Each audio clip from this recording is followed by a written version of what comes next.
Boom, boom. We are live. That's right, folks. We are live and back at it again. And we are here for a Saturday night. We are going to roll. We are the Wrasslin for Life Network. And a highly anticipated AEW Full Gear is coming your way tonight. We are getting the kickoff show, the pre-show, the buy-in, whatever we're calling it tonight. 0 hour. But these pretty faces are going to run you through 4+ hours of AEW wrestling. There's going to be twists, turns, ups, downs. This guy was either going to be on top of the world or an emotional wreck by the end of this evening. Lots to talk about, lots to get into. Saturday Night Live on the stream, folks. Let everybody you know we are killing it. We will be here. Let's go.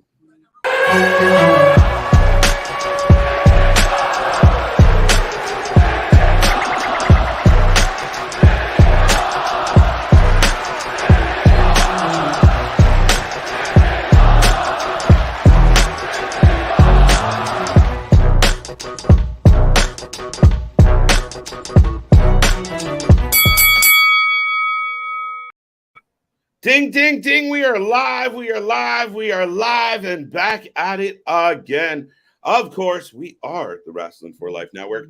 I am Mr. Every Night, KJ White, the man that just won't go home, just keeps showing up to talk about wrestling. And I'm joined by the Master of Mayhem, the Meister, the What Man, the What Dude, the What.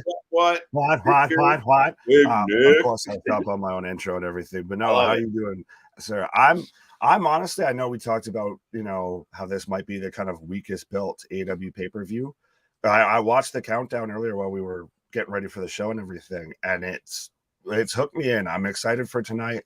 I'm hoping, despite AEW's kind of flaws and everything, that they're managed to really pull off a really good show, because it could be. There's a ton of potential there.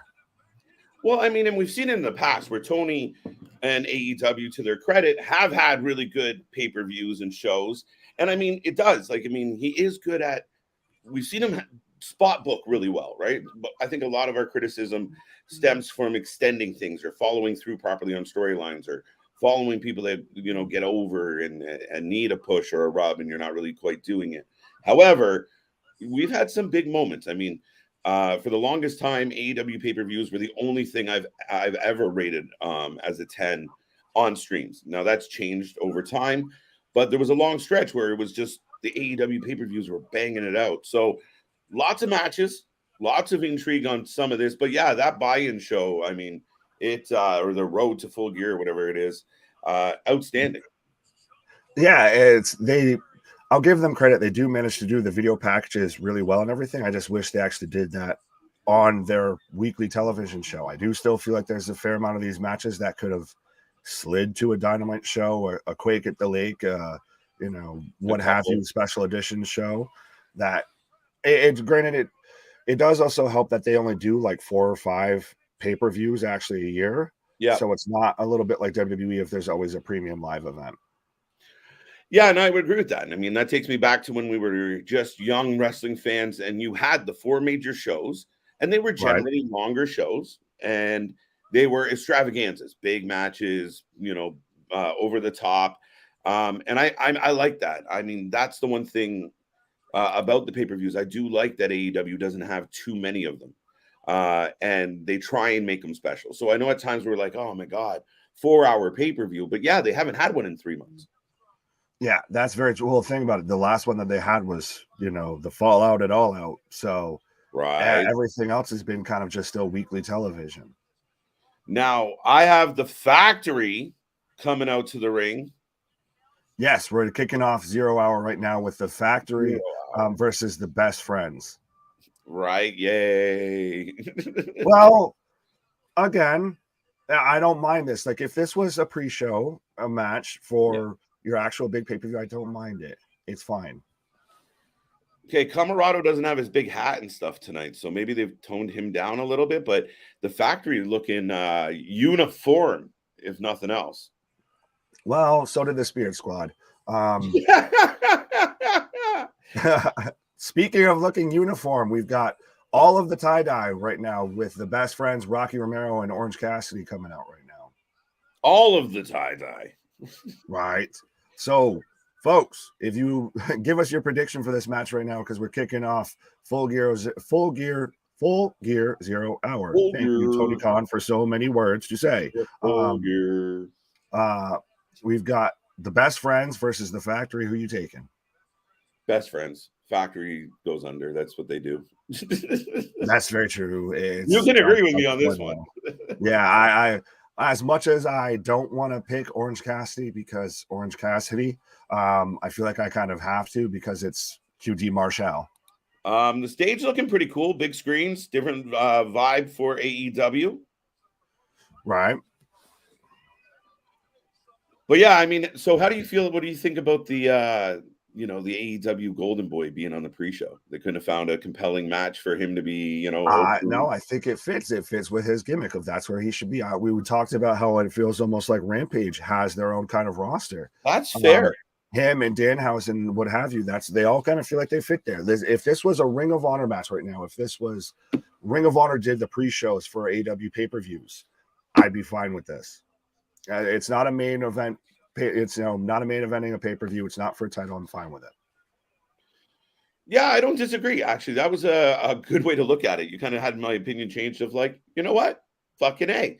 Booked him where he belonged. All right. And remember, I'm the Jim Cornette here. So I'm the one that's supposed to just be having an aneurysm and all that. Right. So funny. But yeah, so folks, let us know. If you're new here, you're just tuning in for the first time. We are live. We are the Wrestling for Life Network. And as I said, I'm KJ. That's Nick. And we are going to roll through all the events of tonight. Don't go anywhere. Tell everybody you know. If you guys are talking about wrestling, you need to be here chatting with us. But right now, we got the Factory and Best Friends. Get a prediction in.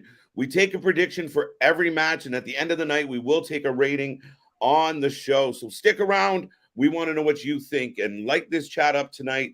I hope everyone's having a feel-good Saturday night. Nick?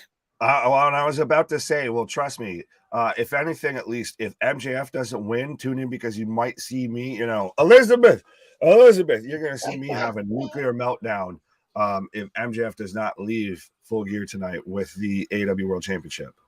But, I mean, we might be on extra long. We'll just do like we have to put you on we'll just keep you on screen for the next 24 hours. Keep right. I'm on a safety watch just to make sure. I was trying to find the nice way to put that without. I'll say it. I'm the whack job. I didn't want to ding a YouTube red flag of like, oh, here they go talking shit again. Right. No, trust me. No, it would be fully confirmed at that point then that Mr. Tony Khan does not want me to watch his product. Specifically. He specifically just hates me. That's when I know I have a direct line somehow, some way to Tony Khan because he specifically hates me. These pissants over at this YouTube channel keep making fun of me. I'll show that. Well, quit giving a shit to deal with. But we've got Rocky Romero right now, and God help me if I'm trying to remember who's in the Factory besides Camarado and QT. We got Aaron Solo. Is Aaron Solo still there? Beats me. Was he's a guy, right? He's a guy. He's in there. Well, we've got QT right now just getting, the circle of punches, from everybody from the Best Friends, Rocky, OC. But how is everybody doing tonight? Juice, I see you, Damien. Oh, that's Thomas, the other Lee. Ronnie, why? Sorry, I just realized that's the other Lee, right? That's Shoddy Lee, not Lee Moriarty. Or Keith Lee. Oh, fucking hell. Orange Cassidy, Best Friends, Rocky Romero, my mystery partner for the Factory on 0 hour, just added as well yesterday. That's a little bit, though, of the problem with this. Of like I was saying, with the countdown video was what sold me on the pay-per-view, not their weekly shows. I watched the weekly show, I watched the pay-per-view because I'm still a fan of professional wrestling and because we do this. But the story that they told on that countdown show was way better than what they showed. And we've got hugging it out from the Factory right now. You got the Factory hugging out? Yes. Oh, I got the Best Friends hugging out. Everybody's hugging. No, okay, there we go. Yeah, so Aaron Solo, Shoddy Lee, 2 stacks. and come right. Dimes. 2 dimes, 2 stacks, flapjack, pancakes. We're good. I see. I'm gonna tie it around because you're Canadian maple syrup. There we go. We wrapped it up. Right. What up, guys? What's a pharmacy? I'll see you guys on Tuesday. I see the next live stream. Take care. That made sense and not made sense all at the same time. What's a pharmacy? But yes, shout out to Mick saying he'll see us Tuesday. He'll see us just about every night here, folks, because if it's professional wrestling, we're here live for it. Nobody covers professional wrestling like we do. So that's exactly why, I'm not a scientist or anything, but I do. It's been reported and proven that the wrestling gets significantly better if you hit that subscribe button, and especially if you ring that bell notification, because we don't even know when we're going to show up for this shit. It's true. Right. What's up, Jack? That's us. Damien. Orange Cassidy, best friends, recommend. Okay, we got that one. Right. Hi. Yes, Hi. I am. My name is. What up, Thomas? What up? How are you doing this evening? I think Damien's glitching. What's up, Ronnie? How are you tonight? Right. Damien's taking the best friends as I've got a Trent Barretto with a big bag suplex on QT. Orange Cassidy's gearing up for the hot tag. We're going to get an OC versus Camarado feud. Really? That's what we're getting right now in the match. All right, folks. If you haven't got a prediction in on this match, let us know who you got, who you taking, what you're thinking. And welcome to the channel. Chad, good to see you as well. Thank you for being here. Absolutely. So we're getting the shin tap spot. But yeah, let us know, Chad, if you're excited for Full Gear. How do you feel about the build for tonight? What matches are you really excited for? I know the Saraya Britt Baker match I'm really excited for, and same with obviously the main event. I feel like that's really been the 2 matches that have been built tonight. Shit. I want to see. I'm really intrigued what's going to happen here with the Elite. I don't really like how we got to this point, but I'm curious to see what happens. The main event obviously is compelling. There's a lot of thought to what may happen, but only time will tell. But it's definitely got a lot of appeal to it. Right. What else? I'm not looking forward to the tag match because I think I know what they're doing. I don't like it. You know what? I'm really curious about the TNT title. Wardlow, Samoa Joe, Hobbs, Beefy Boys. Fair enough. I'm going to be surprised to see if I can make it as the Rey Mysterio spin around. Big elbow from QT onto Orange Cassidy. But I'm really excited to see if I can make it through the Jeff Jarrett, Jay Lethal, Sting Darby match. That might be. That's going to be a rough match. You open the show with that? Maybe pre-show, main event pre-show, but then you do my man Eddie dirty, which I guess is, listen, Eddie been done dirty for quite a while, man. I guess it's because the main event of Rampage was setting up the singles match tonight, which shout out to Keshka, who is now All Elite, so they've actually signed him fully. Huge elbow from QT there. Canadian Spaceman, what's up? Pizza, good. You need some pizza on a Saturday night. Nothing wrong with that. Absolutely. The Wrestling Depot. Welcome. Yes, Chad, TWE, Canadian Spaceman. What up? Waiting for the appearance of Darkhausen. Listen, House of Black should come back tonight, and they should do something wild. Like it's the 3 of the ones we know, yes, and then maybe a couple additional parts. Like give me, Abaddon in all black. Like what the fuck? Give me something like that. You want to know what I've heard? Okay, buddy. So after the Elite win, yes, that's when Malachi and the House of Black come out.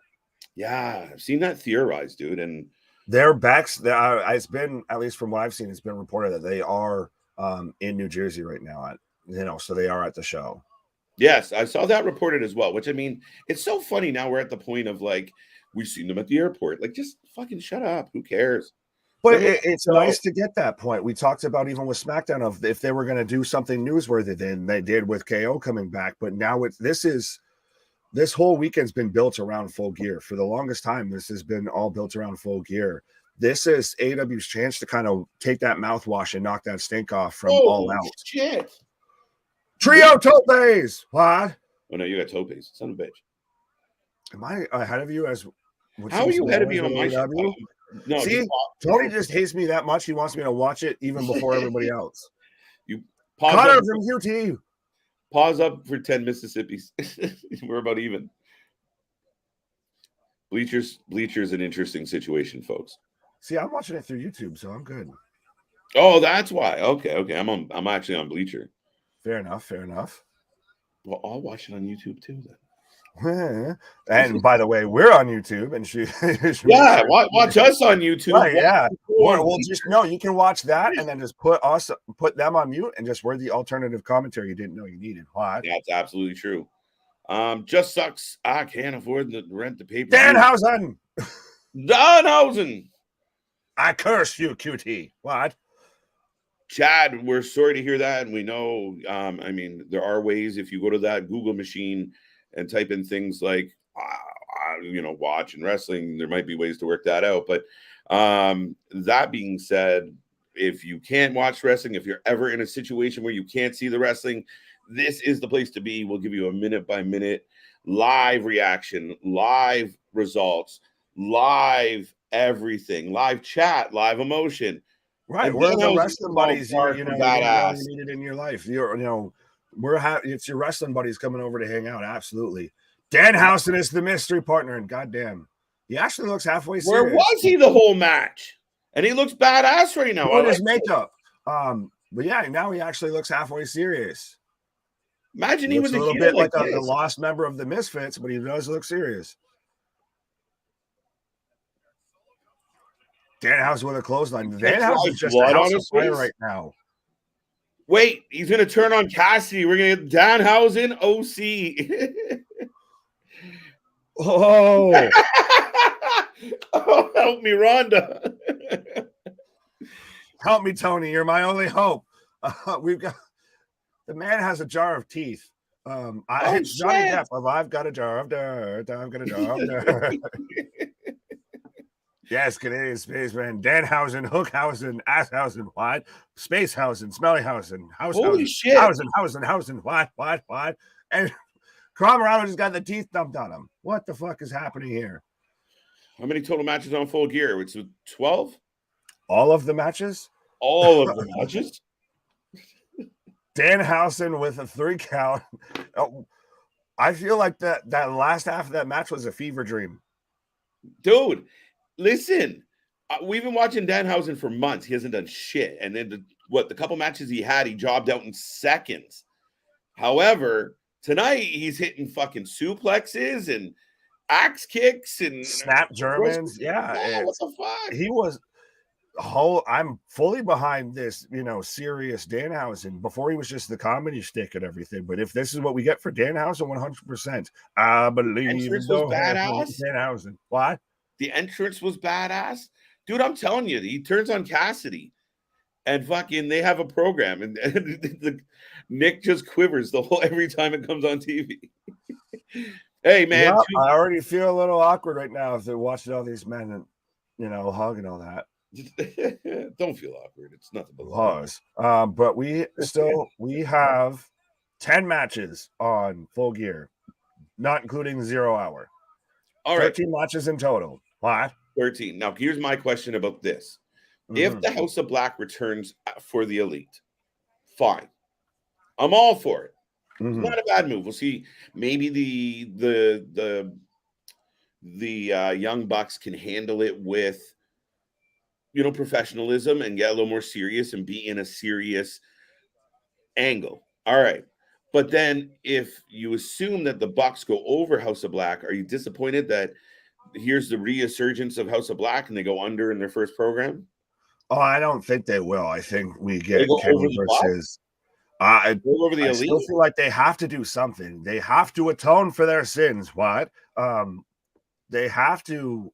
They can't just walk in. I mean, I even liked, good old Jordy Park, which, by the way, rude. No, I'm just kidding. No, you're good. So what do you feel about Takeshka now that he's fully all elite. I mean, he's he's super good. talented. I mean, there's a lot of talent there. I know we've shit on him. Pause. With no, we taking never shit shot up, but on him. We just kind of played shitty with his name for a while. pause. But no, realistically, I mean, I kind of like. I mean, he was kind of there. Like, it's not like big news, right? Like, all right, so he's just gonna hang around. It wasn't like we expected him to show up on WWE next week. So, Right. Yeah, talent. I mean, will he find a way to get over outside of just being a really good wrestler? But he, like you said, he's a talented guy. Oh, absolutely. Well, and back to my point about with like the House of Black, and if they end up with versus the Elite of, well, good old Jordy Pox even saying how, the Elite's not going to be able to walk in and cakewalk. They just sat on their butts for 2 months and they think that they're going to instantly go over it. I think it's still, it's not going to see like the Elite just squash the Death Triangle. It's going to be a great match. I hope, fingers crossed. And so I think that they still realize that they're going to have to try and win back the locker room. Just because everybody hates CM Punk doesn't mean they got off scot-free. Now, did I read this correctly? So the semifinals are now, and the finals later.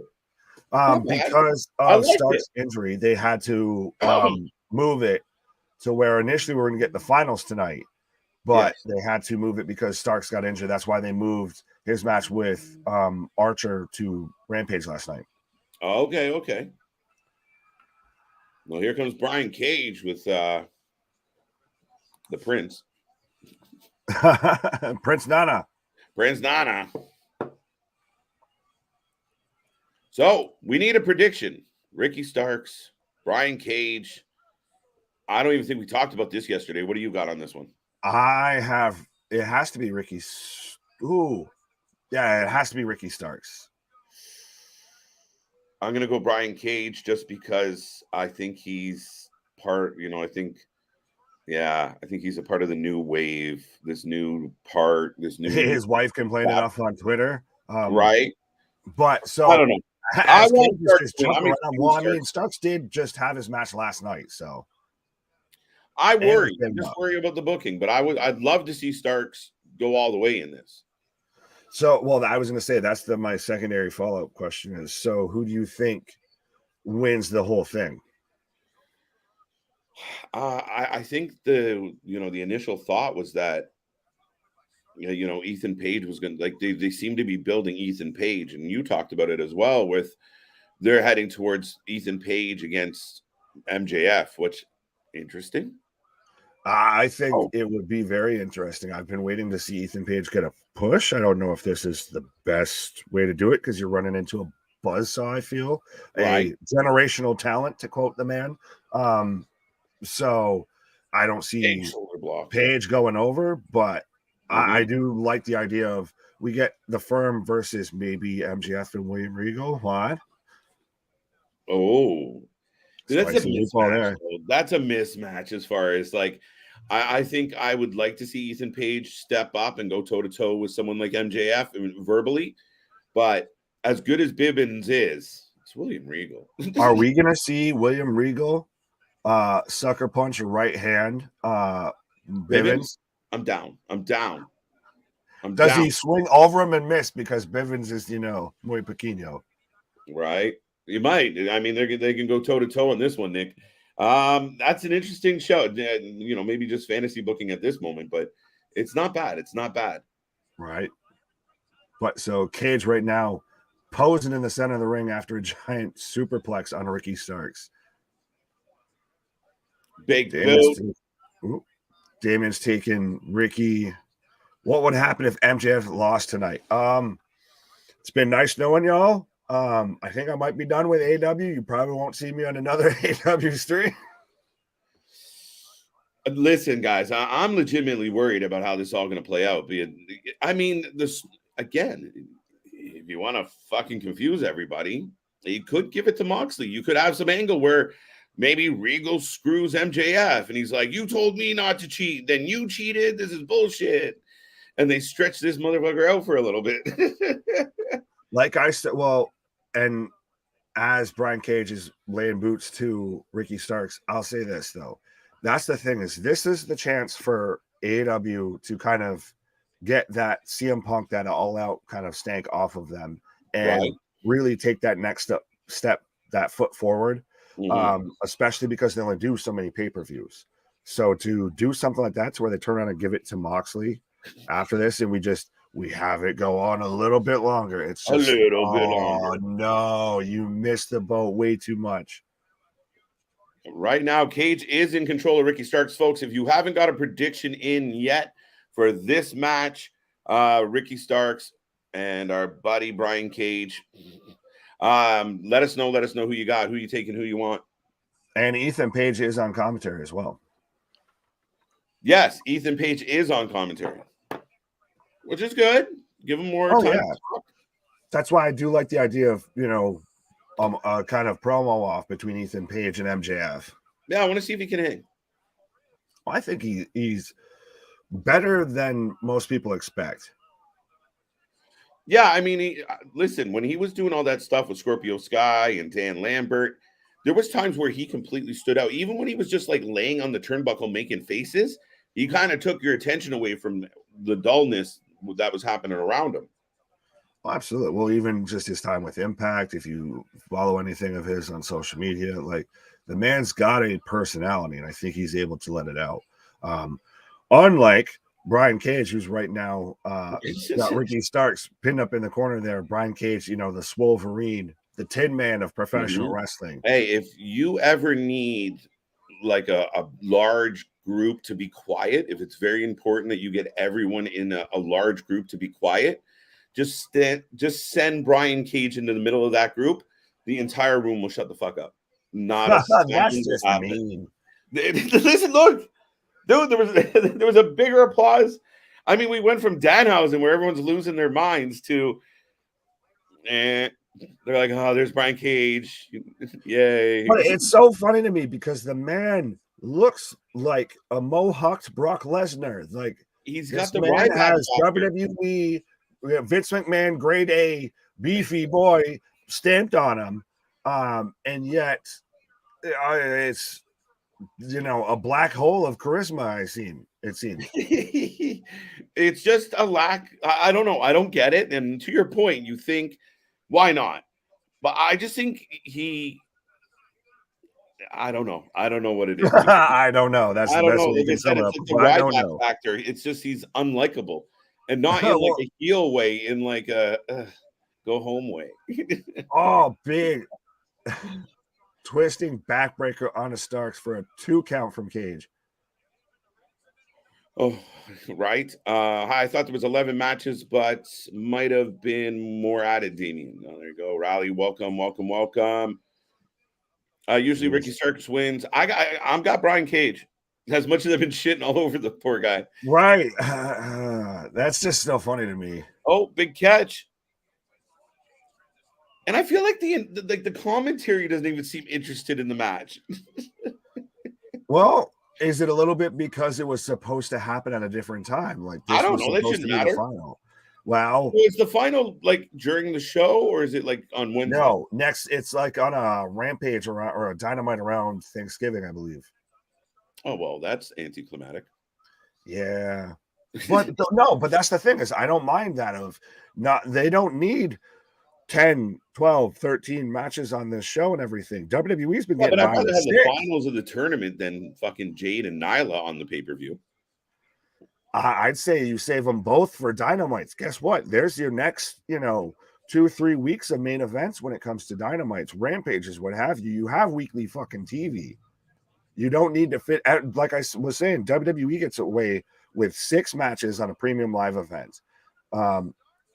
Starks would have rolled up for a 2 count, super kick, but AEW, granted, I know they only do a few, but they seem to have to cram everybody on that roster that Tony thinks he can't fit on TV onto one show. A little bit, yes. But yeah, I know. I see where you're going with that, Nick. And I mean, right now, I got Cage setting him up. I got a 2 count from Cage. Yo, do you see that roll up though? That was slick. Super kick from Cage should blow his head Oh, off. wow, you're there? Okay. Oh, huge spear! Let me know when you get to Starks picking up Cage. 2 count. But you can't like with I don't want to do this and give anybody a free shout, but with fight, like I can jump it ahead to where I'm supposed to be because for whatever reason, when you go back in, it reloads a little behind. Yeah, no, you're good. You're good. You're good. Shit.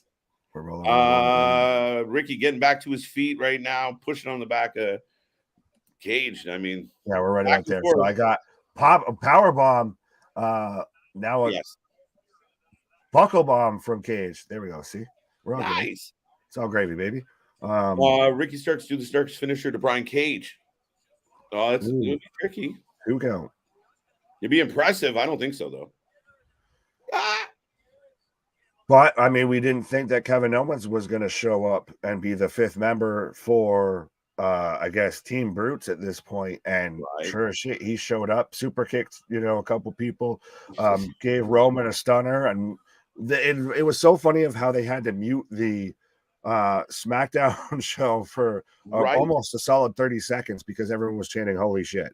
Yeah, no, it's incredible that was the case. Like, people were happy to see KO. And again, you have to check your sources on some of these stories. Don't read everything you see on the internet. Some people are just looking for those clicks. And, it was reported KO was out and his knee's all banged up and da-da-da-da-da. And so here we are all predicting who's going to replace him. The Strider from Starks. He's got Cage up. Wow. Oh, Eliminator. 1, 2, 3. Wow. That was impressive. Now I'm mad I went against my boy just for fucking the sake of it. That was fucking genius. Nice.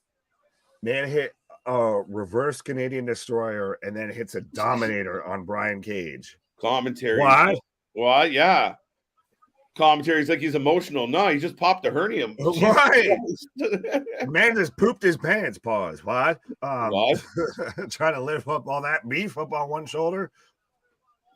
The Rochambeau drilled by one Ricky Starks. Nice. All right, not a bad match.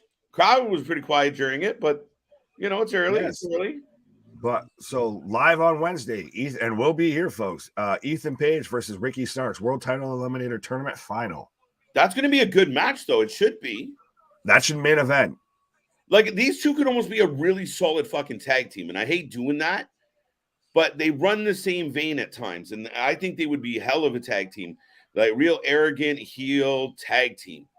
But now, to your point, and Canadian Spaceman, yes, you do see the MJF scarf. What? But I will say, if Ethan Page versus Ricky Starks was on the pay-per-view tonight, and we're building that up as, the title eliminator final, that absolutely should have been on this pay-per-view tonight. If it could have happened, it should be. Yeah, why not? Why wouldn't it be? Like, let's go. So now I'm getting a preview for the AEW game. How do you feel about the cover change for a fight? They had to. Could you imagine they put it out with MJF still on it? Sorry, CM Punk still on it. Could you imagine? Like, obviously they were going to make the change. Some people were like, I can't believe it. Well, obviously, I mean, the argument could be like, well, he's our biggest draw, so let's just do it. Right. Well, we own the rights, so. Right. But under principle, yeah, you make the change, you try it. Some lawyers probably intervened there, but I do like the new cover it reminds me of the actual weekly show. It seems like something straight out of AEW. Granted, the graphics are a little sloppy jalopy. Yeah, a little bit. Looks a little bit more like short Von Wagner. So I get that they have like the lights out match and a limited roster and this, that, and the third. But we'll see.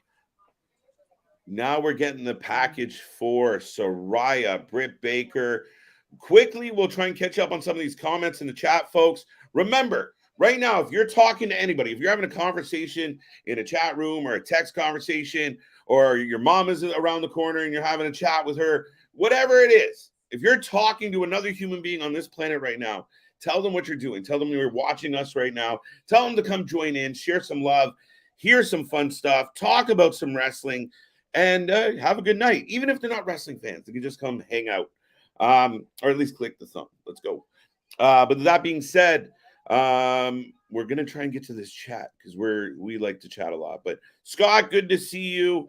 Thank you for being here. The game is going to be good. All right, it's time to play the game. Usually Ricky Starks wins, and Brian Cage always loses their respective matches. There you go. Ricky Starks, MJF is definitely winning tonight. It was a good. So what if it was Ricky Starks versus MJF as the first storyline out of the tournament? We talked about Ethan Page, but do you have it would be heel Starks MJF. needs to win though. That's the thing, is both men would need to win. So how do you do that and still keep both men hot? Pause. It's interesting though, right? Like, because I mean, if MJF wins by being the devil, you assume he's really in the realm of being a heel, then you'd almost want Ricky, this baby face, I'm never going to give up, Ricky Starks to come in and play against him instead of, because if he goes into an Ethan Page program, he's going baby face, and I don't like it. I don't want it. But could you do still this kind of to where he's the heel or he's still the devil, what have you? A little bit almost, I hate to make this comparison as I've got Eddie talking right now. I don't want to talk over Eddie. But talking over Eddie, to where he's a little bit he's a little bit like this Stone Cold character of he's not fully babyface, not fully a heel. And we get this, him versus Ethan Page. Maybe Ethan Page stays as the heel. Or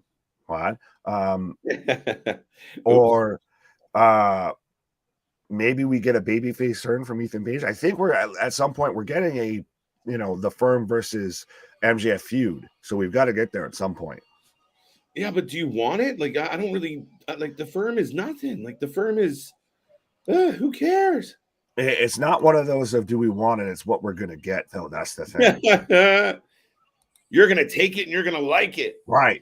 But I've got Jun Akiyama coming out to the ring right now. So we're getting the Eddie Kingston dream match. We saw that with Shibata versus Orange Cassidy, and now we're getting Eddie Kingston versus Akiyama.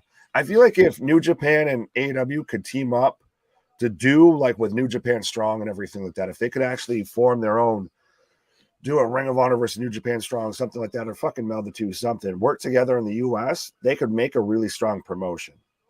That's not a bad shout, but I mean, you really can't bring any other names into the fold right now. He's got to get a fucking handle on all the names. Well, I'm not saying in the fold of if they work together on a project, team building. What would Jade's strategy versus Nyla Rose? She's stronger than Jade and a little big Nick, KJ. And a little big Nick, eh? And a little big Nick, what? Pause. What? All the way on that. What? Got that big Nick, what? I've got Eddie coming out right now and just Lord help me if Eddie does not win this match. So go. No, I was just saying, Lord help me if Eddie does not win this match. It's going to start the night off on a sour note, I feel. I played a demo. How was it, Scott? Let us know. Of? Demo of what? What? The game. I'm assuming. Oh, of Fight Forever? Cool. Yes, Fight Forever. Let's get rowdy. Let's go crazy. All right. Ricky Starks has Bret Hart King of the Ring 1994 vibes. Interesting. Smile. Expand on that thought, sir. Let us know. I don't quite get where you're going with that. You mean just on like the Verge kind of thing, but I don't know. Right. I'm kind of a different character altogether, but I'm curious where your stance is coming from, sir. All right, so we got Eddie Kingston, Yakazami. Akiyama. My put bad. Some respect on this man's name. No, I know. It's just hard. All three of y'all put some respect on this man's name. But yeah, get your predictions in, and if you don't think it's Eddie Kingston, tell Nick why.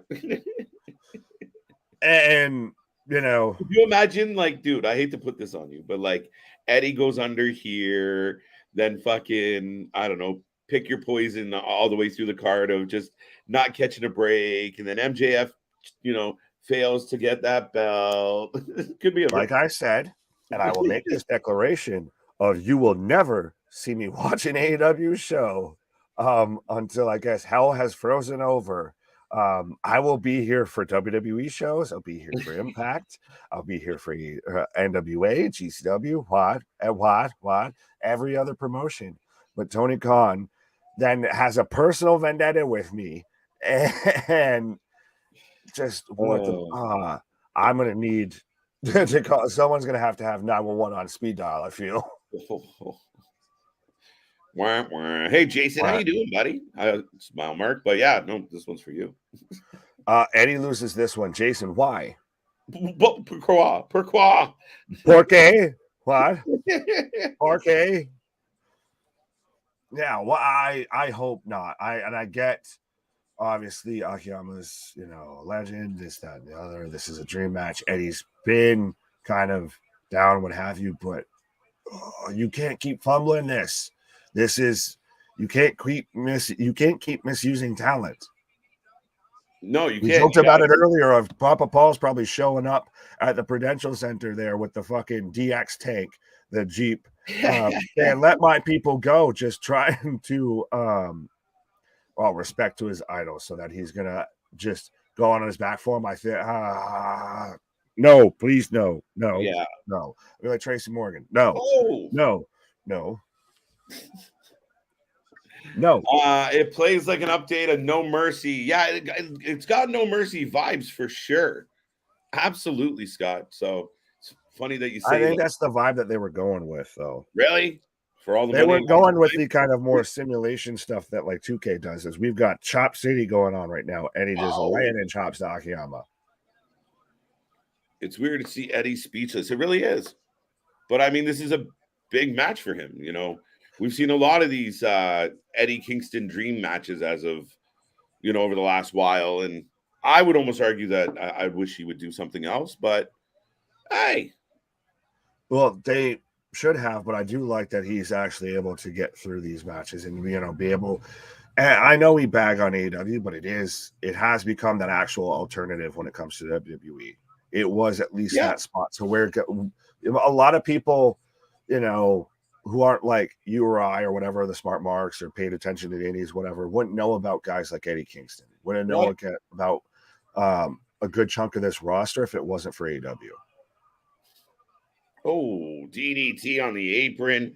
Eddie is down. And if you haven't made a prediction on this match yet, let us know. And why is it Eddie Kingston? Oh, double knees to the back of the head on Eddie. Dun, dun, dun, dun, dun.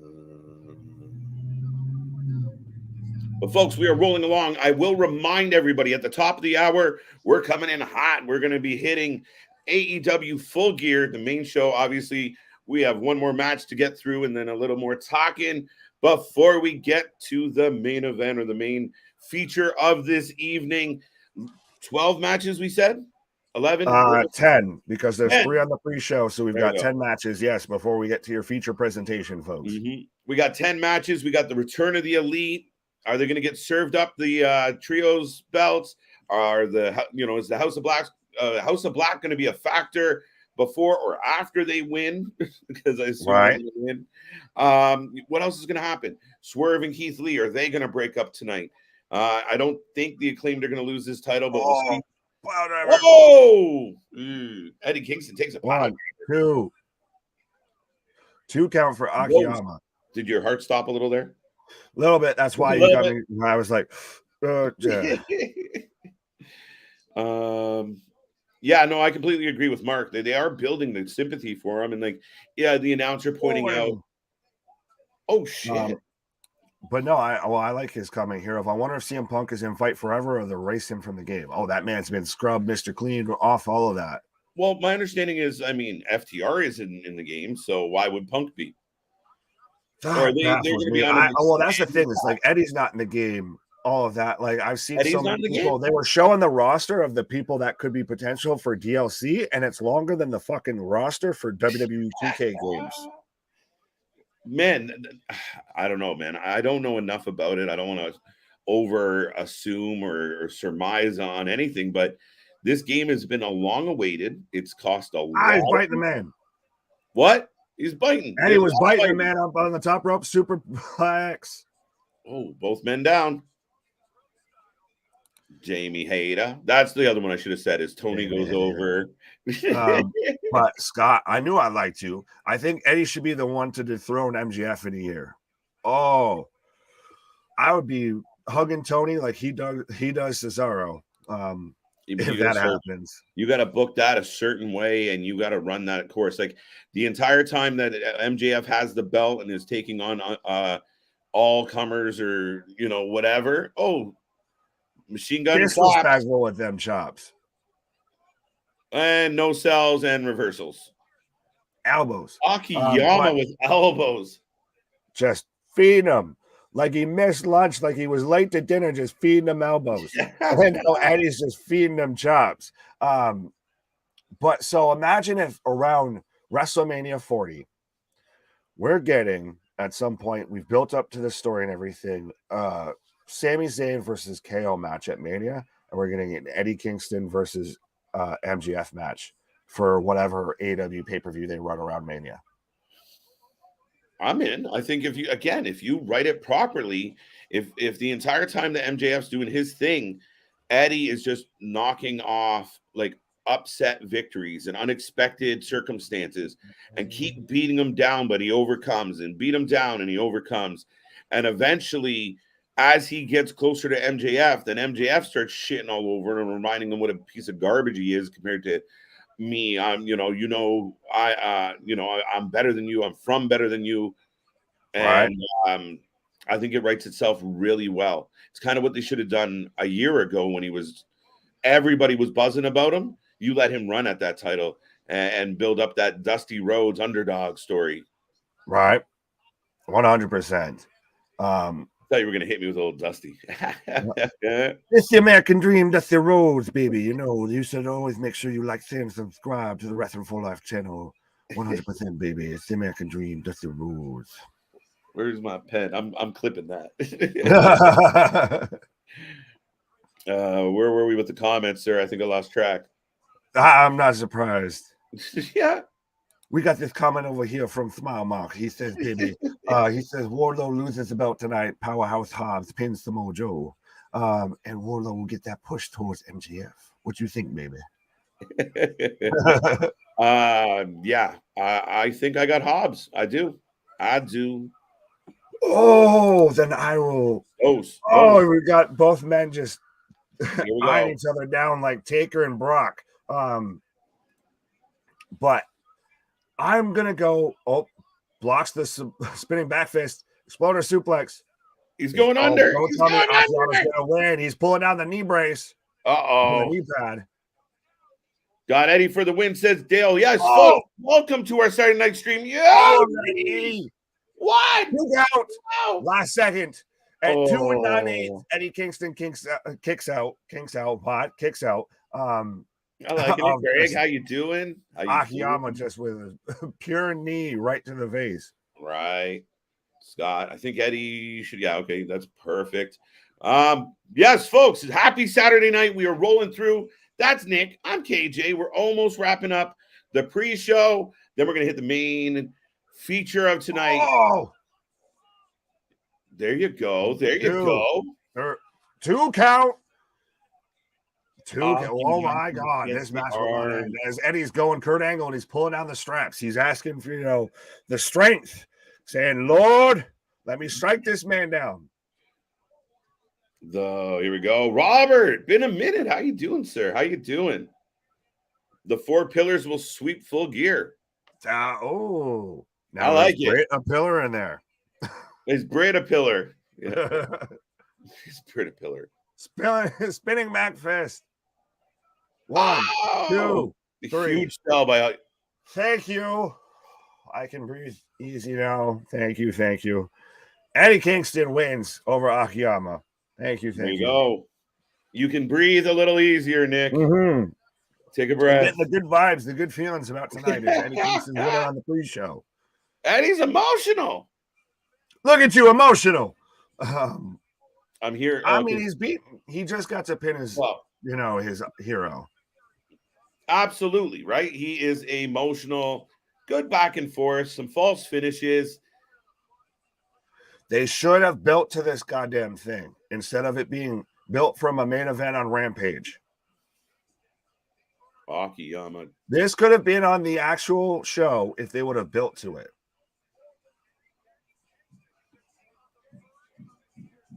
See, like, and this to me is a moment you can build on. The fans are behind this guy.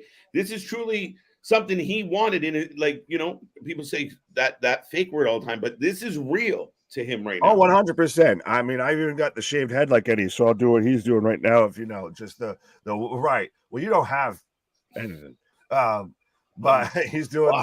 We're not worthy. We're not. But that's what I'm saying. If this should have been built to, if this was on the main show tonight, like we were talking about with Ethan Page versus Ricky Starks, there's a couple of matches you could have kicked off this and just said, you can have it on a Dynamite, you can have it on a Rampage, you can have it on whatever special show you want. And then these are the pay-per-views that we're built to with stories. We're built to, you know, with an actual build behind them. These fuckers mean something. Mm-hmm. Yeah, absolutely. Right. And then, yeah, I mean, you have him come, you do a little backstage with him next week, and he tells you why it was important. And then the next person that kind of bumps him, where, you know, you're behind him. You want this guy to do well. And we've always, I mean, almost since day one with Eddie and AEW, we've wanted him to have that moment, to have that push, have that rub. Look at just Eddie right now in tears because Akiyama's raising his hand. As Akiyama's just got the brightest, you know, bordering on the Cody purple peck there from all the chops and everything. Santana hits him with a big boot. So over the moon about all of this. Just this is a special moment for Eddie, and especially being on the East Coast, being in it's New Jersey versus New York. Yeah, but absolutely. He gets to go over Akiyama, and he's calling Ortiz into the ring, dressed like fucking Kill Bill. Hi, Uma Thurman. And they're hanging out. Like, this is like you said, this is back to that Players Tribune special kind of moment with Eddie of you can launch a babyface run off of this shit. How many times are you going to lift this man's arm? Scott said, well, no, I agree with Scott saying, you know, I'm not crying. Are you crying? Who's got onions in here? Chopping onions. Look at you emotional. What? I'm not crying. You're crying. Right. Who's crying? What? Oh, Eddie got onions. What? Hold on, folks.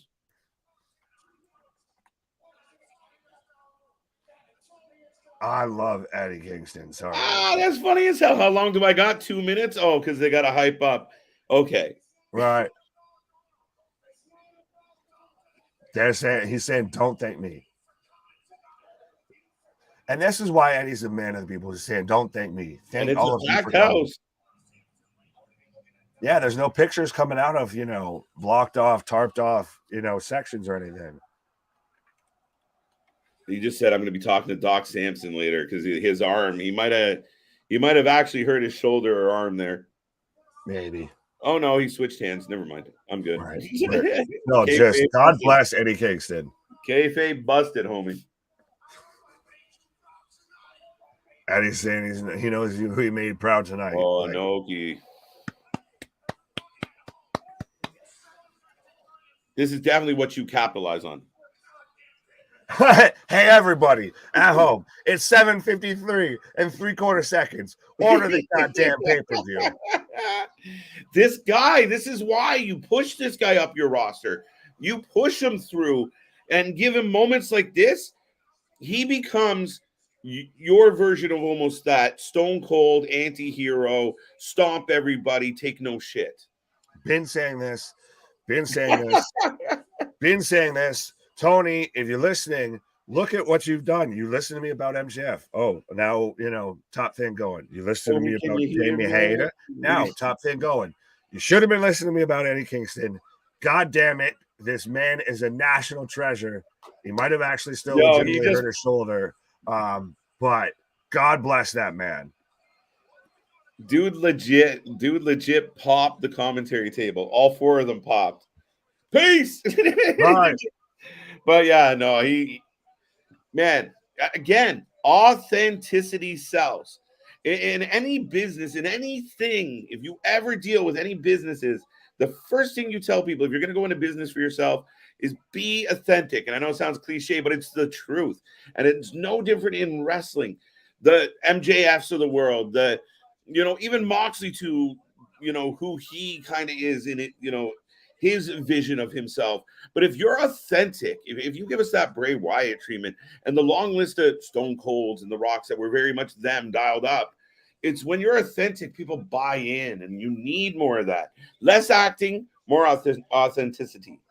Oh, absolutely, 100%. I mean, that's even part of why I try and, we end up ending every stream with, our shit is real, our shit is raw, our shit is authentic. When you're talking about that wrestling, you better put that forward life with it.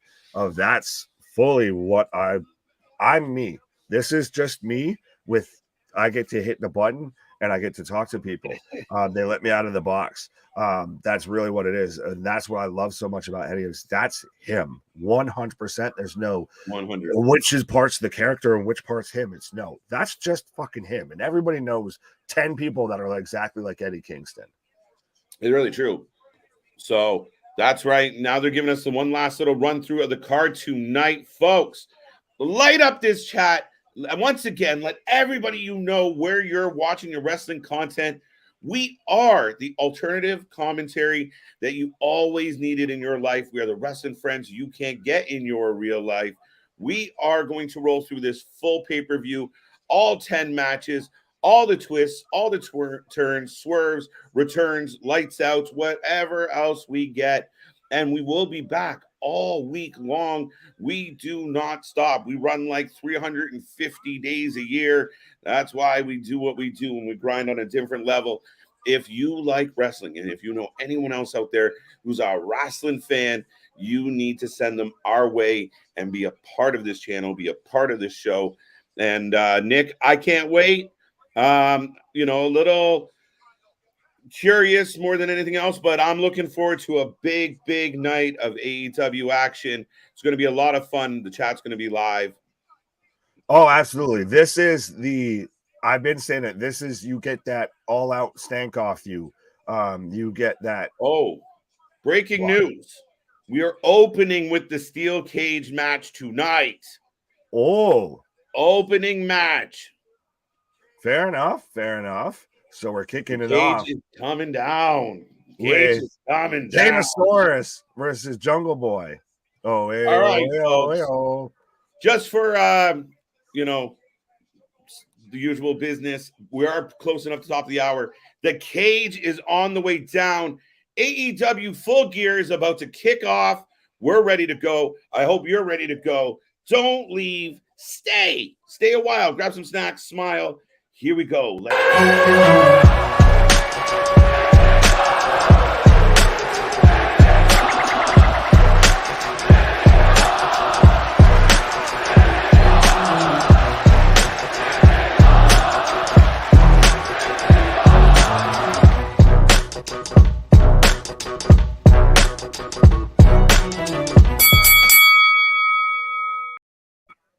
Ding, ding, ding. We are still live. We are still back at it. And we're still doing our thing, folks. As I said before the little break, I hope everyone out there is having a wonderful weekend. I hope you're ready to go. AEW Dynamite tonight is going to bang out. We are opening. What? You said Dynamite. It's Full Gear. What did I say? Dynamite. That's how amped I am. I'm just running at the mouth. So we are here for Full Gear. Thank you. We will be back on Wednesday for Dynamite. And Big Nick, I don't know. You got a whole list of matches there.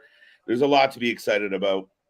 Oh, absolutely. Well, and I guess if we know that we're kicking off with this, and I like that we're just syncing it right into the pay-per-view and everything like that. Who are you taking in this match and why? I took Luchasaurus because Christian Cage is going to take his arm out of the sling. Fair enough. He pulls that Cowboy Bob Orton. Why? The Cowboy Bob Orton trick. Right. I guess I came up with the whole Canosaurus, shtick and all that. I feel like I still have to go with that Kanosaurus picks up the 1, 2, 3. I still think, and I'm going to call the spot as we've got Jim Ross coming out right now. Good old JR. I think that we get the Kanosaurus choke slams. Or no, shit, I took Jungle Boy. Yeah, you took Jungle Boy because he's going to get because I shot. called this spot because He's gonna get Kanosaurus is Bobby going to Lashley choke treatment. slam Jungle Boy through the side of the cage, and Jungle Boy's feet are gonna touch the floor before Kane does. Kanosaurus. What? Good old JR. Listen, I love JR, and I mean, if you saw the pictures of like his ankle as he's going through this treatment and stuff, Right. and T's and P's out to the guy. But man, I mean, for him to post it in such times where you're like, oh, it doesn't look comfortable at all, and like I said, you wish him all the best. But I love JR being a part of these shows, so let's go. JR's here. We're getting the little warning about sharing, properly. And other than Right, that, folks, do not share anything illegally. Absolutely. This is why you should tune into the Wrestling do share your Network. nick pic. Pause. What the fuck? Pause. But no, don't share anything illegal. Absolutely. This is why you should tune into the Wrestling for Life Network, because we are here covering everything and anything when it comes to professional wrestling. And like that beautiful bearded bastard beside me has said, we are the alternative commentary that you didn't know you needed in your life. We are the wrestling buddies that you can't get in your real life. So absolutely, be a friend, tell a friend. We are kicking it off right now, live with AEW Full Gear. Jeez, bro, you're making me blush. What? What? Belinda inside. Where are you guys from? I'm good old Canadian. My friend here's from the eastern part of America. Right, Northeast, New England, America, Earth. America. Pick a place. At this point, I can be from anywhere you like. What? Pause. Watching it free. There you go, Hagen. Congrats. That's called us. You're watching on Fight. We're doing the Bleacher Report, I think. So yeah, we're up in the bleachers here. We're rolling. See, that's why we're up in the. We got the gears and everything behind us. We're up in the clock tower there for Full Gear and everything. We're up in the clock tower of the arena. We're watching it, from the bleachers there for Bleacher Report. What? Right. For those, Scott, stay close, because if Bleacher starts acting up, we might need you to give us updates. Don't you put that evil on me, Ricky Bobby. Right. Yeah, buddy. Damien, breaking news: Rhea Ripley versus Asuka this Monday on Raw. The winner gets War Games advantage for their team. Well, very much like we get Drew McIntyre and Sheamus versus the Usos on SmackDown. Yeah. For advantage in War Games. Yes. So we knew those matches were coming. We weren't quite sure who was going to be in those matches, but here we go. It should be good. And I mean, I think the Bloodline gets the advantage, and I don't know. I generally like it when the heels have the advantage. It just kind of plays. That's kind of how it always goes. If the Right. heels just kind of always have the advantage. But now I wonder with the Bloodline, if they make it to where the baby faces have the advantage and there's Roman comes in as the last one and he's that dominating that he just destroys everybody. That's a good show, right? I mean, definitely Roman's going to be last. And even when his time comes, he'll be sauntering to the ring, and right. You can see it now. So, and now we've got Christian Cage and Kanosaurus coming out right now. Do you think it might be traumatic for Luchasaurus that they're bringing up so much memories of, the the meteor that struck Earth that killed off his, ancestors and everything like that, with all of this flame and this, shooting down, pyro and everything. You're like, hey guys, it was kind of a bad day. Right. The asteroid it's only been 365 billion years. It's too soon. Too soon. Right. Down. Kanosaurus. And I like what they've done of making him heel and everything like that. I don't like the flippy floppy and everything they did. A little bit of, 1 minute he's aligned back with Jungle Boy. The next minute he's back with Christian Cage. That was a little sloppy. Right. And out comes the OEO. OEO. Jungle Jack Boy Perry coming out right now. All right, folks. If you haven't made a prediction yet, now if you guys haven't made a prediction yet, let us know. Let us know out there. Jungle Boy, Luchasaurus, who you taking? Every match we want to know from you out there. Who you got? Why you got it? And again, at the end of the night, stick around. I want your rating out of 10. I want you to stay here. Let us know how you felt about the show. But yes, Jungle Boy's coming out. Lucha's waiting. I got Luchasaurus or Lucha Kane. You got Jungle Boy. Danosaurus, get it right. I've got Jungle Boy. But no, it does feel, and I know we've not always been the biggest fans of AEW. We've been, couple of haters. But I with how few actual pay-per-views that they do, I feel like they're at least going to give us something here that's really going to get us talking. I think so. I think this has a potential to be a good match. I mean, really, it's Jack Perry. Jack Perry's known as an athletic high flyer. It's a really good chance for him to have a moment, stand out, the big dive off the top of the cage. There's going to be something. Now, the curious part is, what does Lucha Kane pull off? Danosaurus. Right now, he's got him up. Oh, Jungle Boy with a kick right now. But folks, let us know who you're taking for this match, whether it's Lucha Kane, Kanosaurus, the Jurassic, Park Express, what have you, or Jungle Boy. Even if you're I was almost about to say, give us a J or an L if you're too lazy to type out or don't know how to spell out Luchasaurus. But right now I've already got Jungle Boy up on the side of the cage. Springboard dropkick. There we go. What's up, Curtis? How you doing tonight? Thank you for coming. Right. What else we got here? Breaking news. KJ Nick, does MJF get screwed by TK tonight? TK has Mox win. Maybe. He wouldn't be the only one getting screwed by TK. Pause. But no, I think the most likely situation is that William Regal screws Moxley, because we just had that whole off-air promo and everything to where MJF was bigging up Tony Khan and saying how if it wasn't for Tony Khan, there wouldn't be this avenue, this wouldn't be this alternative and everything.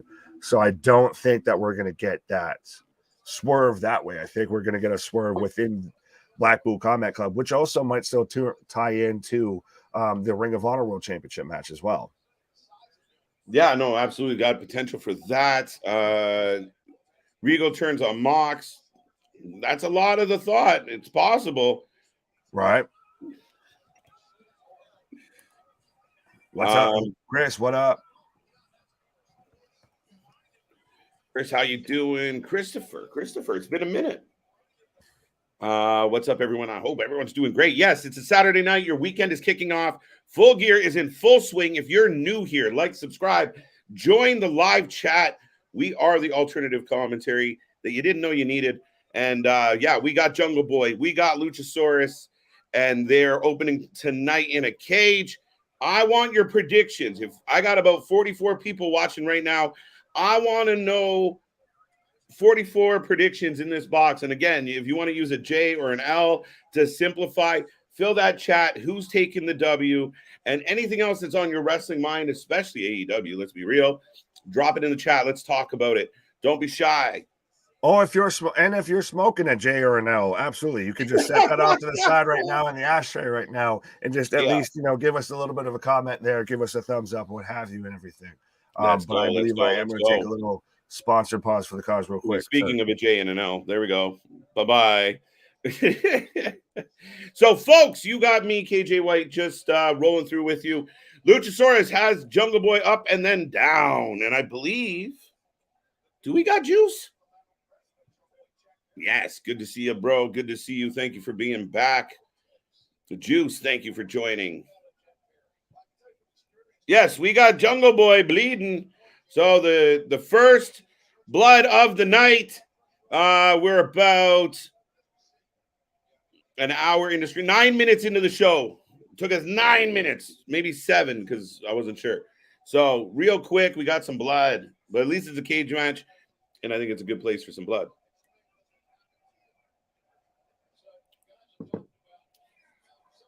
Now, my theory is that Christian Cage is going to somehow be involved in this outcome. I think that sling comes off, and I think that's the big, oh my God, is, Jungle Boy is about to win, and he doesn't get that W. It eventually leads to Jungle Boy and Christian, the big finale of this storyline. I mean, to their credit, it's been long running, so can't really bag on them for not having some story here. What if CM Punk returns tonight or Regal turns heel? Wait, why that? Do you like chocolate and or crack? What? What if CM Punk returns? Highly unlikely, but that would be one of the biggest things they could do. I mean, legitimately, guys, I said from the beginning of this, whether some people said it's bullshit, it was a work and da-da-da, but clearly there hasn't been a work involved in this. There's been a lot of bad blood, a lot of a lot of speculation, a lot of different angles to this whole situation. However, it would super impress me and shut a lot of people up. Like, there's a lot of podcasters out there, they're gonna have to be like, our bad, you got us. If he could just sit them all down and get them on the same page and pull off some type of angle where, the Bucks come out and you think they're going to win, and then Punk surprises everybody and super kicks Kenny in the mouth, and Larry runs it. No, I'm joking about Larry. But could you imagine, like, where are we going with this? If he could have pulled it off, it would have been great for the company. Now, instead, you got a divide in your fan base. You have a hardcore group that doesn't want to talk about CM Punk at all. He's garbage. All the good shit he did doesn't matter. He's an asshole. You got another collective who loves CM Punk and realizes what he meant to the company. But yeah, it would be amazing. The greatest trick the Devil ever played was MJF losing to Mox. Again, tell Nick. I'm telling you, folks, tune in. If you're new here, my boy Nick tonight might literally have an on-screen meltdown upon the losing of MJF. If some way, somehow, like fucking W. Morrissey comes out and kicks him in the head. Oh, bro. It's not going to be pretty. But right now, Luchasaurus walking down the ref. Christian Cage looking a little sneaky at ringside. But Lucha's not happy. And again, I see a lot of people watching in. Make sure you go to the chat right now and give me an L, give me a J, give me a Lucha, give me a Jungle, give me something. Let me know who you got as this match progresses. Here comes Christian.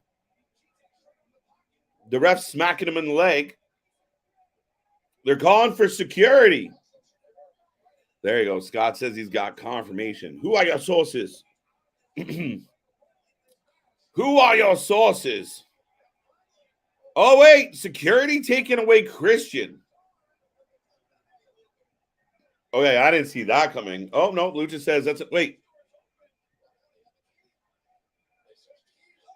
Oh, okay. All right. So Lucha goes to save Christian from being taken away by security. Jungle Boy hits him from the top of the stairs. Now they're on the ramp. Up and oh, wow. Catapult into the cage. Folks, are you enjoying the kickoff to this show?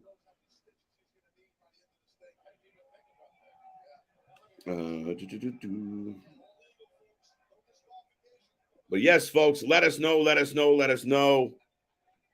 You think there's anyone else going to debut the return KJ Nick tonight? Yeah, there's possibilities. I mean, a lot of people have whispered about maybe Adam Cole, that maybe some of the reports about his current situation is a little bit exaggerated.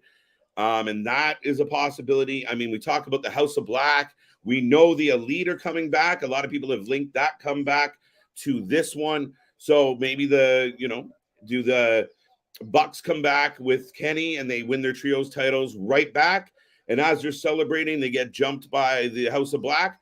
Or does it go another direction altogether? Does the House of Black show up before they win and Death Triangle retains for now, and there's some side beef between the Elite and the House of Black? I mean, realistically, as much as I've been really down really hard on the Young Bucks and Kenny Omega, My fanfare with them is minimal at best right now. I think you have an opportunity there to do something. So we'll see where they go with it. And I don't mind it coming back. Now, I will point out, if anyone was following along at home, this is clearly not your traditional WWE style cage match, as both men have left the cage. It was not the end of the match for anybody wondering. It was not the conclusion. You need a pinfall or submission, which I prefer. And anybody out there right now can chime in on that. I hate the escape the cage stipulation. Big boot by Lucha. Responds with a drop kick. Woo! Lucha. Sasha Banks comes out during the Saraya match. No, I'm just kidding. But could you imagine? What?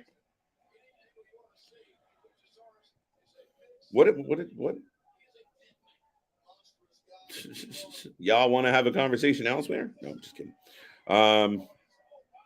Could you see the return of Thunder Rosa after Jamie Hayter versus? No.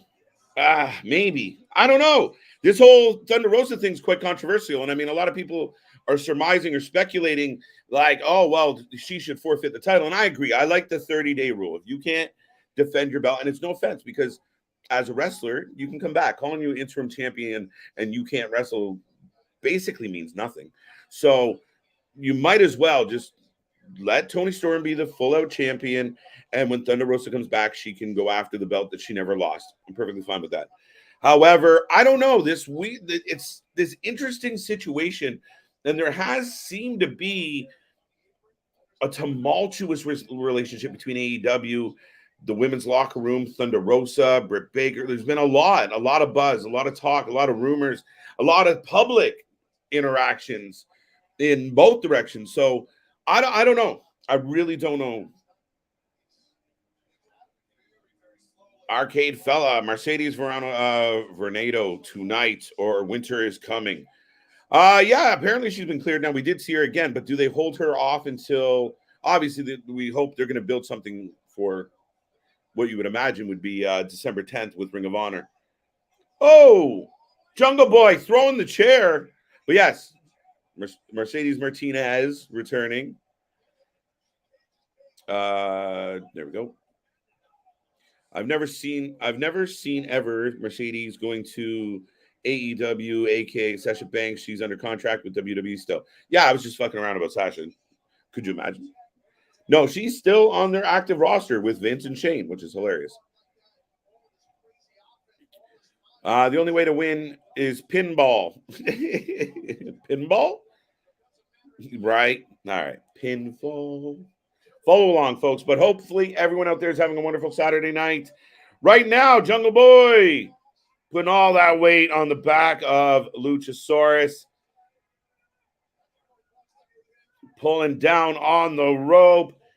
The night is off. The pinball wizard. Oh, my God. Oh! Choke slam through the chair, folks.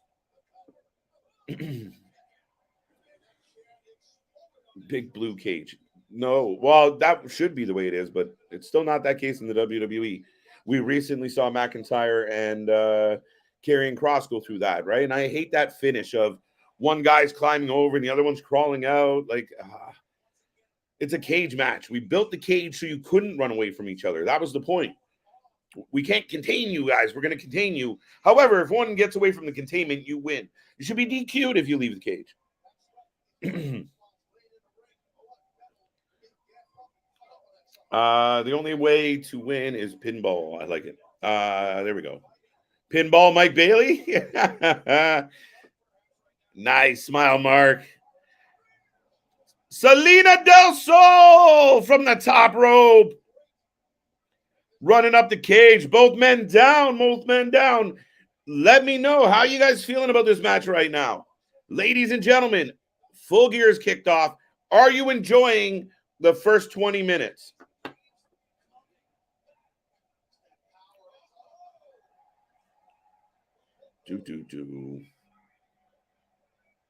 Oh, they're both up together.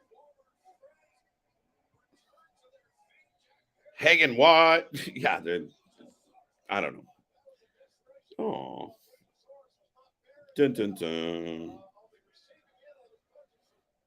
Jungle Boy, back down, back down. Folks, are you still thinking your pick's going to win? How you feeling? How you feeling? How you feeling? You're done. Oh, big Kane style throat thrust. Jungle Boy down again. And again. And he back up, no selling. Gushing blood. Smacks the man across the face. And again. Looks like LA Knight Bray Wyatt all over again. I'm liking it. I'm liking it.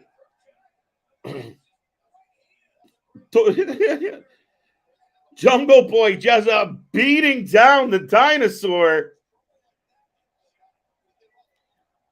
I will say AEW rarely disappoints on their pay-per-view. Yeah, I would agree with that. I mean, there's been a couple flat ones, mostly due to duration and being way too long, but overall, very happy with AEW pay-per-views. Like I said, for the longest time on this stream, the only shows to get a 10 ever from me were AEW pay-per-views, and then slowly that changed. Over under 30 minutes. I'm going to go under 25. This match is going to be done in the next 4 minutes. That's my call there, Hagen. So, yeah. Folks, let us know what you think. Over under 30 minutes. Do we got another 10 plus minutes to go or about 9 or less? Oh, my. This match is awesome right now. Christopher, I'm glad you're enjoying it.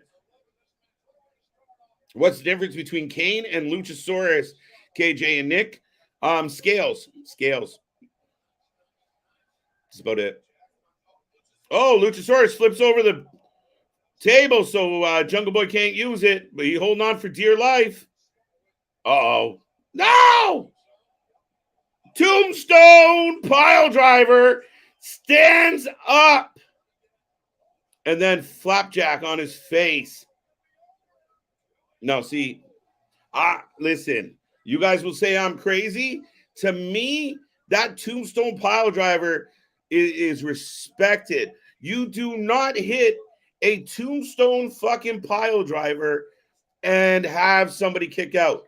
That's like in the NHL, they retired the number 99. Nobody can use 99 because the GOAT wore 99. Same thing here. The Undertaker is the GOAT. He does the tombstone. If you have the balls to hit the Undertaker's finisher, you fucking end a match with it. You don't kick out, especially when it's a combo. That's just me being picky and yelling at the kids on my lawn. You mean the Meltzer driver? Why? What? Yeah, no. How you doing? I'm doing good. This is a hell of a way to kick off the show. Happy Saturday, folks. Thank you for tuning in. If you haven't clicked that subscribe button, please do so. We do this for all the shows. We do live interviews. We do live podcasts. We do live everything, folks. Some days we have specials recapping your favorite wrestlers. We got more specials coming your way. We got awards coming your way. The crowd is up as, JB going up. Jungle Boy at the top of the cage right now as Luchasaurus, Canosaurus, is set up on a table. Big Nick, we got trouble. Jumping Jack. Oh, big elbow drop from Jungle Boy off the top of the cage onto Canosaurus. Oh, and Mom and Sis are in the front row. And he's locked in. Got the snare. Tap. Oh, and I think he's bleeding green. I'm not gonna lie. What is he, the fucking Predator? But so Canosaurus, Luchasaurus taps out to the snare trap to Jungle Boy. So I guess I'm 1-0 if we're going off the main show here. If we're going off the main show, yes, I'm kind of running off the main show. I mean, I did get kind of Eddie right. But yeah, it's been me and AEW and predictions are not getting along right now, Nick. So I'm 0-1 out of the gate. Let me know how you guys did. Did you guess this one right? Or you want to know 0-1? How did you feel about this opening match? I thought a hell of an opening match. Oh, absolutely. Like we said, of this show very much has the potential, even though it hasn't been the most built up card, it has potential to way overachieve. And it needs to kind of refresh people from All Out on the AEW product, I feel. Mm-hmm. So maybe the vitamins talking, but I think we got to get Jungle Boy a monkey. Like if he was up on top of the cage right now, lions and tigers and bears, oh my, why? If he had a little chimp, like a little cheetah. The man had a dinosaur. Why? So why can't he have a monkey? What's more plausible, having a dinosaur or having a monkey? What the? Listen, Tony Khan does not need to have a marsupial or a primate fucking budget written within AEW.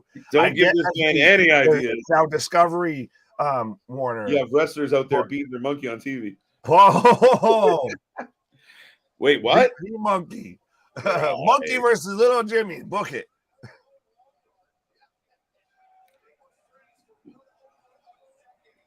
There you go. So that friendship, as Excalibur said, of well over a decade, seemingly comes to a conclusion. Now, I thought Christian was going to be a part of how this all unfolded. Apparently, they just dragged him out. So is this done, or do we still have to take on, father at work?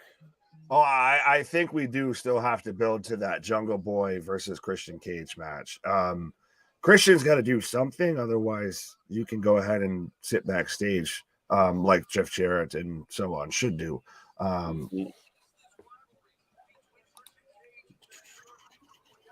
That being said, folks, Marvin says 0-1, 1-0. Damian, everybody's 1-0. Everybody's 1-0 except KJ, right? All right. Well, I was going to say, I don't know if it's everybody except you or just they all like to, after the matches happen, get their prediction in of, I'm 1-0. I said that, right? I like to see here. One of my a real good friend of mine would say the same thing you just did, Scott. So I appreciate. I've had that debate many times, but yeah, big shout out to 66 as well. So then I'll ask you real quick as we're getting the fucking Elite Thanos video package again. Oh, we're going second. What? Are we actually going second, or are we going to just keep building it up? Oh, I thought we were getting the match. Like, would you? No, we're just getting the video right now. We already got, we might be getting second, but that'd be surprising. I mean, why would we get? Is that their punishment? Is that cool? You guys go on second after the steel cage. You guys don't get to main event. Boo hoo for you. No, it's but so hard. I still think you push this. This is one of your more suspenseful stories that everybody's kind of waiting to see. I really do think it should be much later in the show. Oh, 100%. I still love, though, Jordy Park of very much looking like he's straight out of like the Lord of the Rings or something like that. Of, the Elite have sat on their ass for 2 months. It did say they think they're going to just walk in. Fair enough. Okay. So we are getting the Elite versus Death Triangle coming up next. Like I said, though, is that their punishment of you guys go on second? You're going to get the titles back and everything. No, but they like going on early from what I've heard before. Like they like getting in, and that's one of the criticisms of some of the older school fans and the old school podcasters of they come out at first or second spot and fucking do all the things and leave nothing for the rest of the show. Fair enough. I mean, I could see that as we've got now mist on the camera. Someone needs to, wipe that off. But we've got Death Triangle coming out right now. We've got Penta looking like the Joker. Jordy just coming out in, I guess, the gear he wears all the time. Does that mean brown and ring gear? Go ahead. I was just going to say, well, folks, we got about 50 people kicking in right now. Let us know. I want to see 50 marks in this box. I want to know what you have up your sleeve for tonight. Are the Elite coming back to reclaim the titles that they should have never lost?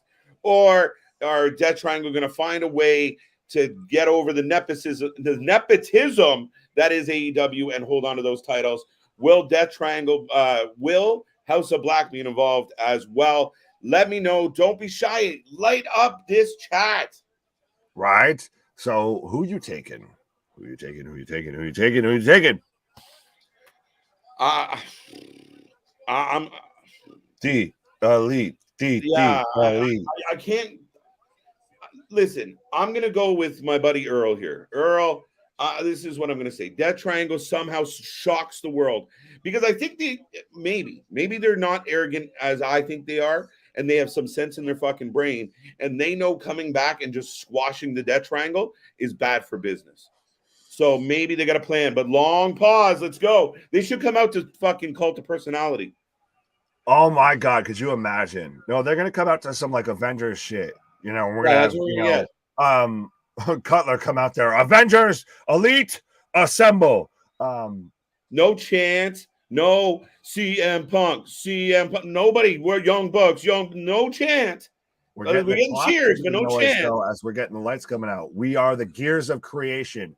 Oh, for fucking Wink Session, Daniel. Wink Sessions. You are the gears that could make this clock tick. We are the fathers of time and of the future. We are the sons of the past. What the fuck? Never governed and built to last. We will carry on. Kenny Omega wrote this shit. Carry on. What the fuck? Carry on. Fellatio. I think what rubs me the wrong way about this shit, and all the Young Buck and Kenny fans out there can yell at me all you want, but I just feel so gratuitous at times. It feels so self-stroking, and that's what I think it bugs me. I've said this before, and I've been on record before, and I'll say this again. The Young Bucks are the biggest. They're not the greatest tag team in professional wrestling. They're the greatest team at self-fellatio. Yo, they're coming out to Wayward. Oh my God. Coming out to Kansas. Yeah. On my wayward son. What the? Kenny got that Roman Reigns teeth treatment, though. He really did. He's starting to look a little bit like. I want to be a main eventer. Give me those chiclets. Right, and we've got. Oh, fuck. There's no way they're losing tonight, though. With all of this, we've got the whole entrance. Kansas. He paid for the rights for Kansas. We've got Nakazawa. We've got everybody at ringside. Now this is going. I will say this. Sorry, Nick. This is going to be good. This is going to be a good match. Strap in, strap on. I hate the Young Bucks. I fucking hate them, but they're gonna. It's going to be a very spot heavy match. If you want, actual commentary, just go off our facial reactions, because trying to call every move that's going to happen is going to be hard to do, because this is going to be spot heavy. This isn't going to be a lot of ring psychology. This isn't a lot of character work. What? Sorry, I was just curious about how Excalibur, their one of their bum chums, was going to hype them up. You heard him in the pre-show, the amp up show. They're the best ever. Yeah, fuck you, Excalibur. Sorry. No, you're fine. And I will give them credit on at least Kenny and everything. I'm a fan of Kenny. The Young Bucks are talented. They are not as good as they think they are. That's really what it boils down to. You think that Don't You Cry No More? We saw the thing where Phil was doing the commentary for MMA, and they were talking about, how his hand still feels sore and everything like that. That man was having flashbacks and just reliving that moment. Cry no more. Of course. We knew they were going to be petty. You knew there was, like I said, lose to Real Housewives in the ratings. These fucking petty bitches. We got a lukewarm welcome back chances for the record, and I'm not being picky. I'm not being mean. It's picking up, but I would expect a little more noise from the crowd. But I'm expecting a hell of a match here, guys. All the hating aside, I don't love their out-of-ring personas or who they really are very much, but this should be entertaining, and hopefully they don't fuck it up. Right. From an outsider's perspective, what I know of the Young Bucks and Kenny Omega is basically it's Hulk Hogan and Kevin Nash in WCW on his dying days. So that's my perception of them. outside the ring. Inside the ring, they can go, especially Kenny Omega. Kenny Omega holds the record for the most 5-star matches. Granted, according to Dave Meltzer, don't you dare, buddy. I expect better than you. They drop the most 5-star. Fuck off. I love you, bro, but come on. You can't. But you still, this is going to be a hell of the match between the Young Bucks and the Lucha Bros in the cage for the tag titles was fantastic. Honestly. So this now is going to be hopefully just as good, if not better. Oh, absolutely. Holy, do you hear the crowd right now? Foxy and Punk. Wow, that is unprecedented and something I didn't think I would hear right now. We're getting a FCM Punk chant right now from the like that, like crowd. Nakazawa, or it's Nakazawa, right? Yes. And Cutler like looking at the crowd, clapping with them. And obviously, I mean, that's what they're supposed to do. I'm very disappointed. I think that Michael Nakazawa and Brandon Cutler should have been left the fuck home or in the backstage. Get them away from these fucking guys, but nothing's going to change.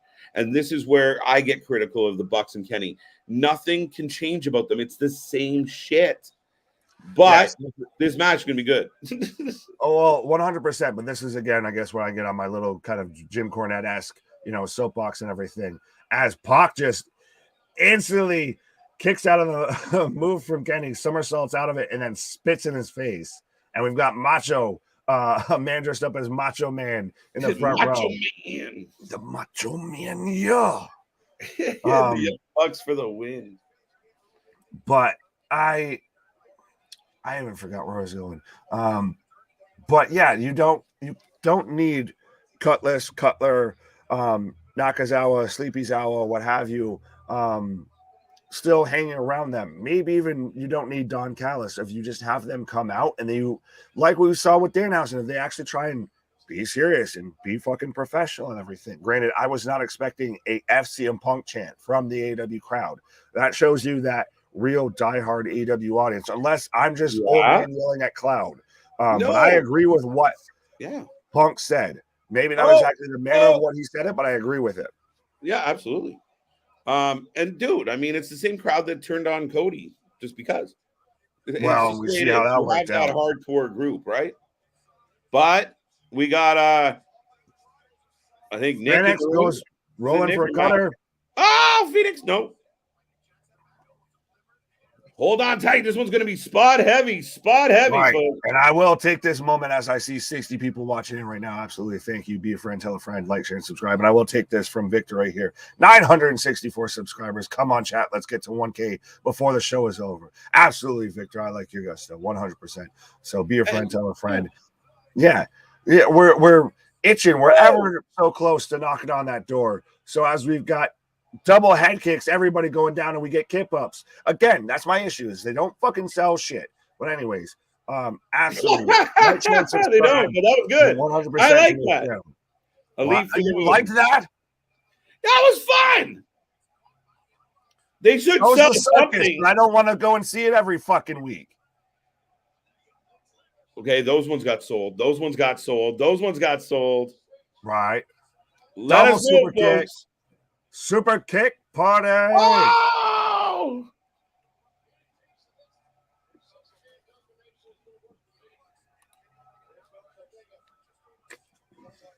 Now, I know you don't like Kenny, but what if we get a Kenny versus Pac feud? A Kenny person, we had that kind of sort of before, and I mean, it went well. So, I mean, I'm all for it. I think they'll bring the best out in each other. Yeah, baby. Yeah, I think it will be good. I think it will be decent. Sorry, I got the vitamins just popped up there for a second. Yeah, baby. The vitamins don't allow the brain to multitask. Awesome hours. Even when you send me like mid sentence, I'm like, all right. Like you just read my mind. Out, even live. Synchronicity we've got now.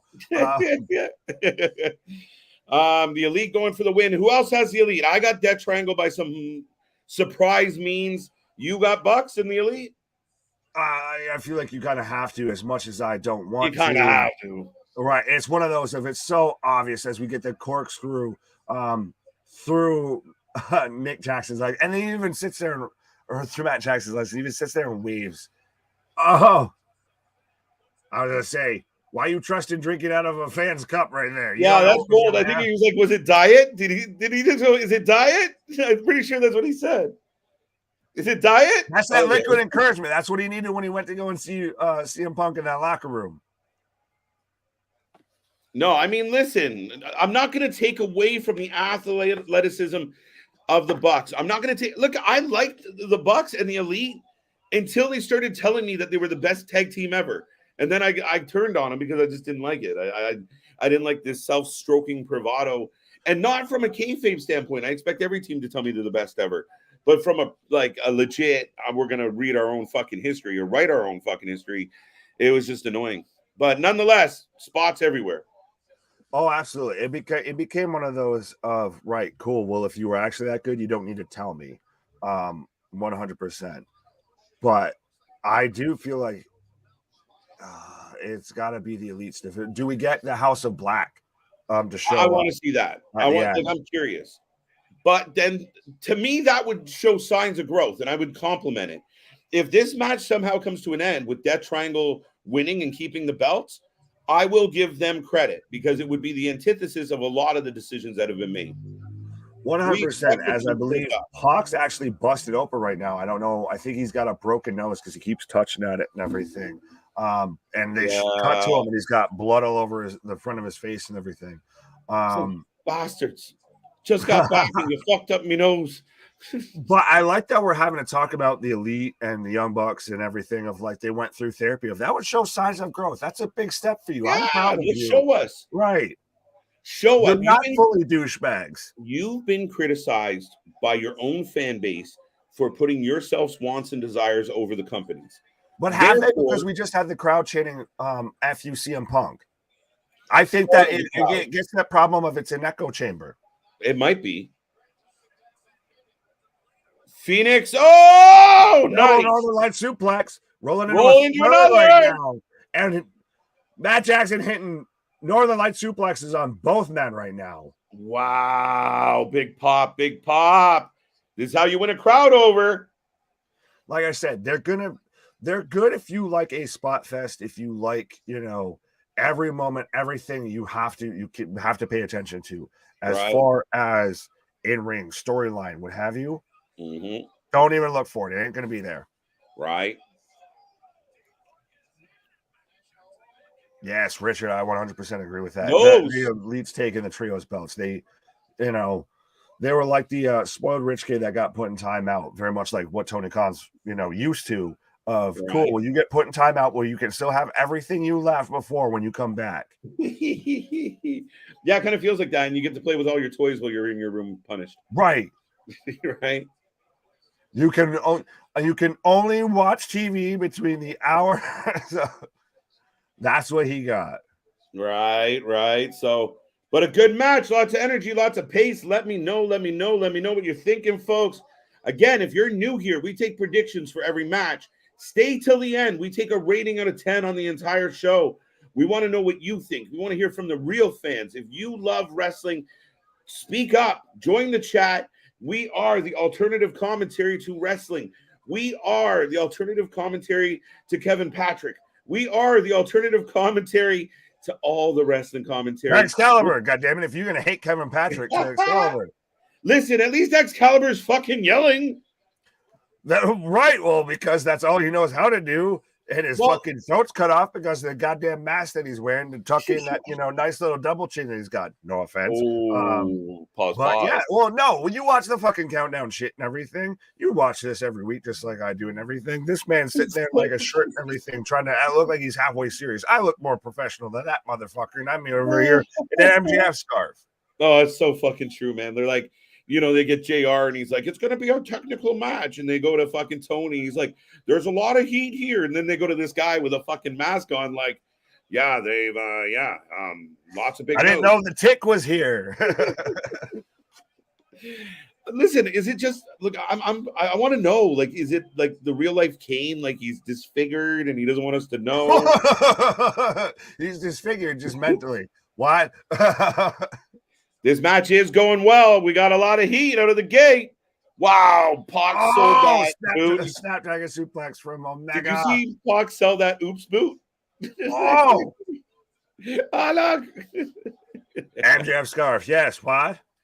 Uh, Let me adjust that for you real quick there, sir. what is funny to me is I never see it coming. So all of a sudden it's there, and it's like you just like Exactly. That's it's like how that I am, fucking rag thing you from just never see it coming. I could just sit there and turn around and I pull up, the golden cage. Hey, what? when Doctor Strange is fighting with that fucking cloth? That's like, or fucking whatever. It's just like snapped. Right. Well, I mean, fuck it. I guess if then you're Iron Man, does that make me Doctor Strange? Why? Yeah. No, I won't do that to you, bro. What? You don't want me to come a match? Phoenix with a double springboard. Oh, Escalera. Oh no! No.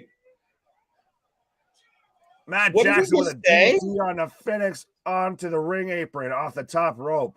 He hit me right in the head. Is that what he yelled out? I don't know. Now, what is your feeling about with a lot of spots comes some botches? I think that's expected, honestly, at this point. A little bit. As the crowd chanting, "This is awesome," and we've got a fucking Hurricane Rana from Nick Jackson onto Penta onto everybody. Yo, everybody goes down. Head? Oh shit. A-Town, and all the new faces in the chat. I hope you're having a wonderful Saturday night, and whatever you got to do to put a smile on your face, I hope you're doing it. But yeah, huge Hurricane Rana from the top out, and I honestly thought Matt Jackson, I didn't see he moved too fast. Somebody gonna get hurt real bad, right? But yes, A-Town, Damien, Josh, Richard, Scott, Chris, Small Mark, everybody. What? Hello. Kenny's got him up. Oh! Nice. Dude, that's better than his actual finisher. No, the one-winged angel is still. Fuck off with that shit. It's one of the most protected finishers in professional wrestling. Finisher. No, you just don't like Kenny. No, I don't like the finisher. It's funny because I have this weird stance of I really like Kenny, but I dislike the Bucks, so I have to take this weird stance with everything. I'm halfway in, halfway out. Big ass German suplex from Pac onto Kenny. Oh, that man just snapped right around. All right, so we open the night with a cage match. We follow up that match with this crazy trios match, and the crowd is into this for sure. This makes me feel good knowing that we're 2 matches in, and I don't think there's been honestly a second of Full Gear that's disappointed.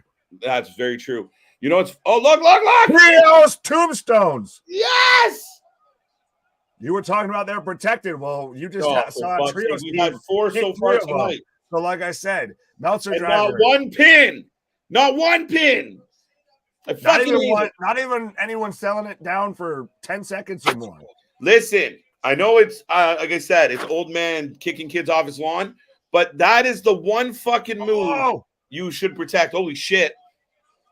Phoenix with a splash off of Canadian Destroyer into a rolling cutter while Pac's going up top for the black arrow on Kenny. He's got blood splattered all over his face. What? Black arrow on the back of Kenny. Into the rings of Saturn. Oh my God. Oh my. Well, Cutlass no way. Right there. So do something. Help. God damn it. Put the camera down and help me get my arms to the ropes. Nick Jackson breaks it. I mean this respectfully. I really do. But fuck Brandon Cutler. I feel bad that I recognize him. Double tope sentons on the outside from the Lucha Bros onto the Young Bucks. Woo! Lucha feeling it. Penta feeling good. Phoenix limping like someone shot him in the hip. So let's keep an eye on that. But still, they had me sold of like, holy shit, Death Triangle is going to win this. No, they're not. This is where it looks like the FedEx with an arm drag into a stomp. Oh shit, arm drag. Yeah. The non-stop action. I don't even know why we have a ref. He is as useless as fucking There's tits no on a legal. pole. Oh, we've got the hammer. The hammer. See, if this is like the apex of the match, I'm going to be very fucking upset. Well, you're about to because Fenix just threw it as we've got a V-trigger. Yeah, fuck's sake. Fenix threw the hammer back at Pac as we've got a V-trigger. And the Bucks are... Look. He's going to hit a fucking pedigree. Oh, well, I thought for a second. Oh, wow. 2 count. 2 count. Fenix kicks out. So, there, you get to live another day. Wasn't the end of that match. Where do you not feel like, dude, you got something good going. Don't get stupid with it. Don't have that hammer spot. Just let them be united because they're kicking ass and get to the conclusion without being lazy. My 2-word answer is Young Bucks. I just don't need it. My 1-word answer is Jackson. You just don't need it. It's so good right now. It's so good. Swing blade. Yes. Swing blade. Triple swing blade. Triple. Coming in as a house of fire right now. Attaboy. My favorite guy in the match. Penta. Middle. Triple super kick. Of course. So, true story. You want to hear a funny, quick side note? This is what kind of dad I am. Poison Rana. When my kid gets hurt, I got her to repeat Zero Meadow. Like say it, and as a way to like cope with like when they're I fell down. You're just like say it, baby, say it. And so yeah, that's how we get through pain at my house. That's awesome. Well, I was gonna say, first off, as we get a breakup of the pin, but absolutely 10 on 10 for dad mode there, 100%. Meadow. See, like it hurts. I'm like, say it, Zero. You're good. You're good. You're good. You're good. If you can say Zero Meadow, you're good. It's like if you're gonna fall upwards or fall on your back. So right. If you can look up, you can get up. Oh shit! Pac just got his face kicked off. As before. Oh, corkscrew moonsault. Matt Jackson up top. Fenix tied up in the ropes with Kenny on the ropes too. So this match hit you see what happened though, Nick? Ever since that spot with the hammer and there was a bit of a lull. V-trigger. Oh, huge V-trigger. But you kind of outworked the crowd died on you because of it. A little bit. It's one of those, the second you got cartoonish and you built for that finish. Yeah. And they expect it. They're like, shit. Oh, the hammer. He pulled the hammer out of his jocks. 2, 3. Yes! Holy shit. Wow. How about proving a point? How about proving a point? Now now House of Black returns. Hold on tight. Fair enough. I'd be fine with that because I was not expecting that of literally. I will shut my fucking mouth. I've been shitting on this whole situation for a while. And I guess, you know what they said? We'll show everybody. We'll go under on our return. Fuck them. So I'll give them credit. They're making me eat my words.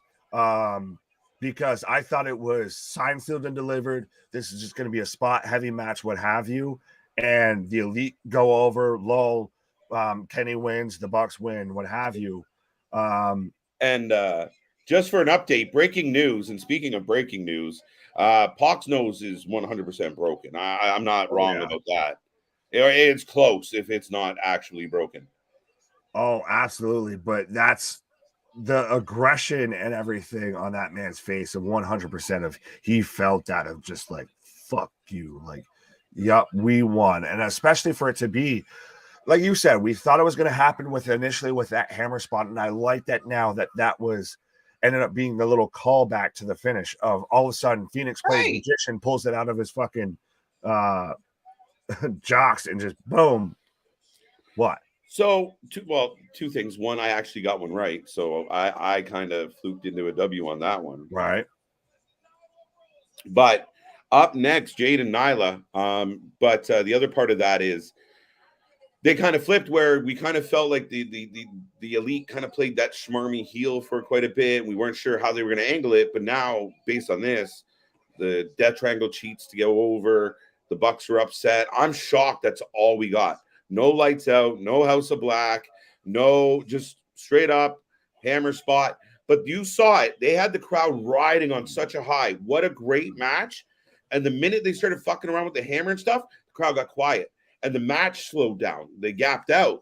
If they would have just kept building to a natural win and maybe held the tights or did something just naturally rolled into a quick victory, then I think you would have been like right with them and all that excitement. Yeah. Oh, what the fuck? Instead of kind of like that lull and then the ending. Fair enough. It was being picky, but it was a hell of a match. I will give them credit, though. If you built up towards the end of it, seemed 100% like the Elite were about to win and everything like that. And then you get that sneaky little hammer spot, and then boom, we get the roll up 1, 2, 3. That's why I even popped right for it. I was not expecting that at all, and especially for it to be Phoenix who hits that ass. We've got Nyla Rose versus Jade Cargill. Okay, so we see that Vicky Shops at WWEshop.com coming out with an "I'm Your Mommy" shirt. Unless that's been customized out of AEW. Yo, time the fuck out. That is awesome. I literally Vicky Guerrero in a "I'm Your Mommy" shirt. 100%, and we're coming out with the lowrider and everything. 100%. This is bad. I'm shocked they didn't come out to "Viva la Raza." Órale. I'm shocked. We lie, we cheat, we steal. Right. This has made me Christ, we steal. That's how we've gotten here. She stole the belt. I'm still waiting to see Rhea Ripley show up. Yo, but could you imagine that ever happening the other way around? Like, fucking Cody coming out in a fucking Adam Page t-shirt to be funny. Fair. Yeah. That's not a bad shout, honestly. But I like everybody. Viva la raza. This whole situation made me like Nyla and Vicky a little more. Oh, absolutely. I'm like, shit, maybe she could win. All right. Jade for the win. Listen, I've said it here. Jade is going to go 101 in a row. I'm telling you right now, she's going to hit 3 digits before she loses that belt. I don't give a fuck who they sign. Very true. I think we've been on record before of saying that she should retire with the belt 100%. And right. She's coming out looking like a fucking badass too. She's coming out here looking like Chitara. Thundercats. Ho! It's interesting that the champion, we've seen her cosplay a few times now, and even the baddie in the back. Oh, absolutely. Well, I fully dig it 100%. That's a big fan of Thundercats. She's pretty much of like the real life Storm. Well, it's funny as shit though. Like, I mean, I grew up a kid that watched Thundercats and always wondered what would she look like in real life? Well, damn. How you doing? Right. But no, it still does make you a little bit feel for like this is the most I've been into Nyla throughout this whole, through her whole run in AEW and everything. This is the most babyface Nyla we've seen, really. And even though she's not a true out and outright babyface, it's worked. Maybe that's AEW's thing of we don't do out and outright baby faces. We do that kind of tweenerish, which granted that got Impact and WCW into trouble. But like you said, coming out with the "I'm Your Mommy," the lowrider. That's you want to pull dope for Nyla, but then we turn around and get Jade coming out as Chitara, and you're like, listen, I give credit where credit's due, and I like being an agitator. I like, and I know we joke because, we like to be innovators. We're often imitated, never duplicated. People try and do their thing, and, we might do something. Next thing we see it out there, and it's a constant. But we just let it go. What? But yeah, we know. I appreciate certain things.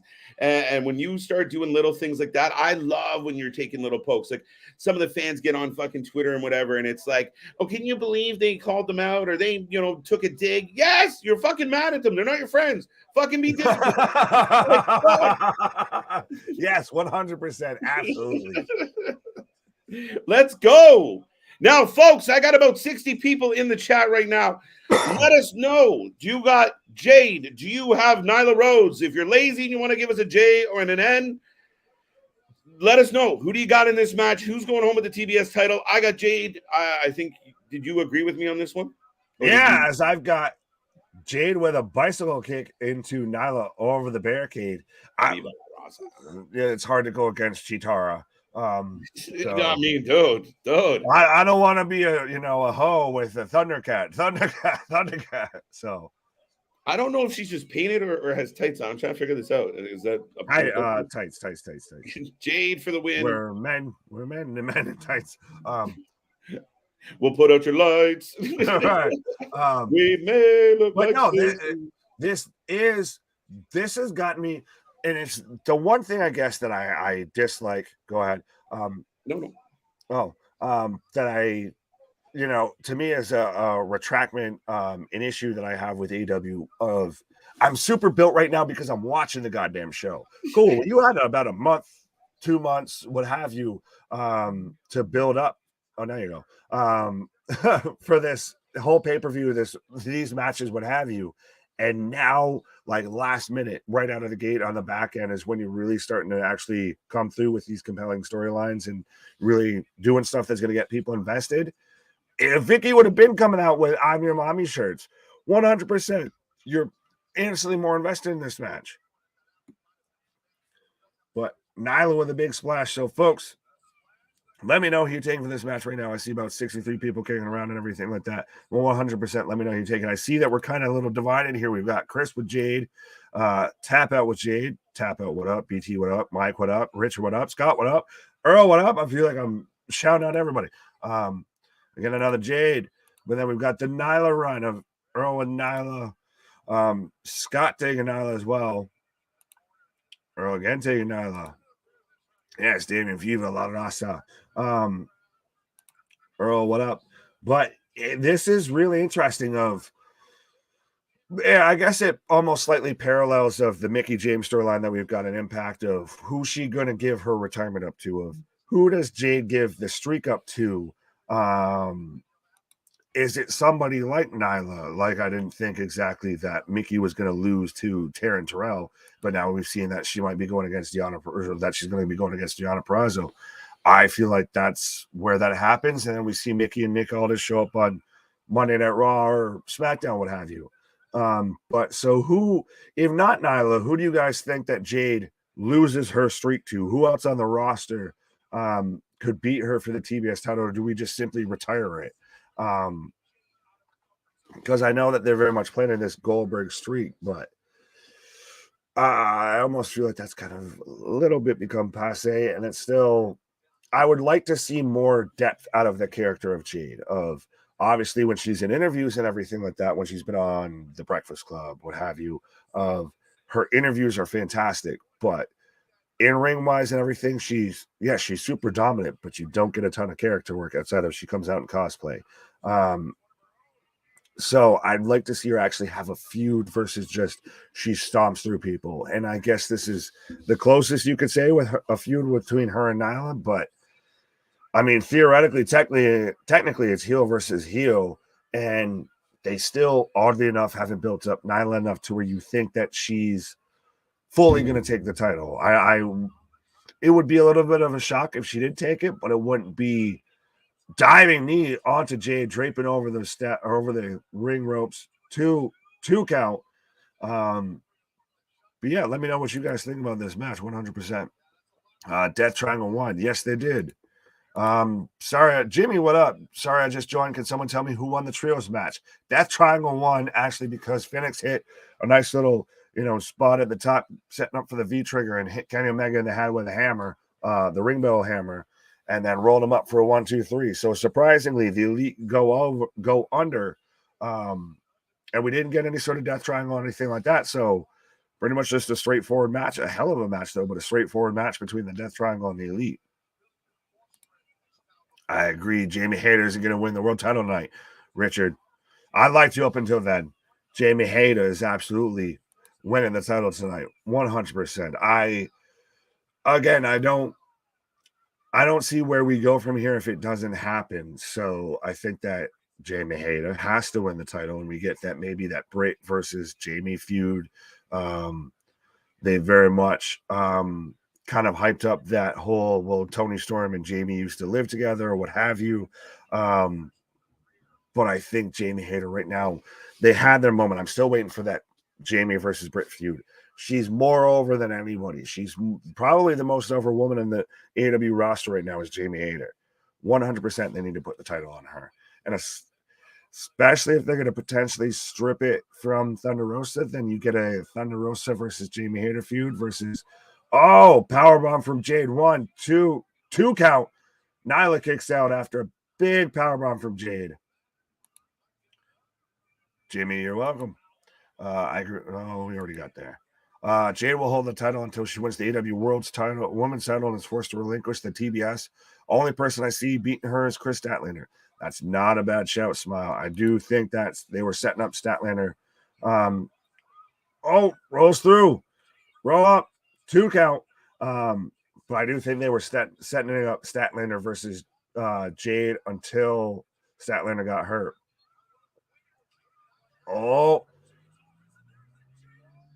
Jaded / Glam Slam 2 count on to Jade from Nyla Rose. So this has been still a very competitive match. 100%. It could go either way.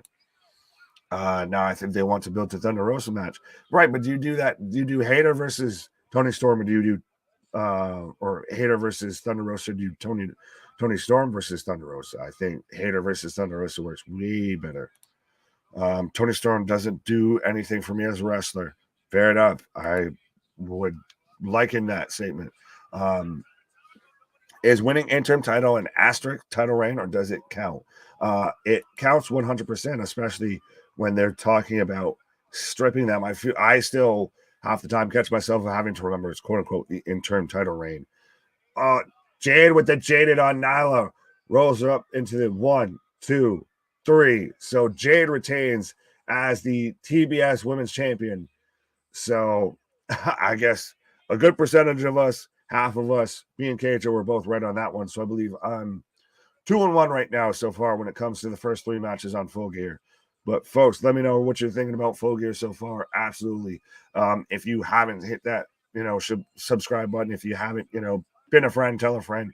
Absolutely. Let them know we are doing this nonstop. Nobody covers professional wrestling like we do. What?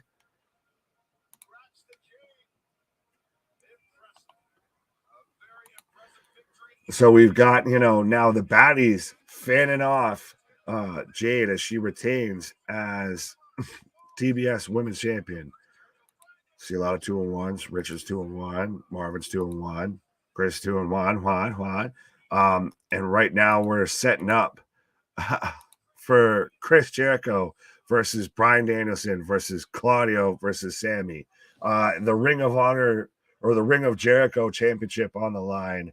Let me know what you're taking for this match. And I'm torn on this match because I feel in my heart of hearts, I know Chris Jericho is going to win. As much as I don't want to admit it, as much as I don't want it to happen, very much like Thanos, Chris Jericho, I feel is inevitable. It feels like in this situation with Tony Khan. What I'm hoping for is that Daniel Bryan wins, honestly, because I think we might get a little bit of dissension between Sammy and Jericho, because Sammy's still very much trying to win his first world championship. And Claudio, I don't see him winning since he is the one who lost the title to Jericho, what have you. So please make it make sense and give it to Danielson. That's what you should have done all along, Tony. Just please course correct finally, because I'm sick and tired of the Ocho. I'm sick and tired of Judas being a special moment. I'm sick and tired of, Purple Dinosaur singing Smash Mouth songs, Chris Jericho. Just give me Bryan Danielson actually being taken seriously as a credible threat. And they even point out how it's standing room only right now in the Prudential Center in New Jersey. So there's no pictures of, tarped off sections or what have you.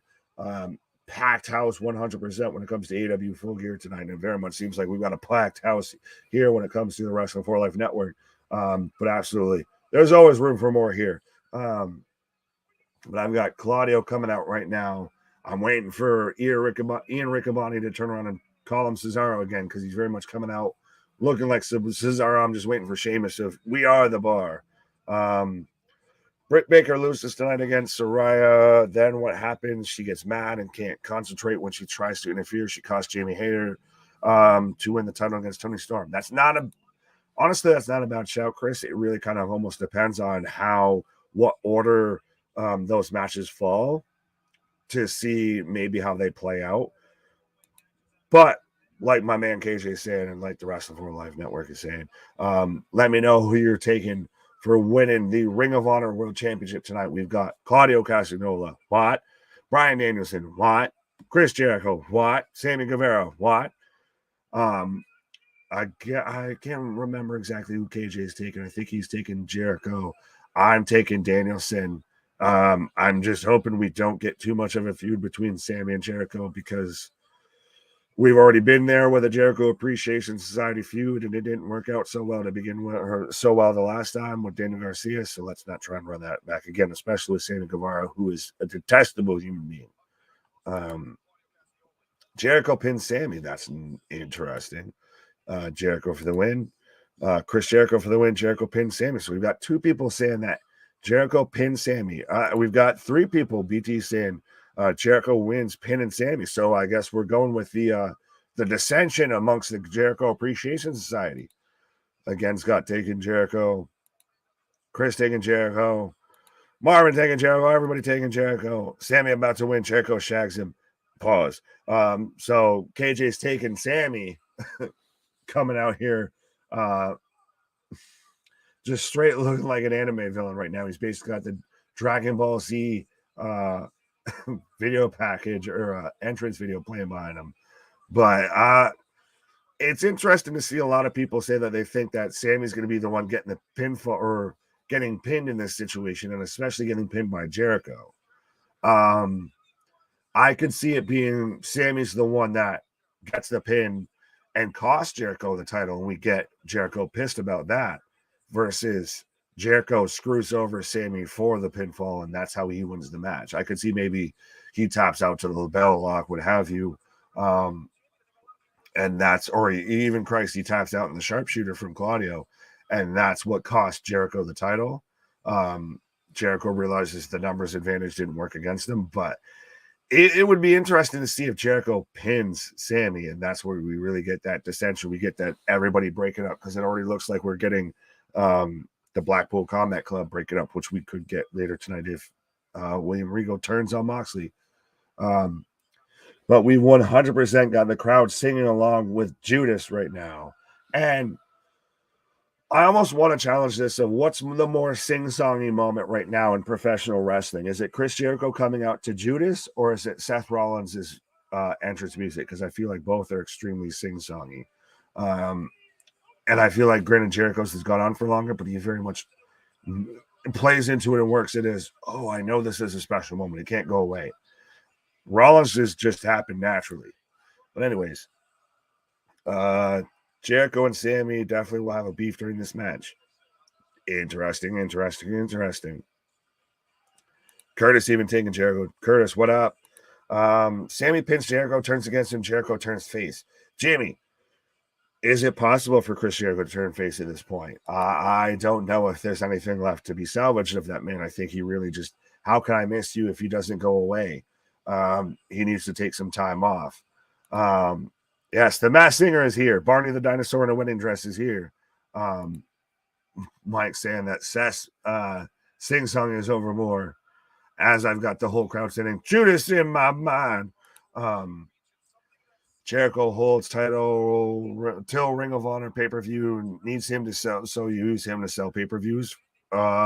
Interesting, especially if you're going against WWE, not a bad show. Because they've got Deadline that's copying Impact's rules. Would like to see Jericho versus Lethal, with Lethal taking the title. Oh, you had me until you mentioned Jericho versus Lethal, with Lethal winning the title. I almost still feel like Jonathan Gresham should have never lost the title for him to go that route.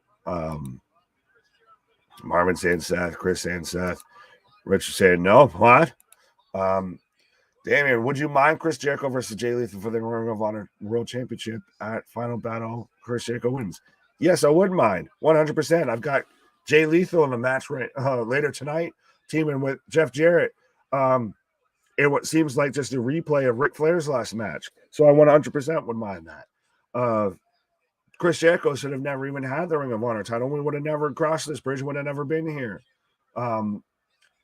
Jericho has become a leech of every kind of hot push storyline that's going on in professional wrestling, especially in AEW. That's what killed Eddie Kingston's run. That's what's kind of killed the Blackpool Combat Club run, and it's still affecting Bryan Danielson and Claudio to this day. So we need to hit the refresh button on this 100%. Danielson with a tope on the outside on the Sammy, as we've also got Claudio and Jericho going at it right now. Jericho just throwing elbows on Danielson. Boom. Boom, boom, boom. And I am back, ladies and gentlemen. Thank you for tuning in, by the way. I see 60-plus people currently viewing us, and I know a lot of people covering this tonight, but nothing like us. We are the alternative commentary to all the wrestling. Fatal four-way match. Sorry, not to trademark someone else. But get your predictions in, folks. If you're new here, we take predictions on all the matches. We take predictions for everything, and then stay to the end. We want to know your rating out of 10 on tonight's Full Gear. Don't miss out on that. Lots of fun, lots to talk about. Nick, I did take Jericho. I believe he's going to be the face, the poster boy for December 10th in Ring of Honor. And for whatever reason, these two pay-per-views on December 10th, their names will not stick in my noggin. Deadline and Final Battle. Deadline and Final Battle. But so if you're going to kick off Ring of Honor and you can't do TNT Championship, you can't do World Championship, what better way to draw in, especially because I know, who would you say is more known right now in professional wrestling?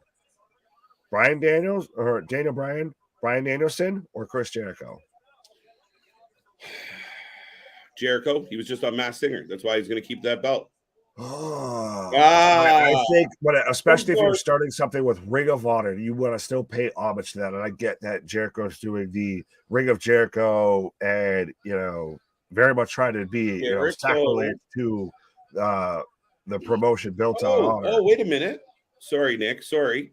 Handshake between Claudio and Bryan, and then everyone's like, wait a minute. Right. Yes, let's go. Danielson's so expressive with his face and everything. Just They're even pros. his little eye roll and everything. He's just like, okay, we're about to do this. They're pros. They understand how to work a crowd, how to milk a crowd, how to milk a moment. And let's go. I mean, huge uppercuts, both men swinging. But so now what if we build to, at Final Battle, we build to Bryan Danielson as the Ring of Honor World Champion versus Claudio Castagnoli for the Ring of Honor World Championship? Oh, that would be fucking phenomenal. I don't think we're getting it. It's almost like you could fucking actually do this right. They'll have a non-title match. They'll just have some match because they don't. They'll be on the pre-show on Rampage. No shit. Roll up. Up goes Daniel. Down goes Daniel. Another roll up. Everybody, we're rolling around for 2 counts across the board here right now between Claudio and big ass Aubrey on zebra duty right now. So, right, for those keeping track at home, Tyrus All Elite. I don't think so. Yeah. So, do you get all of the hate that's kind of come around with Tyrus now that he's NWA champion? Yes, I mean it is. Based on all the facts, it is slightly controversial. And I mean, if you were a guy that signed up to a company and you really were looking for that traditional classic wrestling, not to take away from the match we're watching right now, folks, but and you see Tyrus, who's a little controversial, who may be getting a little bit of a rub just because of a TV presence. And it feels like a demise from, oh shit, huge double cutter. Right, I was gonna say I'll leave it as I don't mind Tyrus winning. Okay, I actually I'm okay with it. As Sammy hits a big ass double cutter onto Claudio and Bryan, who were hitting the double single leg Boston Crab on Jericho, and now we're getting Jericho and Sammy hugging it out. What is the crowd chanting right now? What is the crowd chanting? Dale, friends out there, fact checkers. Right, friendos, help us out. As Sammy hits the little, now they hit the little Spinneroonie pose and everything. All right. I like it. This is sports entertainment more. No, that's good though. That's wrestling. Play the crowd. Let's go. I'm good with it. Like, listen, that Bucks death triangle match was outstanding. Great big pops, energy. Like I said, they lost the crowd a little bit at the end, but if that's just being a little critical. But yeah, man, I think at the end of the day, it's just those little moments where the Bucks and the Elite could play those moments up a little better instead of just going from spot to spot to spot to spot. And that's just a little constructive criticism. It's not being, I liked the match. So I appreciate Jericho bringing out that side of the sports entertainment. Right. Does Sammy Guevara know how to do any other taunt besides this? Someone quit hitting the right button on your D-pad with Sammy. It's doing the same taunt. It's the same as the Bucks without less lean. Right. The Hispanic young brother, the Hispanic Jackson. Hispanic Jack. Oh my God. Yeah, the only reason they did it was to try to elevate the title. Jericho's bigger name and draw. Kind of, sort of, right? But also a bigger embarrassment. See, for me, oh shit. Someone had to say it. Listen, I don't disagree. And I know a lot of people, he's having the best matches of his career. Did you see him in Bandito? Dude, we were live for Bandito. And legitimately, we watched that man slow his shit down so Jericho could keep up. And we were calling out every moment. You could sit there and see Bandito slide himself a little bit more so Jericho could actually hit his spot. You saw Bandito work at a pace more fitting Jericho than a pace fitting Bandito. Yeah, absolutely.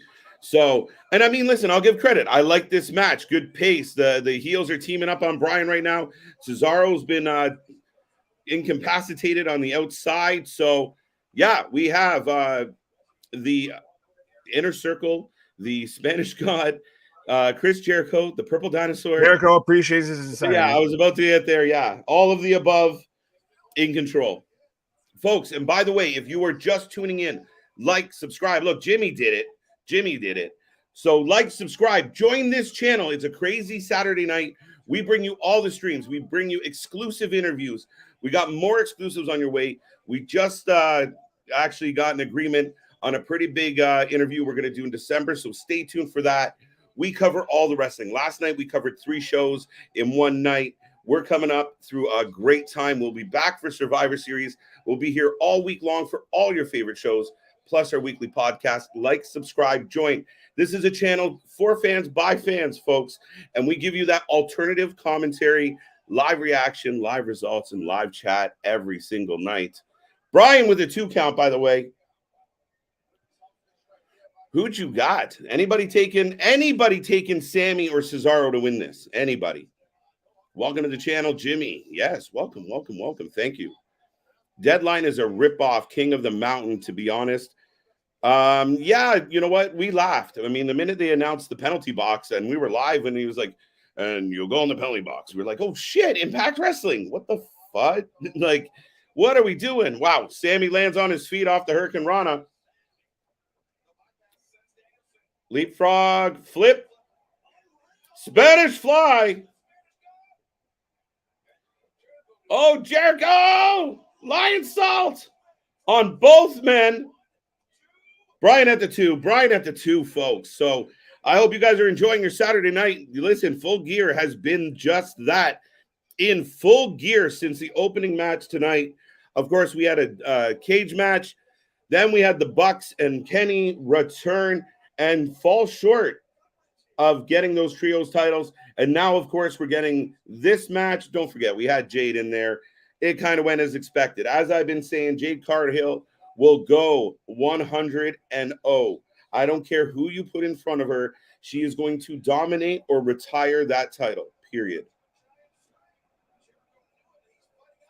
Cesaro with the stomp.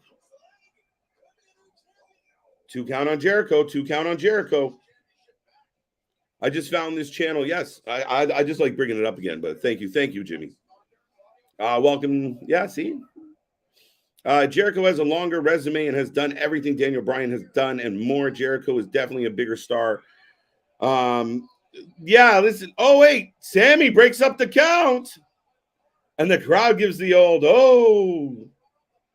Uh-oh. Young grasshopper making daddy unhappy. Yes, Jade won dominantly, as she should have. You fucked up. Jimmy's taking Sammy. I like it. He trimmed for the title match. All right. So Sammy and Jericho throwing blows. Jericho looks like he hasn't had many hockey fights. Tyrus is a beast. Yes, he's a big man. And don't get me wrong, very imposing champion. He's made a name for himself. I understand from a notoriety standpoint, kind of like Jericho, Tyrus has a name. So I get it.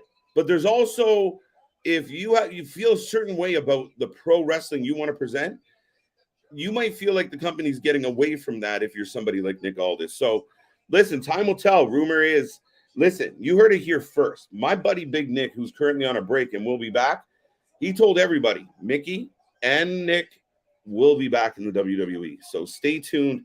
My man is a procrastinator. Fucking hilarious. He knows the future. That's what I was trying to say. Damn vitamins. Richard's just agreeing with everything. I like it.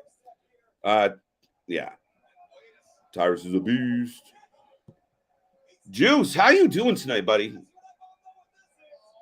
Oh, Sammy trying to hit the lion, lock up the lion tamer, the walls of Jericho. Jericho says, not today, and it turns him into his own.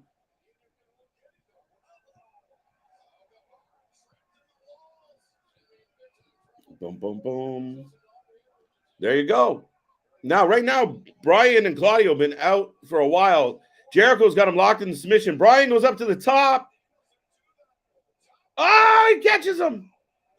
Hooks him. And there we go. Back into a Boston Crab. We call it the Walls of Jericho, but he turned into a Boston Crab. Got Jericho for the win. I'm 5-1 so far. So, Raleigh, you're having a good night. And thank you for being here. Chris Jericho sells 2 big boots from Claudio. So Cesaro says, we're going up in the air. Let's go. Huge vertical. Hell of a match, folks. Hell of a match. I feel like I'm just screaming into the mic. The neighbors are going to be pissed. Thank God the sound in the studio is pretty locked in, but I hope everyone's doing that feel right on a Saturday night. And remember, folks, we do this streaming for all the shows. Big shout out to CJ Brand. I hope he's having a wonderful Saturday night. Ashley Rose, other members of our family and channel. So tune in, see all the folks that make this happen. And we got a sharpshooter, and we got a crossface, label lock. Maybe we get a double tap out. And interesting. Where's Sammy? Sammy's got to be somewhere. Jericho. Oh, there you go. Super kick. Second super kick to Bryan. Both men down. Sammy saves his friend. What if we got the tap out and both guys got the win? And they had to fight to figure out who was the real champion.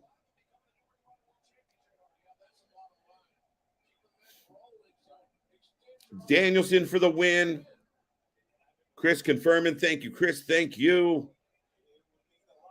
I will give Jericho credit. Even though he's been oversaturated this year, he kept it entertaining in return. Listen, I don't want to give the guy no credit. I mean, I will admit he showed up in a time where nobody. Oh, look, Sammy's got him up. Sammy's got him up. GTO. Oh, GTS. Whatever. Sammy up. Shooting star. 7-year itch, by the way. 2, 2, 2, and the crowd is going crazy. Folks, let me know how you feeling. Interim. I am the Ayatollah of rock and roll. Of Watatola. There you go. My brain filled in the blank there for me. 2 and 1. All right. Late to the show, Hagen. Chris Jericho, classic heel and rock star appeal. Nice. Not bad, not bad. Listen, he's been overworked, but the problem with Jericho is, again, it's that self-filleting. It's that pat on the back. It's doing things that aren't great, but telling everyone how wonderful they were, believing your own hype. Jericho's oversold himself a bit. And I didn't love him getting the ROH title, and I don't give a shit what the reason is. If he's such a big deal, you highlight him on your show. But you know what? There are moments like what they're doing here tonight is excellent, and he's been good. He's been great. No knock on him. Now he'll roll out, catch his breath, and Bryan had enough of Sammy shit. Hey, everyone in the chat right now, I see about 60 people still hanging around. Throw a thumbs up, throw a woo, throw something if you're enjoying Full Gear. Give me some indication. I want to see a fan vote right now. Move those thumbs and give me some feedback. Simple. Thumbs up, a yes with an, give me some yeses. 1, 2, 2. Oh, fuck. Where is Nick? I got goosebumps. I thought Bryan had it. Folks. Great. Thank you for asking. Yeah, thank you for being here. Big back elbows. What name did Nick Aldis wrestle in WWE? Fact checkers, fill me in on that. I got too many vitamins in my system right now to recall. I should know that, but at the moment, I don't. I would like Claudio to win, but Jericho will win. There you go. Okay, smart. A lot of people, I'm surprised by how many people took Jericho. Nobody took Cesaro. Nobody took Sammy, I don't believe. Maybe a couple. Bryan up on Cesaro's shoulders, throwing bombs. Up. Big. Oh, no. Backslide. Big clothesline. Woo. The heart is pumping, folks. I love that Claudio did the stomp, play tribute to a good friend, Seth Rollins. I like that he just threw it out there. He hit the ropes and it hit it real quick and short. I liked it. Another awesome match. There you go, Chris. Match is awesome. Keep this going, folks. Keep it going. Remember, tell all your friends. If you have any wrestling friends that aren't watching us, get them in here. You're doing them a favor. Wrestling is instantly improved when you watch it here with the alternative commentary to all the wrestling shows, folks. Though, Riccaboni, guy's a gem. Bryan and Claudio up on top. I was supposed to go to the Trans-Siberian Orchestra concert with my girlfriend, but I turned it down for this. There you go. There's a bro. Yeah, dude, flowers, chocolates, a teddy bear, a big kiss, some dinner. Make it up. You'll get there, bro. You'll get there. Another Spanish fly, but rolled into the label lock. Oh, no, Bryan's going to take it, but we haven't seen Jericho in a minute. Where's Jericho? There he is, creeping up like a sewer rat. Double axe handle. What's up, Hassan? Good to see you, buddy. I hope you're having a wonderful Saturday night as well. There you go. Woo, Dale's having a good night. Got some flames, Curtis. Yeah, folks. Full Gear is dusting it tonight. And this channel is on fire as well. We appreciate everybody spending a minute with us tonight and enjoying the show. Jericho hits the guardrail. Cesaro hits the... Listen, I try not to call him Cesaro. It's a knee jerk. But Claudio with another European uppercut. Bryan on the apron. Upcut! Holy shit. They keep this pace. We're all going to bed exhausted, folks. Equalizer on the floor. Sammy out. Sammy now up top. Another shooting star. The crowd is on their feet. Springboard. I'm going horse, folks. We're only four matches in. I'm going horse. Thumbs up from Marvin. Good to see you, Marvin. Good to see you. A-Town. What? There's the perfect answer. I'm zooming on Full Gear on YouTube. Good job, Hassan. Mike, good to see you, buddy. Woo. Cesaro cranking the neck. Sammy slips out. Roll up. Got feet on the ropes. Feet on the ropes. Cesaro says no. See. I like it. Oh, here we go. 1, 2, 3, 4, 5. What? Woo. Lots of people feeling it tonight. No, he did. Chris, did he not do a couple? I'm positive he had a couple tryout matches. Like he jobbed out a couple times. Maybe I'm wrong, but I'm pretty sure he had a cup of tea. Jericho with the win. Judas effect on Claudio. 1, 2, 3. It's over. Chris Jericho and still. Told ya. KJ's back in the game. Got a couple right now. A couple of answers. Thomas feeling the flame. He never wrestled. He was Magnus in TNA. Yes, he was, Big Nick. Yes, he was. Are you guys sure he didn't have a couple? I thought he did. The Elite lost. I'm shocked, Alexander. I'll admit it. I'm impressed. Hell of a match. Lots of action. And, yeah, literally impressed that they did not just walk away with those titles on a platter. They're trying to show. It's a sign of good faith.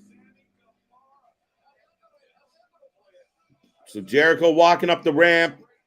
Everyone else looking a little beat up after that barn burner of a fatal four-way. Oh, absolutely. It's every match so far, for one reason or another, has been 100% fantastic tonight so far with Full Gear. Right. And speaking of a barn burner, my words, he's converting me to the Church of AEW. What? Right. And speaking of a barn burner, welcome back, Big Nick. How are you doing, sir? I'm doing good. How are you? I heard you was getting well. The goose pimples and everything. What? The goose pimples. Oh, I was like, yeah, I heard you correctly. Yeah, no, literally, that last match, my hair started standing up. Like, there was like a couple near falls. I thought it was done. I thought Bryan had it a couple times. Oh, yeah. Well, I'm not fully surprised that Jericho won, but that was a fantastic match. Every match so far. Maybe exclude the Jade and Nyla match. That might have been that might have gotten something up, but for a different reason. But you know what, Nick? Just sorry to interrupt real quick, and I'll let you finish that point. But the Jade Nyla match wasn't so intrusive that it took away from the show. They got in, out. It was entertaining. We got the Viva La Raza fucking entrance, and right. It was all right. It was entertaining for a few minutes, and the show kept the show's pace. So back to you, sir. No, it's very much been the breather so far. When it comes to the show so far, every match has been an absolute. I hate to use the Brawling Brutes, gimmick and everything, but it's been banger after banger after banger. And so that was that good little palate cleanser, that change of pace, that change up instead of a fastball coming down the pipe every night. Yeah, no, absolutely, Nick. I mean, that's legitimately. That's legitimately what they were doing with this, and I like everything we're getting tonight. We can't really complain. But Saraya is back, ladies and gentlemen. She is looking good. Her first match in 5 years. I actually looked up the date of her last match earlier. She has not had a professional wrestling match or been in a professional wrestling ring as far as competitively since December 27th, 2017.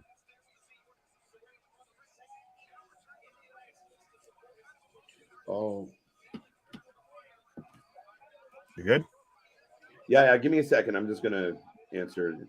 No, you're good. But I was saying how Saraya hasn't been in a match as or brothers right now in the front row, but she hasn't been in hasn't had a professional wrestling match in over 5 years at this point. I know we've talked about before with CM Punk having a 7-year layoff.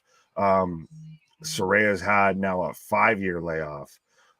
So it's going to be interesting to see what we get from her. I know some people have speculated, percolated, thrown out there that Sasha Banks, Mercedes, comes back or gets involved in this match, which would be interesting. 100%. That would be 100%. That's news shattering. That's game changing. That evens out the playing field a bit more.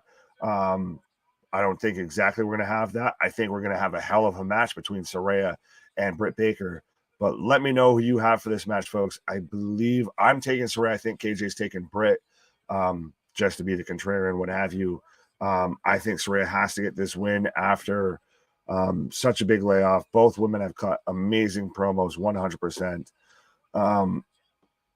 But now that this is interesting that this match is happening before the title match, so maybe we don't get Britt involved in the title match between Jamie Hayter and Toni Storm.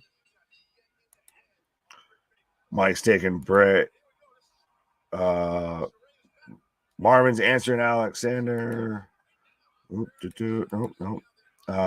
Smile's thinking this is a quick match. Dale taking Saraya. Scott, you're not interested in this match, really? That's surprising. I think this has been one of the bigger matches that's been built up, and we've got a headlock right now, and Paige just wailing on Britt right now.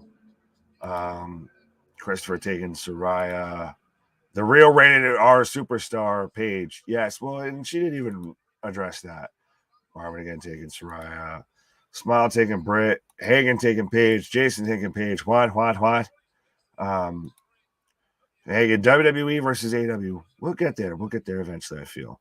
I never see Mercedes, a.k.a. Sasha Banks, never, ever. She's under contract with WWE.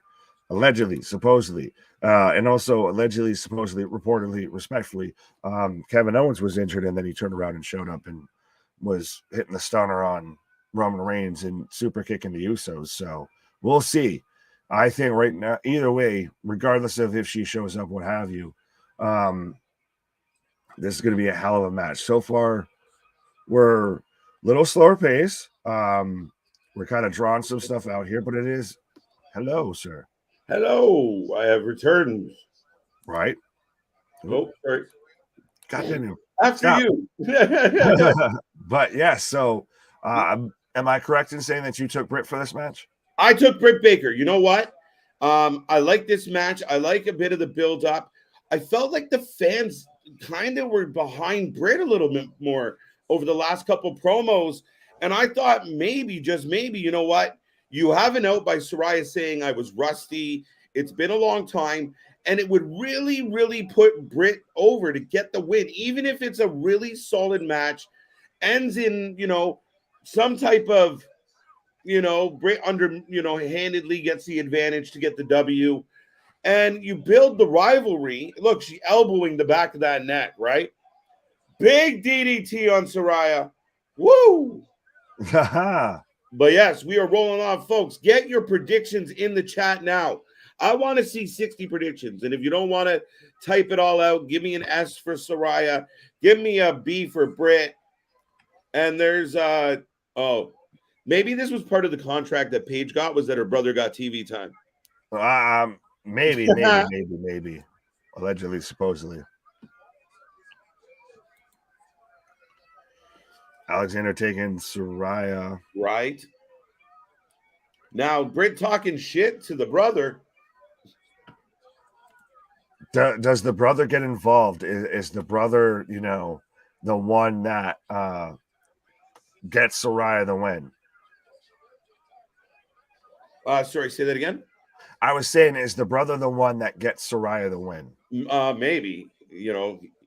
He's distracting. Right.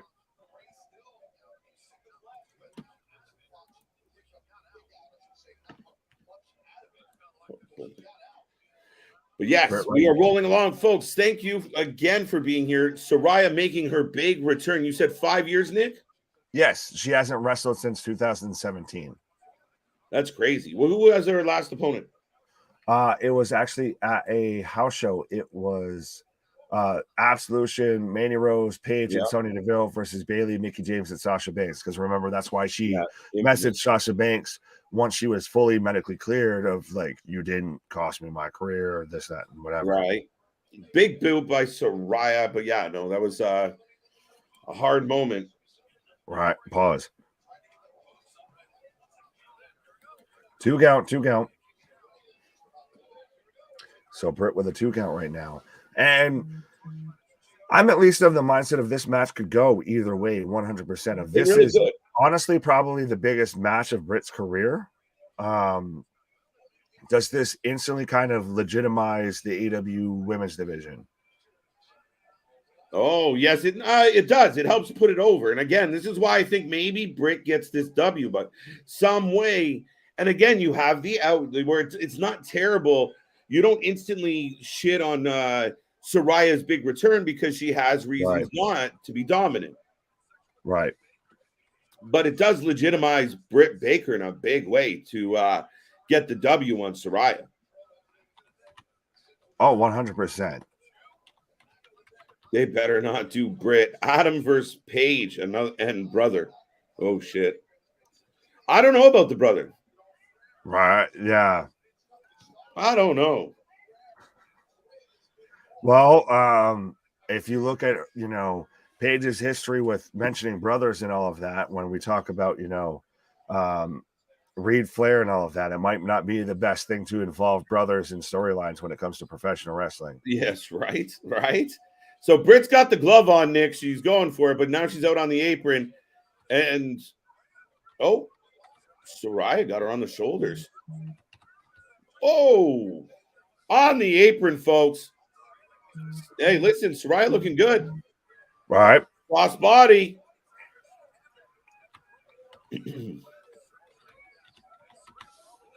She's showing she can go, folks. Listen, you got any friends out there that are a bit of a wrestling fan, you let them know that this match is on fire, and the alternative commentary is letting everybody know what is up. Oh, absolutely. This is, like I said, this is one of the few matches that was really built up to tonight, that was really anticipated tonight. Absolutely. I thought, and granted, I feel like we still might be, in the first stretch of this match. This match, I feel like, could steal the show, to be honest.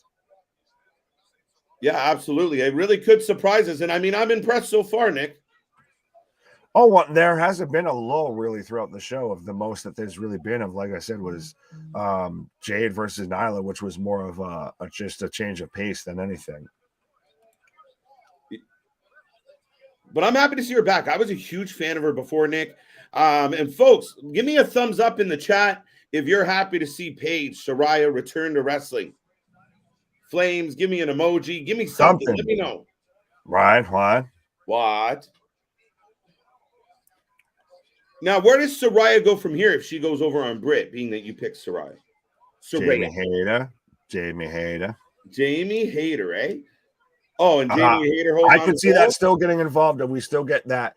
Like you, well, I guess what you even might have said of with this Britt going over to where this is match one of say 2, 3 so matches to where we get that kind of blend of storylines between Britt versus Saraya versus Britt, or Hayter versus Britt, Hayter versus Saraya. We get that kind of little triangle for the AEW Women's title. Okay. She's so over. Another 2 count, Nick. Another 2 count, folks. Now let me know. Are you watching the show? Or are you just listening to us? Well, what do you guys got on your screens tonight? Let me know. Let me know how you're taking in your AEW Full Gear. Oh, roll up. Those. Oh, she's gonna get in the lockjaw. Britt setting up for the lockjaw right now. And I like this. One of the best finishers in wrestling.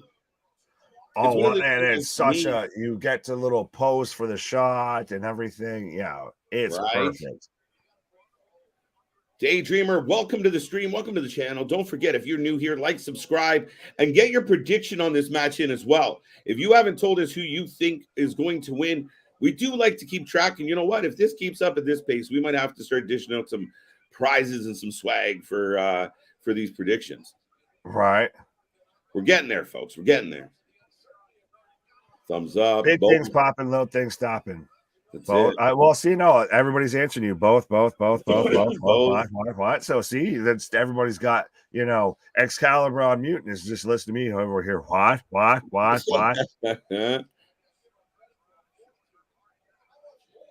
Just y'all. I don't have access to the full stream. I appreciate that, Mark. Though we'll keep you up to date all the way through. Like I said, we're like the rest of the friends you can't get in your real life. We'll just come here, chit chat, and all touch base. Right. And see how Same thing with Richard there. I just came here to hear what. There you go. There you go. Thank you, Carl. Thank you. Appreciate you coming to the stream. Thank you for joining us tonight. There you go. Hey, listen, we're a lot more cost effective. Trust me. Exactly. 100%. There you go. I got you. Look, Hagen giving up the streams. He's the Robin Hood of the channel. Right. There you go. Spreading the wealth. That's I was gonna say robs from the rich and gives to the smarks. Right. There you go. The good Samaritan. I appreciate that, Hagen. You're a good dude. Right. Oh shit. Oh, big 2 count. Happy Big 2 count, Nick. What? Now, crowd's quiet down a little. I mean, a little bit of a swoosh after all the action we had to run out the first hour and a half of the show. Almost. I was going to say a little bit of a slower match, a little bit, you know, we're going to bring it down a little. It's not bad, but it's one of those of, like I said, change of pace of everything's been bum, rushing through it. So we're going to slow it down a little. Oh, crowd picking up the chant now. We got a reverse figure 4 lock, I guess, into the turnbuckle. Christopher, good to see you. I was gonna. There you go. Send them our link. What? Send them everyone our link, folks. If you're in a chat, if you're on Reddit, just let everybody know we're the best alternative commentary. You don't want to listen to Excalibur. You don't want to listen to Kevin Patrick or Michael Cole, Saxton. You don't want to hear Saxton shit. You got us. Right.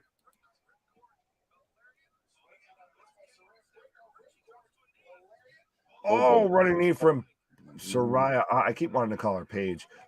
Onto Britt for a 2 count. 2 count as well. I was streaming the earlier matches and I lost the feed. The Jack Perry Luchasaurus cage match. Yeah, Carl. I mean, that ended up being a really solid match. So, no, but thank you for being here. Thank you for choosing us. And yeah, we do this for all the shows, all the wrestling. We just came off a weekend where we did Wrestling Revolver and GCW. I mean, we got Full Gear tonight. Survivor Series coming up. Then the 2 on December 10th, which I could never, Final Battle and Deadline. And we're still here for Monday Night Raw, Tuesday NXT, Wednesday Night Dynamite. Thursday night we do the Let's Rumble. Friday night for SmackDown and Rainbow. 2 count for Britt. Why? 2. We got a 2 on a stomp. Katie, a lot of people are having trouble getting the stream, and that's what we're here for. All your friends. If anyone's having trouble, send them this way. Right. We're like you keep saying, and I think I've kind of started that whole movement of, we're the alternative commentator. We're the wrestling buddies you can't get in real life. We're, the commentary. We're the, bonus features, the director's cut on, whatever DVD you want to imagine.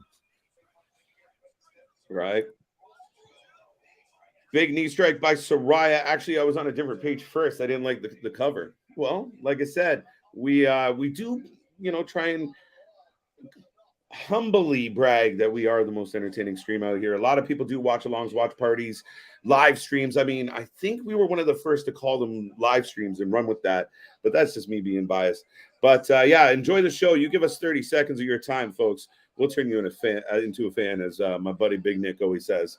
There it is, Right. Clean like a baby Brother bottom. right away. Saraya picks up the 1-2-3 on Britt. Oh, Wow. weakest match of the night so far, though. I hate to Yeah, it say was a that little- coming off of that. And it's We're not done here, unfortunate. I don't feel. Wasn't a terrible match, but we've had so much high adrenaline match going on. It literally, you're like, so not a bad match. A little anticlimactic and a bit of a flat finish. The Right. match didn't have a real build. It just kind of happened and then ended. Well, it kind of built, and then the finality kind of just came out of nowhere. The finish just kind of, and it happened. And it's over. Bryan right now hugging her brother in the front row, and it does feel a little bit of one of those of like, congratulations, we were able to get you through your first match. If that's what that was, this wasn't, the end all be all. No, not at all, dude. I mean, so we'll see where this goes, but maybe this does open the door for a jealous or angry Britt Baker to take her shit out on Britt, your girl Jamie Hayter. I've seen Hayter. people saying of that's Britt ends up actually costing Jamie Hayter. But yeah, so Saraya picks up the 1-2-3. And I know we're only still part of the way through the card, but I would still say probably the weakest match so far. Yeah, like I said, just a bit of a dip in the energy. And again, there was no real. But you got to get it back, though. You got to get it back. Yeah, we'll be all right. Now they got MJF in the back looking at his ring. I mean, it's been good, man. It's been a great night. It's been a great night here on the channel. Lots of new friends. So we greatly appreciate everyone being here tonight. Oh, and the TNT title. Up next. The Big Nick special, the big beefy boy battle. This is the Baconator special of the night, buddy. Right. A lot of meat. Exactly. Pause. And I do like, though, that they're showing, like, the main event backstage. Like, they were showing Moxley kind of warming up. They were treating it like what you see when you tune into, like, say, a UFC event, which we were even live, I believe, covering UFC 280, God knows how many, with Adesanya. But how they're actually treating it like, no, this is 100% serious. They literally are going to fuck each other up. Right. I like that real tone put behind it, but then when you follow it up with some of the kind of corny stuff, it makes it an issue. Yeah, a little bit. But I mean, we'll see where this goes now. I mean, we got a lot of time ahead. And I mean, this match could surprise us. They are three big, beefy dudes, but it's also three athletic dudes. And, I really think there's going to be a chance for Wardlow and Hobbs to highlight themselves. Joe's a beast, but he's a veteran, and I think we'll see him play it smart like a veteran.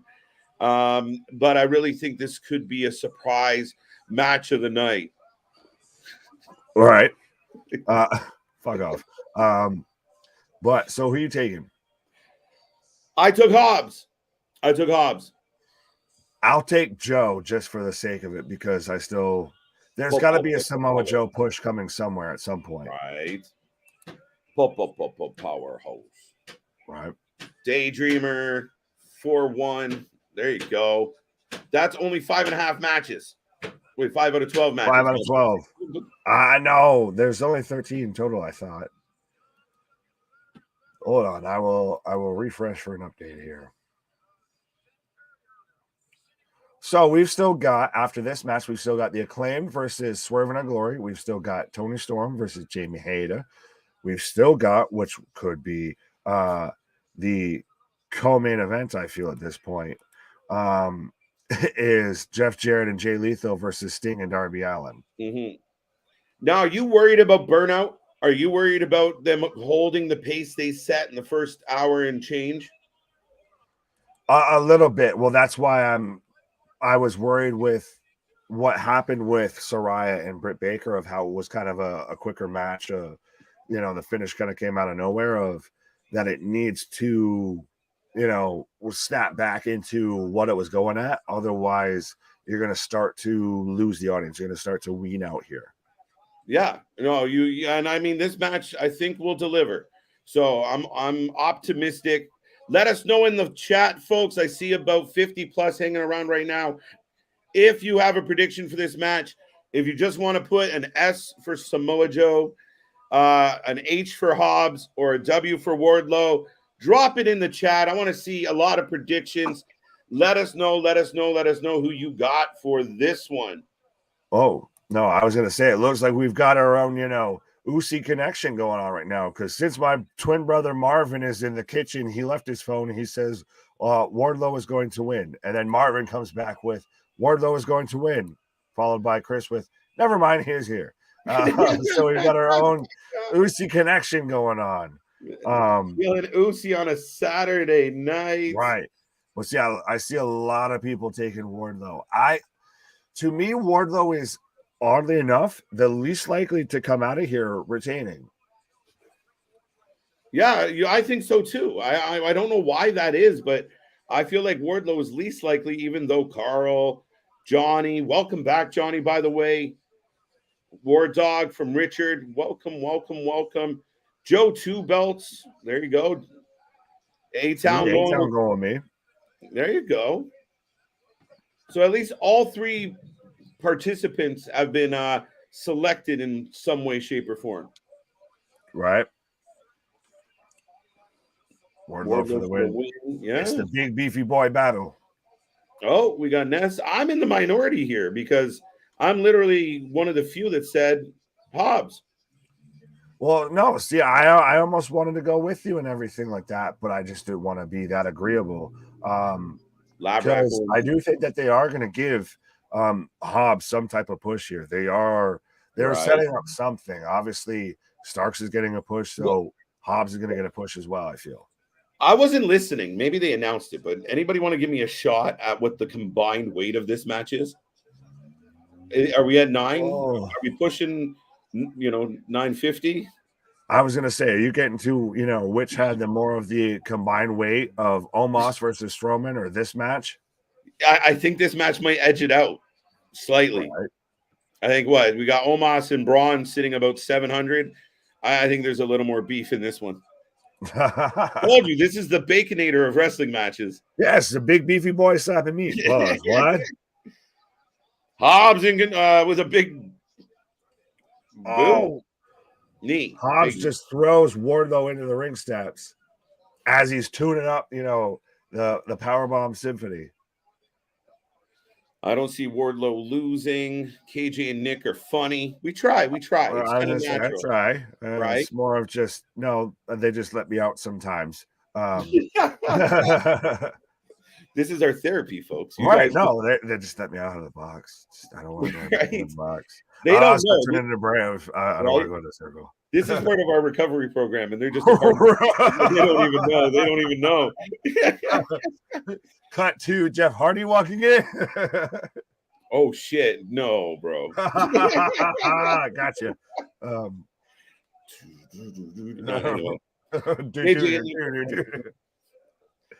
Phil shows up. Oh, huge back elbow. Sorry, Nick. No, you're good. Hobbs is just running roughshod over everybody right now. 775 pounds. Marvin with some tears of joy. I like this. This match has more beef than your local steakhouse. Absolutely. Nice. Well, no, trust me. I guess I as much as I rag on, Braun Strowman and everything like that, but who doesn't like to see some big beefy boys slapping meat outside of a professional wrestling ring? What? Pause. Absolutely. You're just seeing literally one guy's name has powerhouse in it, the other has war, and the other guy comes out to Joe's gonna kill you. So if this isn't just these guys are just fucking titans just smashing at each other, this is a fucking demolition derby of a professional wrestling match right now. No, absolutely, Nick, and it's been again. They're getting the energy back into the building again. Not a whole lot of buzz from the crowd up and down, but we'll see how this pace picks up here. Right. But Hobbs right now very much in control. Both men down, yeah. Samoa Joe in one corner, Wardlow down in the other corner.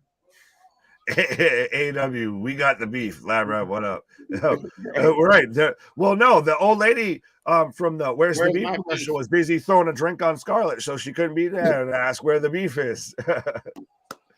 Oh, shit! Wardlow's up and everyone else is down, folks. Wardlow is out here just clothesline and Glasgow kissing, just laying waste to everybody.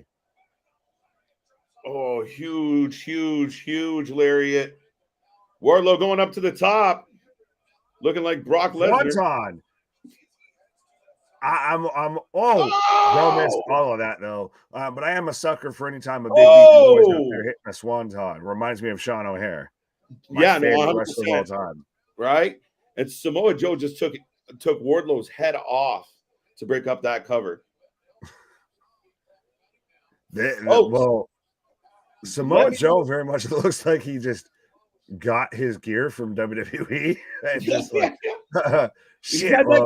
This is all I got. So, but he's been rocking that gear since 1998. Very true. But right now, Joe in control, just putting the boot to Hobbs's face. If Arby's Meat Mountain was a wrestling match, why? Yes. Twisted Steel metal match right here. Absolutely. Keep them coming, folks. I was going to say, no. And I will say, what better way than be watching the professional wrestling than, with this Twisted Steel and sex appeal right here. The big beefy guys of YouTube. Right. The big beefy bearded what?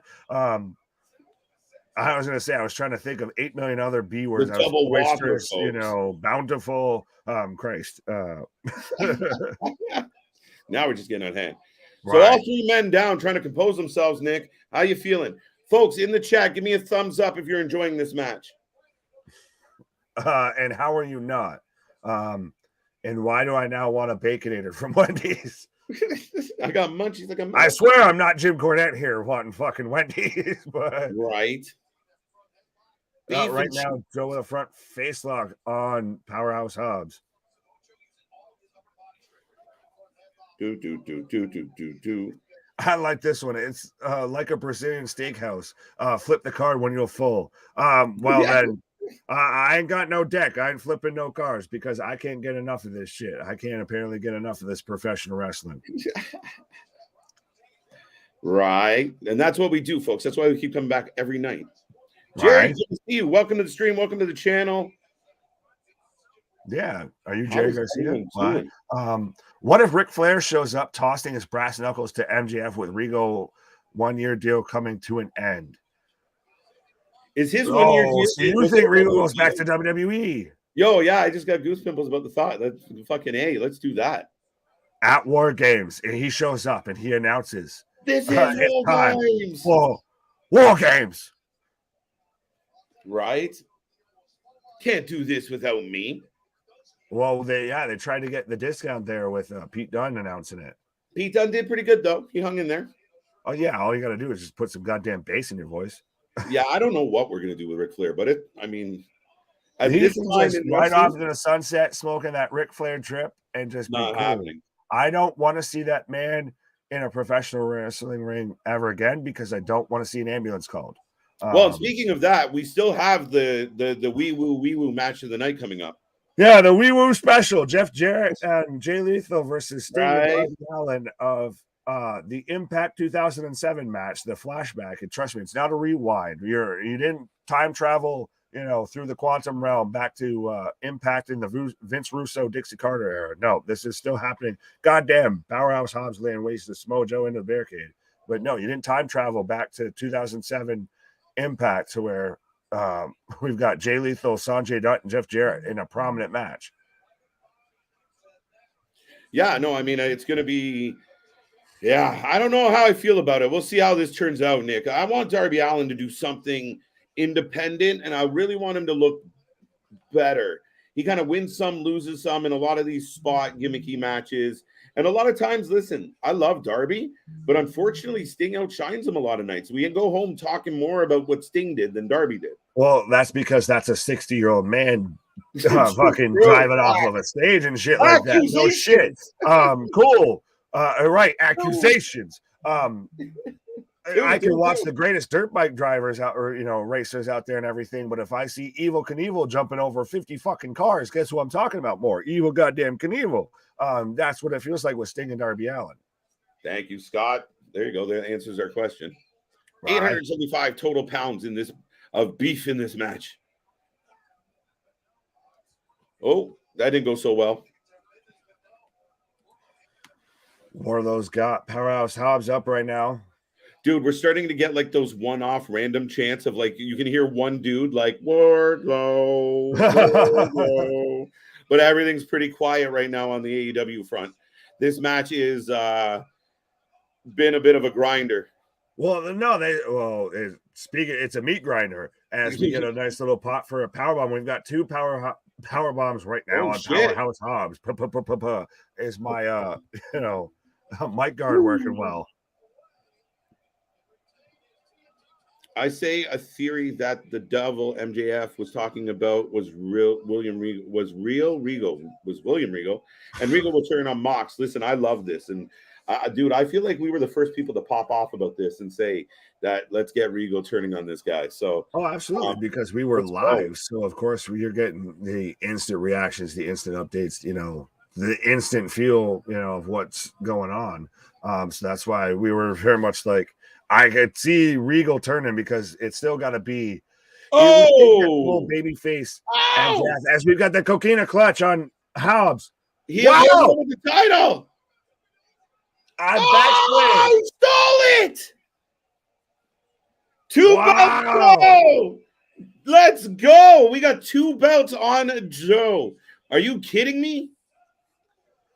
The double champ does what he wants. Champ Joe. I'd like to apologize to absolutely nobody. Samoa Joe is the Ring of Honor TV champion and the TNT champion. So I guess the TBS and the TNT TV title champion. But we've got 2 title Joe right now. He's the undisputed universal. Right, he is the tribal chief of TV titles. Yeah, of TV titles. He is unified. Oh, look. Oh, we got some leftover heat, I believe. Well, that's halfway why I wanted to take Joe with this. If I still think we're going to get a Hobbs versus Wardlow feud, it doesn't exactly need the title. Yeah, not wrong. You're not wrong about that. But I think now that Wardlow's first title run has come to an end, it was an underachievement. I feel like they didn't hit the mark with the potential title run they could have had with Wardlow. Yeah, is it a little interesting that you had that moment to where he was up on top of the cage, celebrating and everything, and that was, a star-making moment, and now we've fallen all the way to where he's getting, he's losing, and he's not even taking the pinfall or the submission or anything like that. He's not involved in it.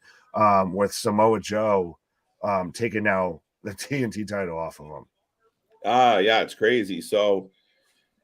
Listen, I didn't have Joe. I had Hobbs. A lot of people had Wardlow. Some people had Joe, but like Thomas seems pretty happy about it. A lot of people are shocked. Crazy.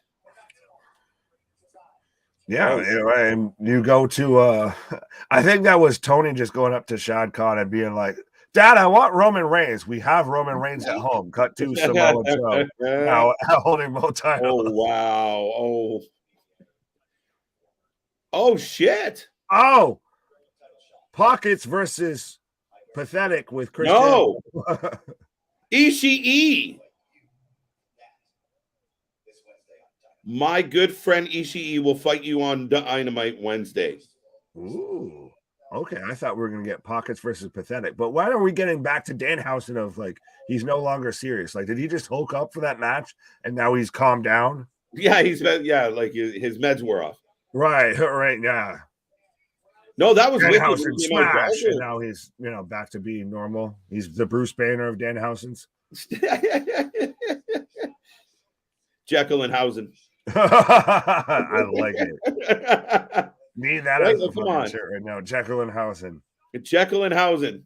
Right. So, folks, if you see that pop up somewhere else, you know where that actually started from. Huh? What? What?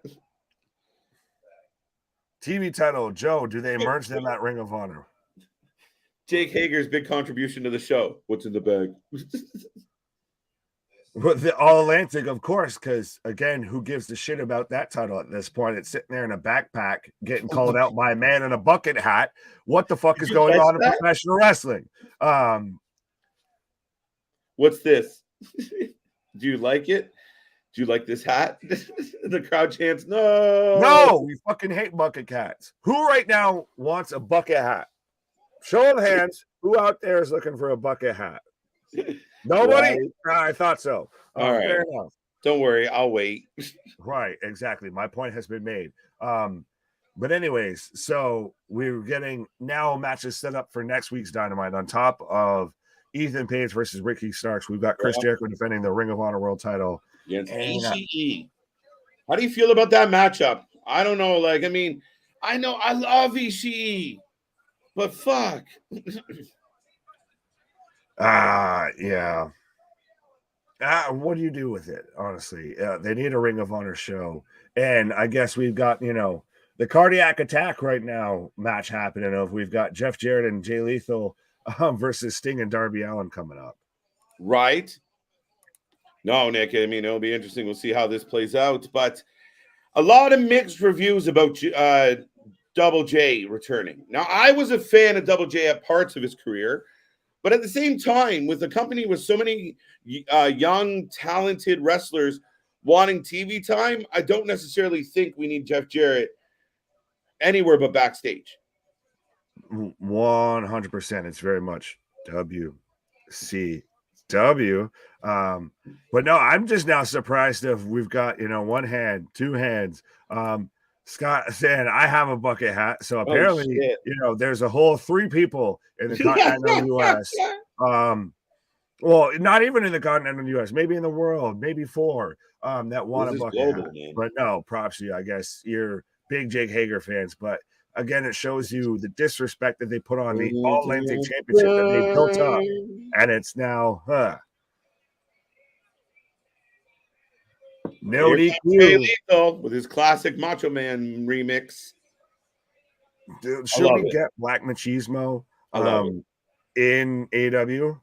Oh, maybe. I mean, you never know with Tony. He's all about those nostalgia pops and those, like, oh, you used to do this. You had this moment, right? Like, that's why I was shocked that we didn't get like Brother Nero or more of the twist. He was busy getting arrested. Oh, well, touche.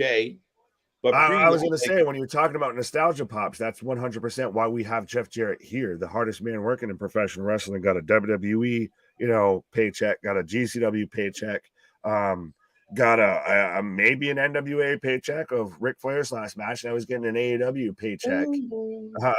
And is in almost the co-main, the second to the co-main for Full Gear. Yeah, it's quite high in the card. So, I mean, for me, you think about where we were talking about the little bit of a lull in the action. If you took one of those first 3 or 4, one of those bangers that we got, and just moved it a little bit later in the card and kind of sandwiched a couple of the more storyline, not stipulation matches, you get a bit more of an ebb and flow to the night, opposed to kind of up, down, and you hope they come back up for the main event. Right. At this point, it feels like it almost might be kind of slowing down. Are we setting the lull before we get Swerve and Glory and the Acclaimed, and then we've still got MJF versus Moxley? Right. That's what we've got left. Right. I have a prediction. Mm-hmm. A lot of people assume that the House of Black was going to return to pick on our buddy, the Young Bucks and the Elite, because of the trios thing.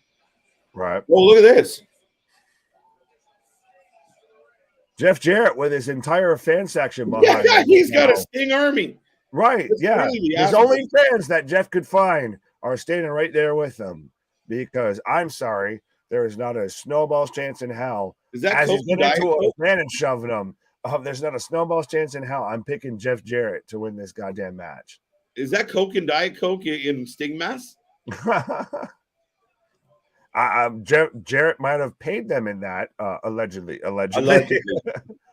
Ladies and gentlemen, we are getting another match right now. We are getting Jarrett, Jay Lethal. We are getting who else are we getting?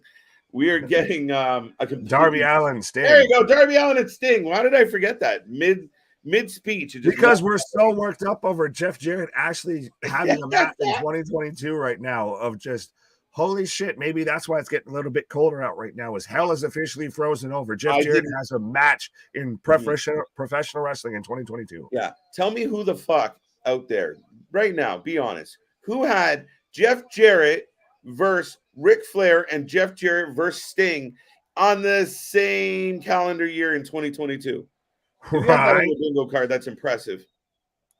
Yeah, hardest man working in professional wrestling. Right. We got a body bag. Right. Well, you had Jeff Jarrett talking about how by the time he leaves here, there's going to be body bags. And now we've got Darby, or what appears to be Darby out there at the top of the entrance ramp in a body bag. As Jay Lethal's calling the minions. Here we go. For everyone tuning in right now, I see a lot of people watching. Give us your predictions. If you want to give us a double J for Team Double J, or if you want to hit us with a D for Darby, we're good to go. Don't hit me with your D, pause. But if you want to give us a slap nuts for Double J, an icon for Sting, what have you. Cora Jade, I mean, Darby Allin is here. Right. Sting! It's Sting! Sting shows up looking like a dad that just came from they didn't. The cameraman missed the actual spot, though. The whole crowd goes, oh, and the cameraman didn't show what happened to Jay Lethal. Oh, not at all, because we're focused on Captain Sweats there with Sting. Darby versus Sting, Double J, KJ and Nick. I didn't expect Jeff Jarrett to have done 2 matches. That's what I said. I didn't expect him to have a match, let alone 2. And he was a special guest referee at WrestleMania. SummerSlam. Mm-hmm. It's been a long year.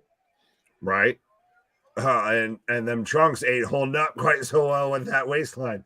Example, even with Sting come out here in, the most comfortable of ring gear, sweats. Here's one. This prediction. Alexander's going for pause. You're going for the pause special. The pause special tonight. All right, so Jay Lethal and Sting kicking off right now. Darby just running through Double J, so chaos ensues. A wild. Think we're gonna get interference from like the other members of this hodgepodge group of impactors? From who? Fucking Mike Knox, fucking Wildcat Chris Harris, fucking who else is gonna show up? Storm, Crazy Steve. Wait. Well, Christopher Daniels is still signed there. He might show up. Kazarian. We just get the Global Force Wrestling invasion. Speaking of Macho Man. Oh yeah. Did you see that fella? Right. Oh, I called him out earlier. Oh yeah, that's right. You did. Darby and Sting. Stang and Darby. Darby, baby. Sting and so a lot of people going the D and the S. Oz. Again, this is no DQ, so we're already fighting out by the crowd and everything. We've got Jay Lethal, taking a low blow on the guardrail. We've got Darby setting up for a holy shit spot. Is he gonna dive off the stage ramp onto Jeff Jarrett? We've got a ladder going up. So as quick as Jeff Jarrett got added to AEW, he might get taken out just as fast. I have a feeling he's going to hit that table with nobody there. Just spoiler alert. The funny thing is, you see like Jay Lethal getting dropped on the guardrail by Sting, and there's a guy. The guy is having the moment of his life filming it from a foot away. Just fucking popping at watching this from that close. Oh, Satnam caught him. Yeah, absolutely, folks. Embrace the Oh, goddamn shit! moment. Don't live in your goddamn phone. Satnam just razor's edge, just walking with him like this man's walking around with a child of like, I'm sick of your shit. I'm sick of your shit. Come here, little man. Right, just tosses Darby like a sack of potatoes. Sack of potatoes. But I'm still waiting for the Satnam versus Braun Strowman match, I guess, that apparently I want Satnam versus Omos. In a who's taller? Tree versus tree. Satnam versus Omos. So Satnam's going. Do you think we're going to get a surprise helper? Who takes on the giant? Who saves the day? Marco Stunt. No, Captain Insano shows no mercy. Imagine. We're going back to 1994. The fucking pinfall then? Like, that's when I get it. We all lived in the 90s. We're all 2000s kids. We fucking get it. But we don't need nostalgia all the time. Oh, shit. Oh, Satnam caught Jay. Oh, Satnam was supposed to catch Sting. I don't think he caught his hit. Sting dead. Sting just ate table and concrete with a tope off the guardrail on the Satnam. Oh my God, is Sting okay? Sting know what planet he's on. I mean, he's up wooing, so I guess so. But that did not go great. How do you overshoot that man? Wait, goodbye. Shit. Into the stairs. I mean, into the bleachers. Chairs, whatever the fuck you want to call them. What? Steamboat. What? Don't forget Ricky the Dragon Steamboat having a wrestling match this year as well. Yep, another whoops. This was more Jericho. Well, he was almost supposed to have the match with Ric Flair. And Michael, you can just watch us. We're here covering anything and everything, whether it be AEW, WWE, NWA, XPW, GCW, what have you. What? Jungle Boy for the win. Yes, Jungle Boy. Paul Clark, welcome. Michael Givens, welcome. And like we said, we are the alternative commentary to all these wrestling shows. So even if you do find it, and I mean, you can Google and try and figure it out. There are means, but if you can't find it, hopefully you can. We can't condone that kind of action, but we know it exists. Right, no, just like I can't condone Jeff Jarrett being in a fucking wrestling ring right now. But anyways, there you go. I'm just distracting from it. But yes, folks, if you can't get the show, we will keep you fully up to date on all of it. Absolutely. As we've got Jeff Jarrett now with a tag into Jay Lethal. So we've got Jay Lethal and Darby Allin in the ring. And as I was saying that, we had Jeff Jarrett hitting the, kind of Ric Flair, the stroke strut there. Right. So Jay Lethal in control of Darby Allin right now. And if you haven't made a prediction, if you haven't dropped your pick for this match, what are you waiting for? And by all means, let us know. Are you enjoying the show? Are you enjoying this particular match? What are you hoping happens as we move to the final few matches of the night? Nick, right. It's been an energized, fun, vitamin-filled evening, clearly.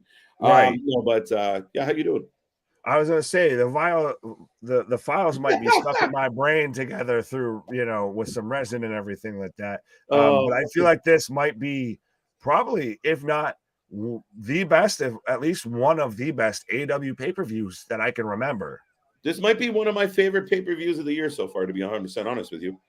Well, honestly, I know we talked about doing Nick picks and everything like that. Pause. Send Nick picks responsibly, by the way, folks. But I feel like you could spin the wheel with this fucking show and pick a match, and you could make a case for either one, for any of them. Absolutely. Abso-fucking-lutely, man. Absolutely. Big clothesline by Sting. Scorpion Deathlock, a.k.a. Sharpshooter. Do we get the New Jersey Screwjob? Yeah, right? Sanjay coming in. Oh, no sell by Sting from the Sanjay punch. Of course. And that's a hot pink suit. Yeah, the aggressive choice. Red. Satnam again. Or the Are you surprised? Are you surprised Satnam's been such a factor tonight after being pretty dormant? You got to do something with him. Eventually. Right. Accusations. Two count from Jarrett. Dun, dun, dun, dun, dun, dun, dun, dun. Folks, let us know. Are you enjoying this match? Give us a thumbs up. Satnam Singh, how you feeling about this? Oh. Sting might have just taken his last bump. That was huge. Well, we thought that already, though, with his missed kind of table dive and everything. That's true. I mean, the man is Sting. Well, we can't take away from the man that is Sting. The icon. For you guys, who is better at keeping debuts or returns a secret without social media ruining it? WWE or AEW? This is worth in the last few months. What? Well, it's, I guess, worse is what I would think you were trying to say, because WWE's actually had debuts or returns. But I think WWE's better at it. Lethal with a 2 count. Yeah, it's Flair. Flair's the OG. Right. I am. At this point, I can't remember what that's a response to. I have no idea. I'm waiting for scissoring on the Jericho cruise. Pause. Okie dokie. What happens in foreign water stays in foreign water. Stunner, small package stunner. Nice from Darby. Jericho almost hit Jay with the guitar, if you're following along. Broke 1,000,000 guitars, never drew a dime. No, Anthony, they're pretty much the same thing. Cloverleaf's a little different. Right? What the fuck? Sorry, Anthony. No, Cloverleaf's an entirely different move. First, you go like this, and then like this. Oh, the guitar explodes. The guitar is in pieces. Sting and Darby looks in trouble. Not anymore. Never mind. You got messed up now, Aaron. I take it back. I immediately regret what I said. Let's go. Darby just hammering through everybody. Oh, big punch. Springboard back elbow. So far, at least. We got a thumbs up. Oh, all right. MJF does the strut. That would be fantastic to see. Oh, Satnam. If a tree falls in a AEW ring and no one's there to watch it, does it count? Oh, look at this! The biggest Scorpion Deathlock ever. The Scorpion Deathlock. Oh, and Darby going up too. Wait, go up. Coffin drop into a Scorpion Death drop. Can they pin the big guy? Count that man out. The tree has fallen as Darby with a diving tope on the Jesus Christ. That's a 50-year-old man you're throwing yourself at, sir. Right. Oh, lethal injection.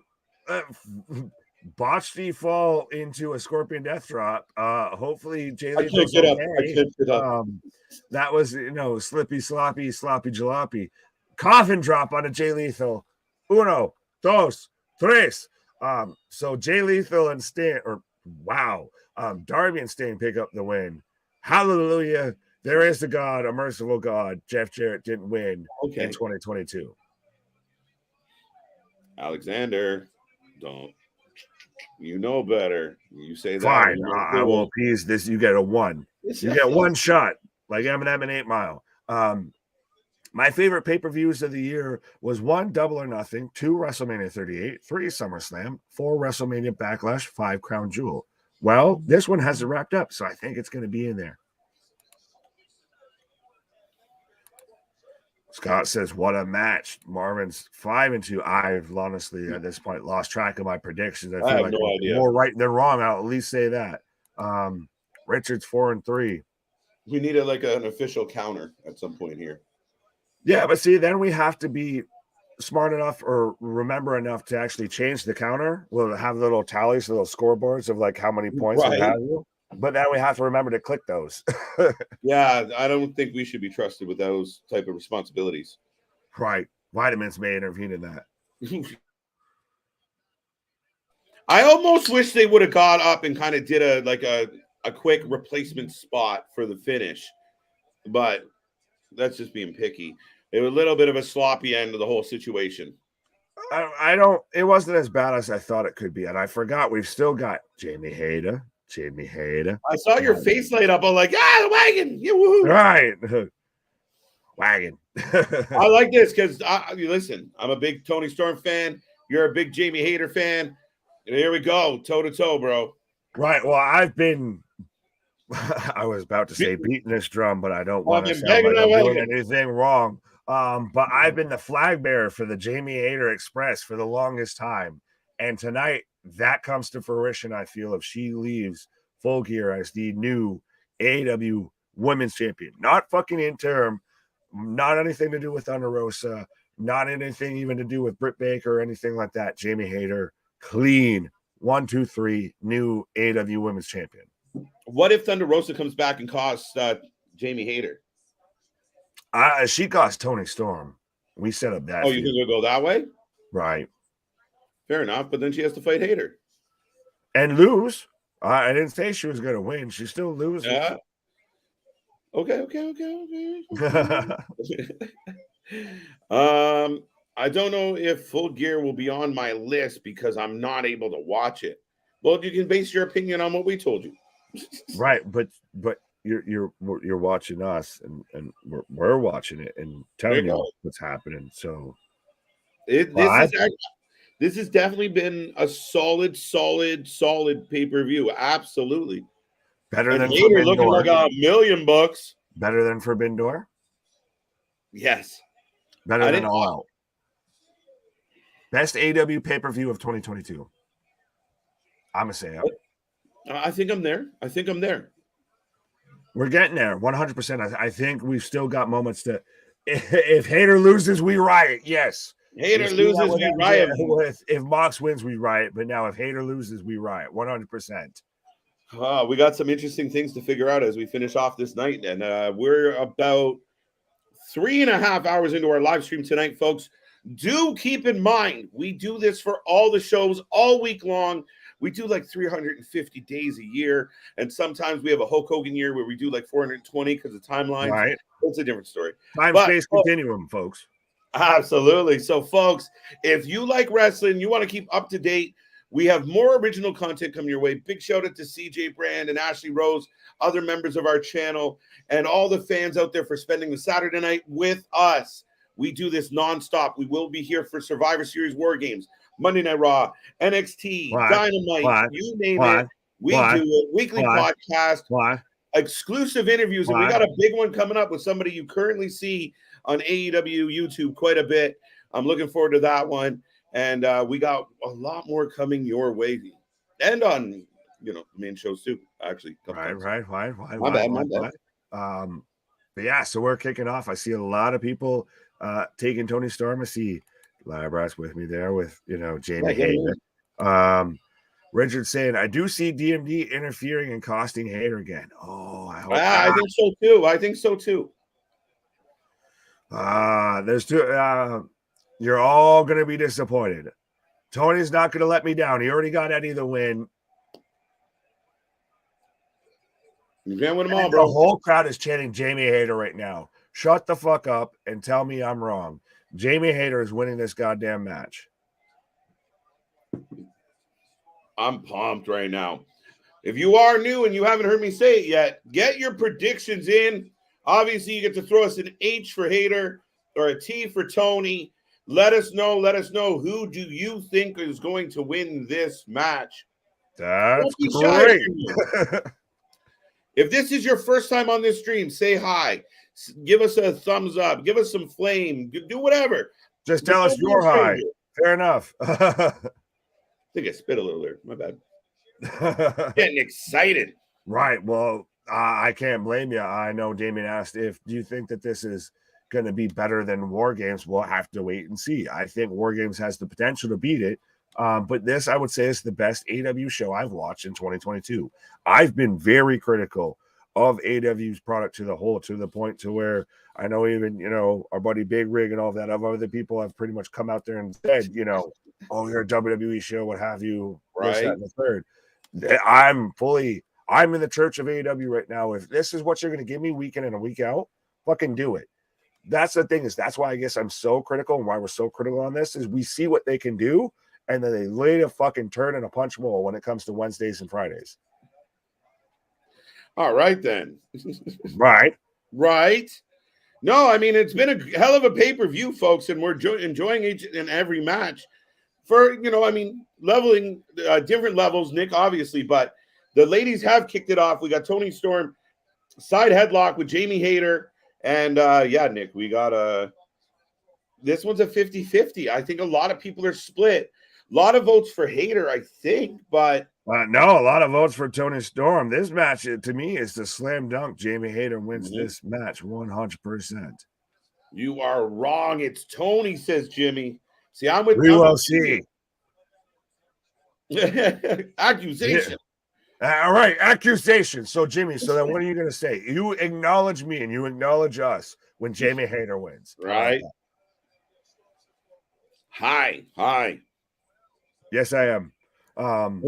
Accusations. Accusations. This is going to be a great match. I completely agree. Is it weird? I can notice when they would, in his matches, of when they'd cut to like fucking picture in picture, they still book it that same way. I'm like, all right, cool. So we're setting up for commercial break. All right. Hayter off the guardrail. Toni Storm's very much been in control of this match so far. Juice said Forbidden Door was amazing. I didn't love Forbidden Door. I didn't hate it. I thought it was really good, but didn't love it. This has been excellent, and maybe it's just recency bias. Maybe I have to go remind myself of what happened at Forbidden Door. But I'm enjoying this one a lot tonight, Nick. We've gone almost 4 hours lickety split. Oh, absolutely. As we've got Toni Storm getting thrown in the guardrail right now. But to me, with Forbidden Door, it's a little bit like when Ring of Honor had that dual show with New Japan of right. The Ring of Honor matches were the New Japan Ring of Honor matches were okay, and the New Japan matches were great. I feel like that's the same way with AEW and New Japan when they work together. The AEW matches were the AEW New Japan matches were okay, and the New Japan matches were great. Yeah, and I just felt like there was an opportunity to really surprise the world and make those type of events really matter. And I think when everybody kind of stays status quo belt-wise for the most part, it shows you that, we just threw this together. Most of our guys, will go over in the right spots. When you have an opportunity to really like, oh, shit, did that happen? Oh, wow. And I think they missed the boat on it. Right. Toni landing some chops. And I do like, where is it? Richard's comment here of who we could see maybe getting involved is Destination Unknown. Ruby Soho. Ruby Soho? Well, if she's not showing up with Sarah Logan or Liv over on SmackDown, might as well at least try and use her and capitalize on that. They made such a hubbub of her coming to AEW, and then just like, thank you. Your your services are no longer needed. Here's a broken nose on the way out. Yeah, right. The train to dark is picks you up over there. See you later. Well, we film dark and dark elevation on these days. I'm gonna need you to be 30 minutes early. She ran away. Yeah. We lost her. We lost Ruby. Right. JV says, what match are we up to? Are they up to 132? Not quite, but what are we on? It hasn't. There's been no wasted moment here. I feel really. The worst match I could say would Jade Nyla probably right now be either Jared and Sting, that tag match, or Saraya. Wow, Saraya Baker. I mean, okay, yeah, I thought Saraya Baker fell very flat for me, to be honest. Well, it's first match back in 5 years, so I wasn't. I halfway wanted a barn burner and halfway didn't expect it. I really wanted the shock, like of oh shit, Britt beat her. Can you believe this? Doesn't mean Saraya can't come back and get a W, but I mean I think that would have been your biggest pop, right? The hometown girl just upset the superstar, the superstar, the diva, the diva. Hayter right now just laying it into Tony Storm. Oh, that was my bad. All you. Alexander asking, did you guys watch the buy-in? Yes, we were here live for that. We started off kicking off with the buy-in 100%. Eddie Kingston told all the people to order the pay-per-view. Absolutely. Right. And just like how you should tell all the people to tune into us 100%. Absolutely. I just want to click on this one real quick. Jimmy says, I love watching you guys. Jimmy, we greatly appreciate the love. We appreciate the kind words. All that we ask for is just tell your friends. Let everybody know that we're doing our little hustle.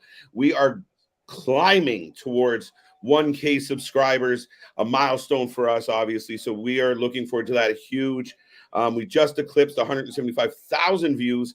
It's been awesome doing all these streams. We just had our 200th live stream not that many streams ago, and we got 200 more in the books at least. So all week long we'll be here, folks. Anytime you want to get the real take on wrestling, this is where you come.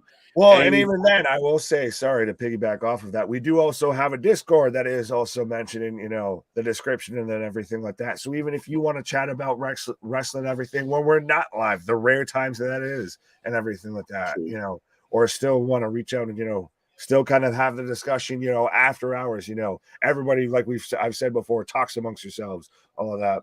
Go ahead and check that out. And I saw that we are at 976 subscribers right now. So absolutely just knocking on that door. Speaking of Forbidden Door, we're knocking on that Forbidden Door of 1K subscribers right now. And that's just the beginning, folks. Big things popping, little things stopping over here. Up to something never sleeps, or up to something season never sleeps. So absolutely be a friend, tell a friend. Let everybody know that is, was, were, who, what, could be, maybe what. Be a pro wrestling fan. Tell them to tune in for 30 seconds and we'll turn them into a wrestling fan, or at least a fan of us. Absolutely. And the girls are brawling it out, Nick. But yes, the Discord link is there as well in the chat. There we go. Thank you so much, Jimmy, and everybody else. All 64 or 5, it keeps moving around, but 60 plus people here tonight. Thank you for being a part of this. And we do all the shows and literally cover 3-4 shows at the same time if we have to. I was about to say number 69 in your live views, number 1 in your hearts, folks. Absolutely. Be a friend, tell a friend, like, share, and subscribe. What? Right. I don't know. I'm not going there. 2 matches left. Tag match and AEW title. There we go. Right. Best match so far wasn't even the main card. Eddie stole the show. Not a bad shout. Oh, his little promo? Maybe. Well, that match wasn't bad. I think maybe the cage match might have been match of the night. Maybe the Elite return. And I know if you've been here for a long time, if you've been here for a minute, you know that pains me to say that maybe right now the Elite versus Death Triangle have the best match of the night so far. That could be a possibility. 175K views. Wow. Hey, KJ, how long have you been on with this? We are, I believe, we're still under a year. I believe we're only about 8 months. So we're still just a baby in the game. Trust me, I've only been here for what? I think maybe 4, 5, 6 months or so. But yeah, we're still under a year. Still new at this whole game and just take it off like a rocket ship. So 100%. Be a friend, tell a friend. You don't want to miss out on the hottest, fastest growing professional wrestling channel on YouTube. Absolutely. And big shout out. Thank you, JV. KJ and Nick, I just checked your subscriber numbers. You guys need 25 more to get to 1,000. Absolutely. So I see more than 25 people watching us right now. So if you haven't already, make sure you hit that subscribe button. Get us over 1K just tonight. Absolutely. In celebration of Full Gear, in celebration of MJF winning the title, as Reba Rebby comes out right now. Is she going to be the one that cost Jamie Hayter? Am I going to end up having to break something in this apartment right now? Because Ruby Watt is the one that cost Jamie Hayter the title right now. But absolutely, like I said, I see plenty of you out there. If you haven't already, hit the subscribe button. I'm not a scientist, and don't play one on YouTube, but the wrestling does get significantly better once you hit that subscribe button. And like my man Christopher said, we're knocking on that doorstep, just 25 away from 1K subscribers. So help us reach that tonight, folks. Richard saying Kingston in tears on the buy-in. It was crazy to see. Absolutely. I was wondering who was cutting onions, around me and everything. I wasn't emotional. Were you emotional? I wasn't emotional. But no, that was great to see. I'm a huge fan of Eddie Kingston. Ruby. Oh, running clothesline. 1, 2, 2 count. 2 count. Toni kicks out. And Rebel's up on the ring apron holding the title.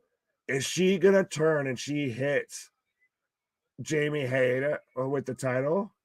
Is she getting thrown out? Yeah, you're out of here. Oh, so we might be getting a distraction right now. I feel like that's what we might be getting. KJ and Nick are awesome. Well, absolutely no. Don't forget, we also have CJ Brand, my brother from another mother, and I guess my sister from another mother. Hayter kicks out as Tony's busted open again. Apparently, this is the night of broken noses or busted lips or something, because she's got, despite the red lipstick, she's got, blood all over her face. But no, absolutely. And 100%, you guys are awesome. And that's what makes this fun to do, is because you guys are awesome. Full transparency, as somebody who was, harassing KJ and everybody to hop on here. Now look at where I am. Of being in the chat. So absolutely, you guys are awesome. Britt Baker coming out. Stomp on the title belt onto Toni Storm. So everybody's saying that Britt's going to turn on pile driver. So Britt setting up Hayter for the 1, 2, 3, 2 count. Wow. Toni kicks out on a stomp on the title belt. Britt trying to hand it to Jamie Hayter, and we still get a 2 count. MJF needs a different scarf tonight. What type of scarf do you think he needs then? Why? Why did Samoa Joe win that match? Because that's how it booked. That's how it was booked. And Joe's going to kill you. Pause. What? But no, it's 2 titles, Joe. Like I've said it before, it's a little bit of Tony went up to Shad Khan and said, Dad, I want Roman Reigns. And Shad looked at him and said, you have Roman Reigns at home, and just pointed at Samoa Joe.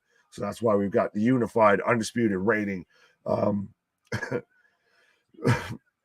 head of the table TV title holder, Samoa Joe. Britt setting up the distraction on the apron as Tony's going for the cloverleaf. Let's be realistic. As I'm already starting to go hoarse, folks. And we've still got 2 matches coming up.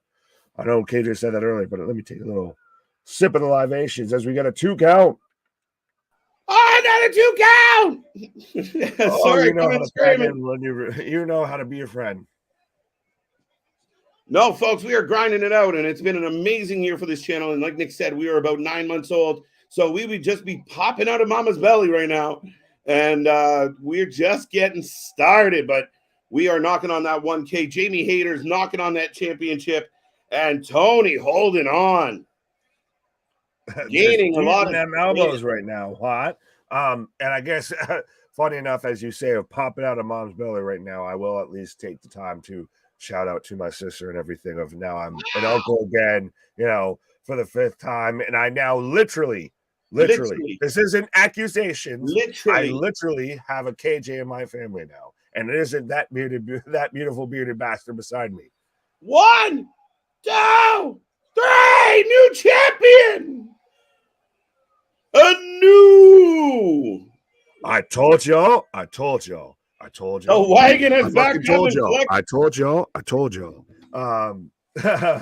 The wagon is backed up. Jamie Hayter. And collected a belt. Right. Let's go. And everybody that granted, I even was one of those. So we're gonna get the Britt feud of maybe we get this, Zoe Starks type heel turn of she smashes her with the belt after this. You get the Randy Orton moment. You get Rebby with Jamie Hayter up there, and right. Britt Baker going DMD. But no, Jamie Hayter, well deserved, 100%, absolutely is now the AEW Women's Champion. And listen, I'm not surprised. I know I bet against her tonight, but I'm not exactly shocked. I thought it was a good match. A lot of moments we thought the match was over, and it wasn't. Good action, and yes, in a division where there hasn't been too many champions, Jamie Hayter is now, I guess, an interim AEW women's champion. Fuck off with that. Fuck off with that. We ain't acknowledging that. She is the reigning, defending, undisputed, unprecedented AEW women's champion, Jamie Hayter. Jamie Hayter with the gold around her waist, and the crowd is going insane. Toni Storm does the job. She is no longer your women's champion. Tell me, though, she doesn't look like a goddamn badass. And I get that, obviously, heel collusion. Well, she is a heel. But that doesn't just make her look like a fucking world beater. I agree, man. And it was a good match. I mean, it wasn't just handed to her. It didn't come off just the underhanded, schemy shit with, Britt. Toni still kicked out, made it a battle, and eventually Hayter had to earn that title, and she did. And there we go. We got a big title change, and we got another title match coming your way. The second last match of the night, the co-main event, if you will, right? Right. Yes, I believe that should be the co-main right now. Is we've got Shaq and Kobe, Swerve and Keith versus Maskcaster and Anthony Bowens. We've got Swerve and Our Glory versus the Acclaimed. Who are you taking? I took the Acclaimed. We're about to see the breakup of Swerve and Our Glory. Yeah, I think this is where we agree. I think what ultimately, rather than keeping track of right and wrong, I think we need to keep track between our predictions in the future. But I 100% think that this is still the Acclaimed. I think we still build somehow, some way to the Acclaimed versus FTR. And and even we saw that whole, Swerve sitting there for the sit-down interview, and he's like, y'all heard from Keith? Of like he's, not in communication with his tag partner. We're starting to see that whole split of Swerve wasn't very much heel of he kidnapped daddy ass and was taking the wrench and everything, the pliers to his hand. So while Swerve's like, or Keith Lee was like, I had no part of that. That's when we got the accusations. So I think, like you said, we're starting to see that split between Swerve and Keith Lee. Whose house? Right. I thought it was Paige's house. Saraya's house. Right now it's Jamie Hayter's house. Why? Oh, wow. What is this look? Is that Mustafa Ali? No, I was about to say, I was like, it's just Ali without the production. If he gives us a glowing palm, I'm going to leave. No, he gives us, the Acclaimed come out with glowing scissors. Right? So drop your scissors. If you got the Acclaimed, let us know. And if you don't got the Acclaimed, got the shit. Right. Acclaimed wins. Acclaimed for the win. Keep this chat going, folks. I'm loving it. I'm loving it tonight. What a Saturday night. And you never know. You might see us on here tomorrow. So click that little bell. You never know what's up. If we're not back tomorrow, Monday Night Raw will be in there for the 3 hours. That is that glory. And it will be the go-home show for Wall Games. Wall Games. Where we get Beth Phoenix as the last member of the team. FABOUL. I could see that. Potentially, Canis is out injured. Who is the other show? But it's going to be interesting to see who we have lined up there. Beth isn't a bad shout of we set that up of we get into the Rhea versus Beth feud and we let Mia Yim go and do her own thing. Maybe. All right, I got to turn it up a little, folks. I'll try and give you some play-by-play on the Acclaimed. No, for us. Wait, hold on. Yo. We're gonna drop y'all like Adidas dropped. I was gonna say, wait, I had to do this shit for quick change, like Superman in the phone booth. Costume change, real quick. What? How are we gonna fight the black man in the country, Bob?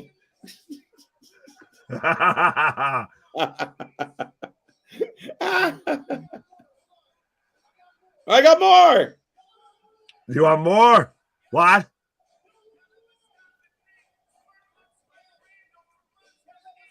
Swerve looks like Randall from Monsters Inc. They 100% have become the. I know initially I hated this shtick, but they've become the new age outlaws of just. They don't always have to win. They're just always over. Oh, by the way, I watched you in The Blind Side.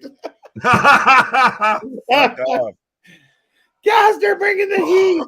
Folks, give me some scissors if you're okay with what Caster just dropped. Right. How you feeling about that? I already asked. I feel like doing the old instead of Dylon. We've got Caster, and Caster. What? Unreal. Over as hell, sir. Oh, 100%. But so, folks, let us know who you're taking for this match. Leave us, drop us the scissors, or I guess for our brother from another mother, Mr. CJ Brand, I guess give us a poo emoji if you're taking Swerve or Glory. I hate to do that to my I like it. Let's go.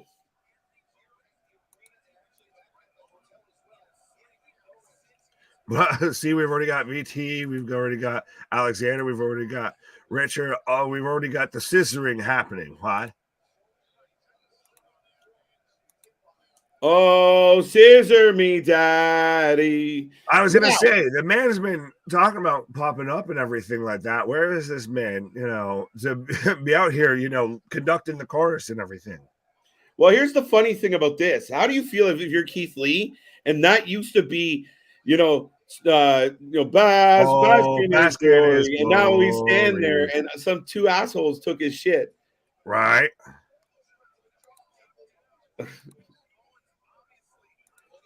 Bum, bum, bum, bum, bum, bum. Oh, Bowens set up for Hurricane Rana looked like he was about to get powerbombed. Oh, where is our CJ? Right. But so we've got the Acclaim versus Swerve in our glory. What? I'm taking the Acclaim. Did he say, did Taz say he split his shin open or his split his shit open? Both. Both. Both. Oh, the scarf is back. Right. Had to start.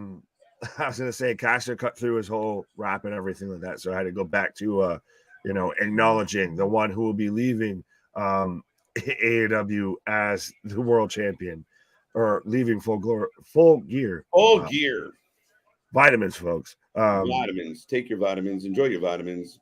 Right. Whatever you got to do to put a smile on your face. I hope you're doing it on this wonderful Saturday night.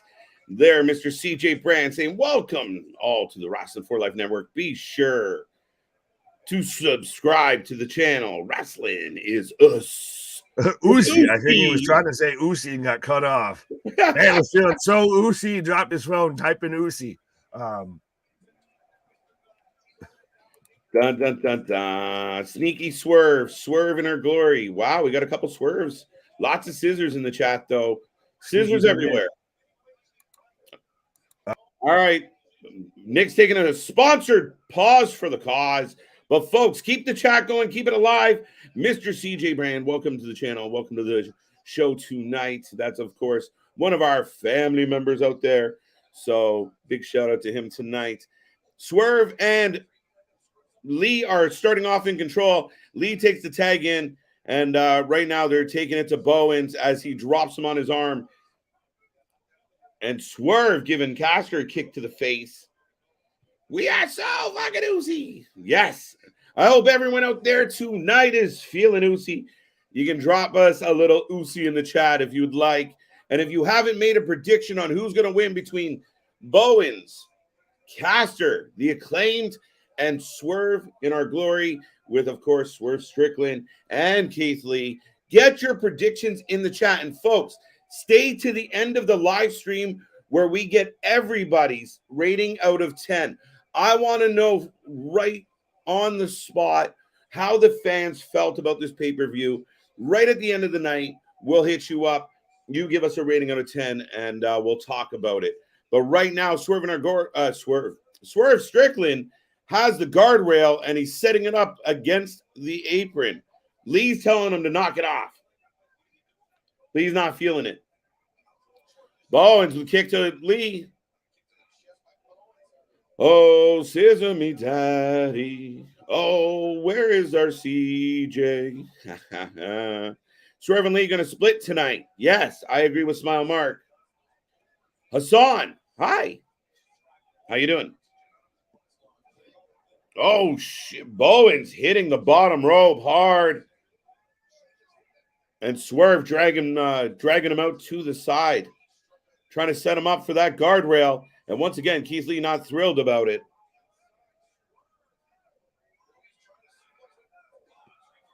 Oh, scissor me daddy. I don't think I ever thought, yo, did you ever predict you were going to be on YouTube talking to strangers and singing Scissor Me Daddy? And CJ definitely got that Saturday vibe in him. He once was quiet. There we go. I don't know what all of that means. Blowing on smoke. Okay, there we go. Well, I'll take all of it. There we go. I can see Lee swerving everybody. I thought about that, JV, and welcome back, buddy. I hope you're doing well on this Saturday night. That is a possibility with this match of what if Lee is like, nah, cheating sounds better. I think Lee and Swerve are great heels, or at least had good heel potential, and I kind of feel like I wanted them to last a bit longer, but I don't know. I'm so on AEW Full Gear. Yes, Hassan. A lot of good feels in the chat tonight for this particular pay-per-view. It's been rolling. Myself and Big Nick have had nothing but fun bringing you the live action, the alternative commentary to all the shows out there. And yes, you might find a watch-along or a watch party or another live stream, but nobody does it the way we do it, folks. And keep it coming. And we do click on just about 99% of the comments in the chat. So don't be shy. This is the channel for fans, by fans, as Lee just lands a headbutt and continues to assault Bowens as Caster's itching to get in.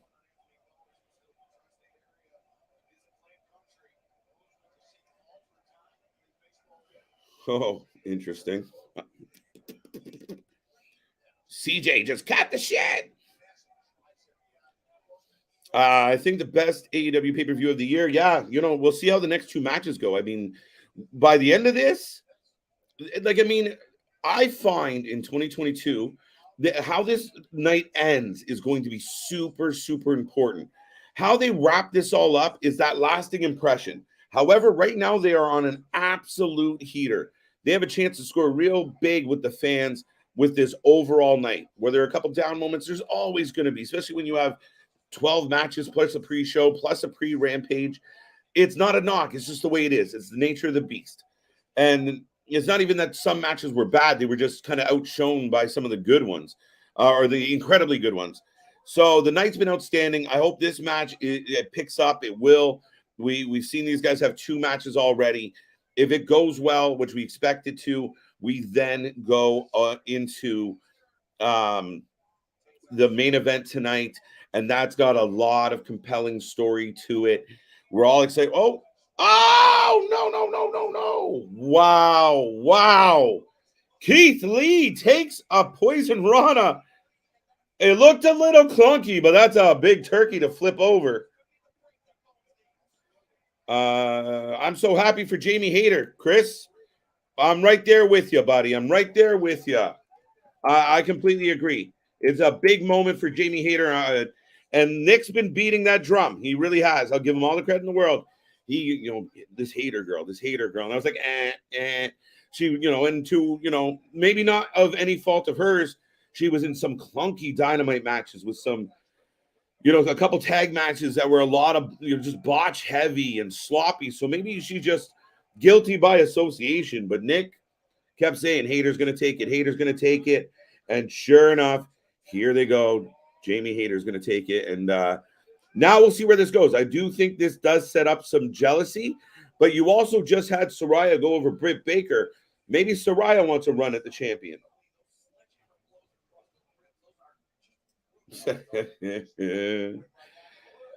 20 away from 1K. Make it happen, folks.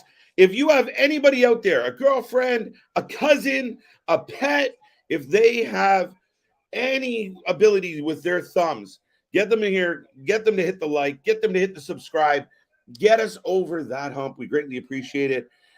If you would have told us we were going to be doing this as much as we do it, I would have told you you're crazy. And the fact that we're about to hit this milestone in such a quick time, awesome. So we have nothing but love for everyone out there and everybody tuning in tonight. Everybody who's new, I see 67 people here right now. Make sure you get your predictions in if you haven't already on this match. Caster up, down. Big leg drop off the top, folks. Swerve up, swerve down. Ref takes forever to get there. The fuck? The ref took a nap on that one. He got one job. This match has been insane so far. It's picking up, Damien. It's picking up. 115,000 views. LOL. All right. Yes, smile. Put that smile on my face. We always appreciate when you have a smile on your face, Big Nick. It's a pretty smile. So there you go. What else we got here? Jason. Keith Lee will be basking in his glory in WWE. Isaiah Swerve Scott will be making hits with Hit Row after tonight. I don't know about that, though, Jason. I mean, Swerve was pretty public about, listen, the WWE approached me and I told him to talk to my lawyers. Lee, maybe. I mean, his wife just signed there. Is it a possibility that he feels like he's not going to get the rub and love? I mean, Triple H, I would argue the best time in Keith Lee's career was under Triple H. And he got that big push. He had those big Survivor Series moment. Wow, Lee saves Strickland from going on the guardrail. Now he's kind of clunking around. Caster crossbody and both men down. They hit the guardrail hard, folks. Wow. Holy shit chants from the crowd. Holy shit chants from my throat. Wow. Oh shit. Bowens got Swerve. Twisting DDT off the middle rope. 2 count. What if Lee helps Swerve kidnap Daddy Ass? We'll find out. JV. I'm going to show up and what? In your house. Don't make that promise. People expect you.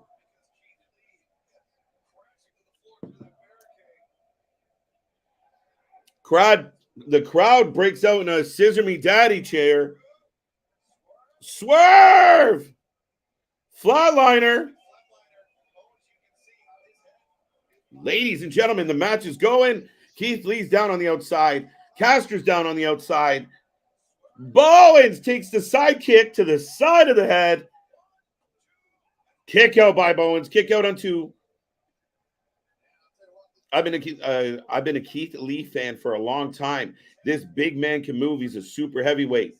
Listen, I'm right there with you. When Keith Lee was on fire, when he had that run, and you thought Vince and the people. Oh, another sidekick. Swerve really trying to put Bowens out. And a third. Shit. Scott Big Nick is on a sponsored pause for the cause. And he will be back after these messages. Bowens talking smack to Swerve.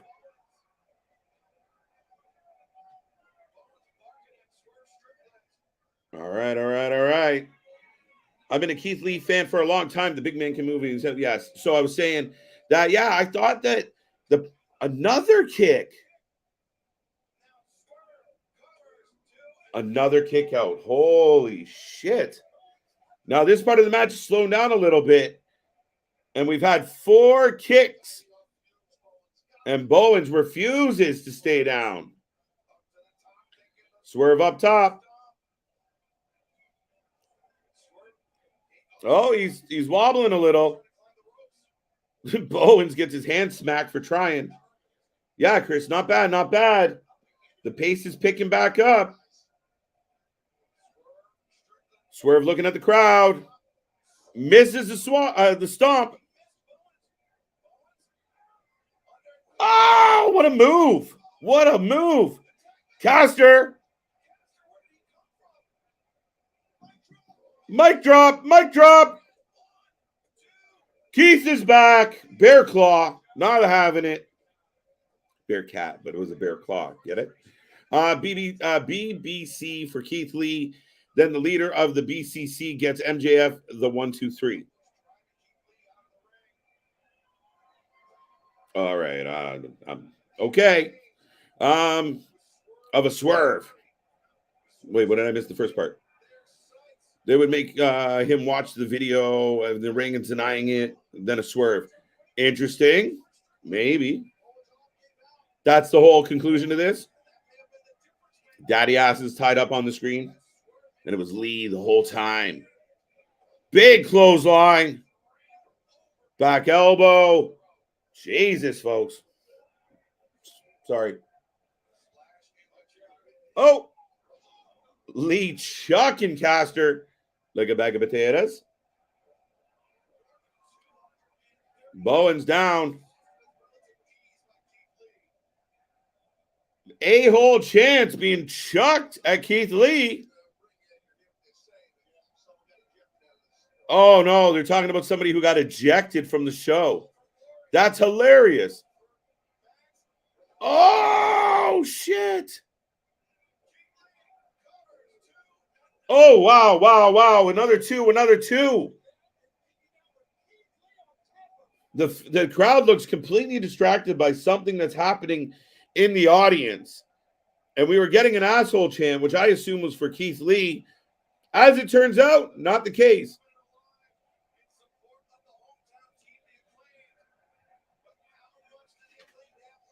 What is happening? I want to see the footage. We're going to get video. Social media is going to have whatever happened in the crowd. Caster back up on Keith Lee's shoulders. Reaching out for the tag. Oh, Keith Lee with the kick. Wow, Keith Lee using Max Caster as a weapon and then dropping him on Bowens. Keith Lee looking like a beast tonight. Swerve won't go to WWE. He does too many indie shows. I don't disagree with that. Plus, he has, his thing with Wrestling Revolver as well. Fuck. Caster chucked.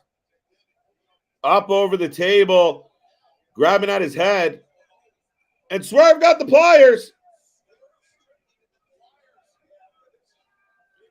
In the words of KJ, ooh.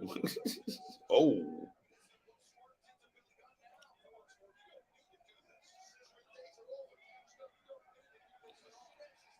Here comes Daddy. Shit. Did I say that out loud? Son of a bitch. Big boot on Billy. Keith Lee distracted. It's CM Punk.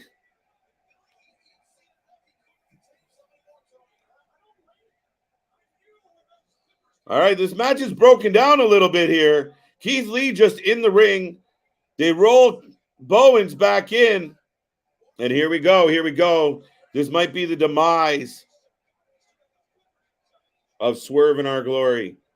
We might be swerving out the dory. What's CM Punk?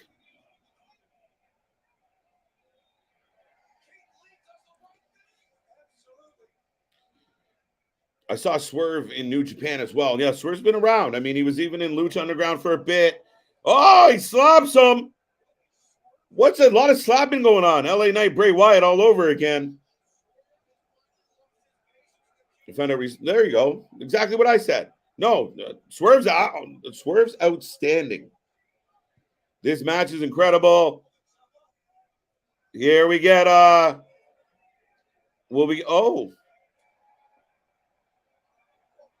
Lee walking out on Swerve.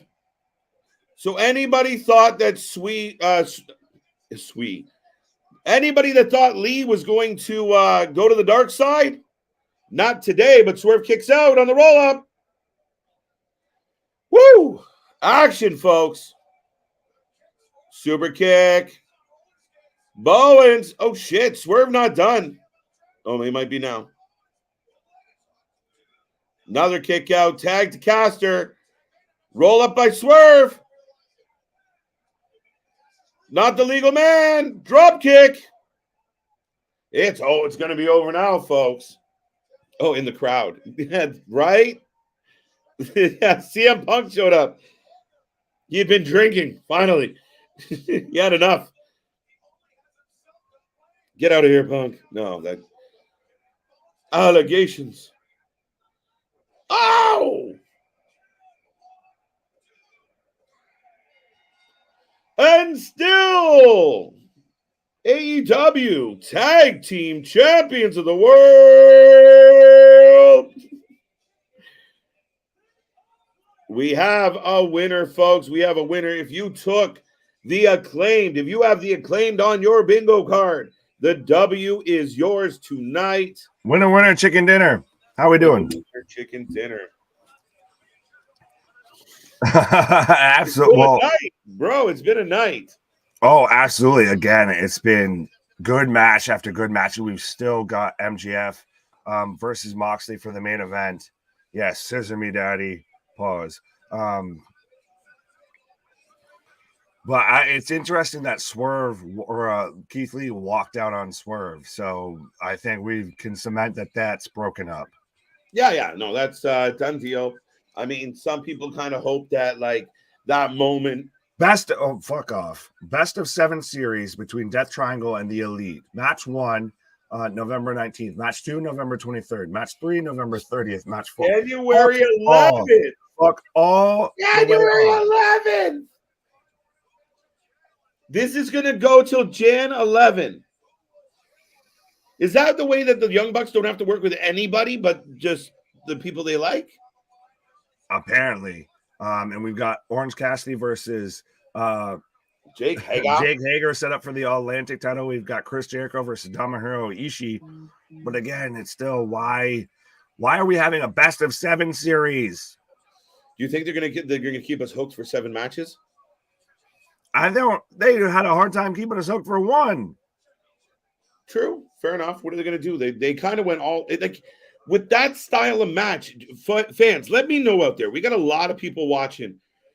With that style of match, is it hard to see it 7 times in quick succession? Pretty much every week to watch that match over and over and over and over again, and allegedly 7 different times. Allegedly 7 different times. Accusations. 5-4, Richard. I think I'm about right with you, buddy. It's been a up and down kind of night. Well, I appreciate you at least being still here with us, Carl, even if, apparently I haven't sold you on, how MJF is going to win, but absolutely, I appreciate you being here. Thank you, kind of. All right. Thank you. Fuck you. Bye. Now we are getting the hype package now for Moxley MJF. The main event is here. We're about 4 hours and 22 minutes into our live stream, Nick. What a fucking night. Excuse my French. No, 100%. Like I said, I think that this might be the best AEW pay-per-view that I've watched. Top to bottom, through the whole card. And I'm not saying this year. I'm saying in the history of the company. Oh, here comes we talked about before how we weren't super excited. This was a week-built show, and it's 100% over-delivered. Some of my favorite pay-per-views or wrestling moments ever are generally those ones where I'm like, who cares? And then you tune in and then they blow the doors off. A lot of times with wrestling fans in particular, myself included, you're like, this is going to be the best pay-per-view of our lives. And then it's good, but not what we expected, right? Right. But holy shit. Talk about a pop. 100%. If this man does not win, He I comes don't want to think about what's running gonna out. happen. Right. I might be out of here real quick because some things are going to get broken. Right? Reckless Ways. Welcome to the stream. Don't forget, like, subscribe, join the family. But MJF takes the titles. It's his time. Friend of yours, Nick. Oh, absolutely. 100%. Well, I think anybody right now, if you have an eye, if you like professional wrestling, you are cheering for MJF right now to win. Honestly, I don't. Someone out there, if you're cheering for Jon Moxley to win this match right now, explain to me why. Because I don't get it. To me, I'm not even saying that we get a full MJF face turn or whatever. I still think that we get, the greatest trick the devil ever pulled was convincing the world he doesn't exist. And he gets back to, he is the pure devil. If we get maybe William Regal turns on Moxley and that's what costs him the title and that's how MJF wins, it would be a little convoluted because a little bit of everything that happened before, but it's the best way you can get out of this situation. Yeah, I mean, let's go. I mean, we really don't need that. Yeah, like you said, a little bit convoluted, but overall, let's get to the, get to the point. And Right. Moxley's been a great champ, and I think that big English bastard standing next to him might have a part in how all of this plays out tonight. And I'm, in all honesty, hoping for it. And Even though I took Mox MJF to piss you off. I mean, I flipping took off the camera and everything. But Right. I know. But I still do like that we're getting this, we get the Moxley walkout and everything. It very much has that UFC feel of it's Dude, that same type of walkout. it has a major league Shout out my feel to it. homie, by the way, doing security there. But absolutely, you get the same, kind of feel of he walks out through the tunnel and then they've got to walk. I'm waiting for If Charlie we get Sheen a to fucking walk cut out. man of patting Moxley down 100%. I'm waiting for Dana White's baldash to show up somewhere in the crowd. I completely agree with you, Nick. And like I said, every time I hear this music come on and I hear the crowd singing it like that, I instantly expect Charlie Sheen to come walking out. Right, where's Rick Vaughn? Where's Rick? Get me Vaughn. Right. I got a hunch. But where's MJF showing up? If you have no marbles. Look. You see, the box smacks the guy in the ass. Hey, man, move. Right. Guy almost shit his pants. As there's someone in a fucking brony onesie. But anyways, do you feel though a little bit, and I know some people have said about I've put out there and everything, that this is a little bit of, if MJF doesn't win, we riot. This is a little bit of Cena versus RVD, of Cena walking into one night stand of no matter what Moxley does, no, you cannot win. No, you do not go over. You will not get cheered. No, this will not happen. Yeah, no, I mean, it really could go any which way. I mean, there's no absolutes on this. Well, there are two absolutes. There is the absolute that MJF wins, and then I actually still watch AEW. And then there's the absolute of MJF doesn't win, and I don't watch AEW. Those are the two absolutes there, Tony. Right. So, BT, like you, has a scarf. So there you go. Welcome to the stream, BT. Right. Only way he wins is if he cheats, maybe. Well, he's a heel. There you go. Jerry G. Allegedly, supposedly. Here comes Jim Cornette tossing MJF the tennis racket, hitting Mox in the head. That's okay, well, listen. I mean, if I take a pause during this match, if I suddenly disappear, short out, what have you, and all of a sudden you see some foreign object come flying in, not saying anything. Tell me though, that would not be the most nuclear moment in wrestling fucking history, where out of nowhere Jim Cornette squeezes out between the guardrails and chucks a racket to MJF. And on that day, Big Nick's heart grew 2 sizes that day. 100% of. I think I would become the biggest AEW mark. I feel like at this point, if that happened.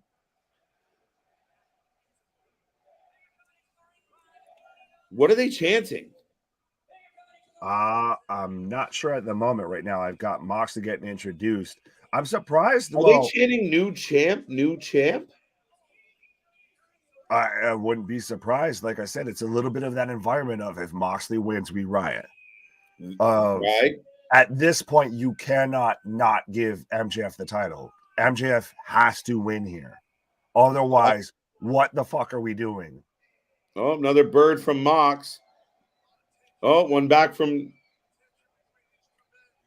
I watching that countdown and everything today, I really liked, and I know MJF's great on the mic and everything like that, but I really liked what he said of, even if I only feel fulfilled for those 3 seconds, at least I know I'll feel fulfilled for some time. Pause. Okay. MJF for the win. Vance says MJF, but not clean. Fair enough. I think that's kind of where we're leaning. I'm rooting for Moxley, but the build for MJF as champ has been too strong. I believe MJF is better chasing the title. There you go. What do you think of that, Nick? But eventually he has to catch that. He has to get the title, as Moxley's got different gear. He's got maroon pants on. But now we're getting a slap fest between Moxley and MJF. Oh, forearm. Big ass chop. MJF motorboat. MJF, you motorboating son of a bitch, you. Who is Orange Cassidy fighting on Wednesday for the All Atlantic? Jake Hager. Jack Swagger. Jakey Hager. Jakey Hager. MJF wins. A lot of MJFs, and Mox, for being a guy who's so loved. Well, it's one of those of, I think Moxley loses, he goes and takes his vacation as MJF hits the strut. I don't know who called it. MJF hits the strut and tells Moxley. But no, I feel like this whole feud was built for MJF versus CM Punk, and Moxley needs to go back and take his vacation that he wanted to take. Wow. MJF ducks out of the way of Moxley after smacking his butt cheeks at him. Just running the ropes. Is he setting up for the ultimate? No, he ain't doing shit. Just runs the ropes and everybody's.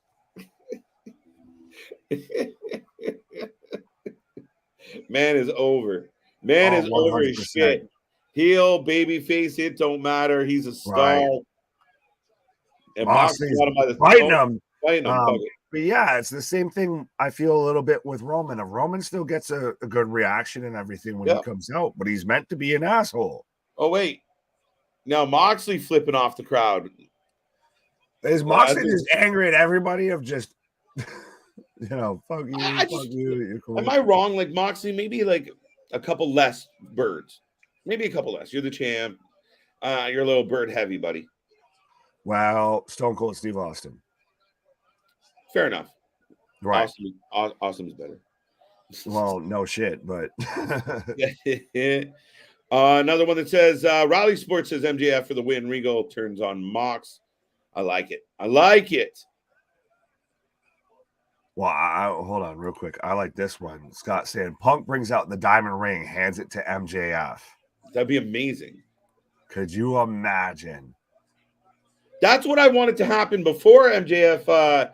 And like when MJF was first returning, I was like, man, they could shock the world and team up together and just shit all over AEW and be the most. They'd get that Cardona GCW love. Just be the ultimate assholes. Yeah, set the place to fucking blaze.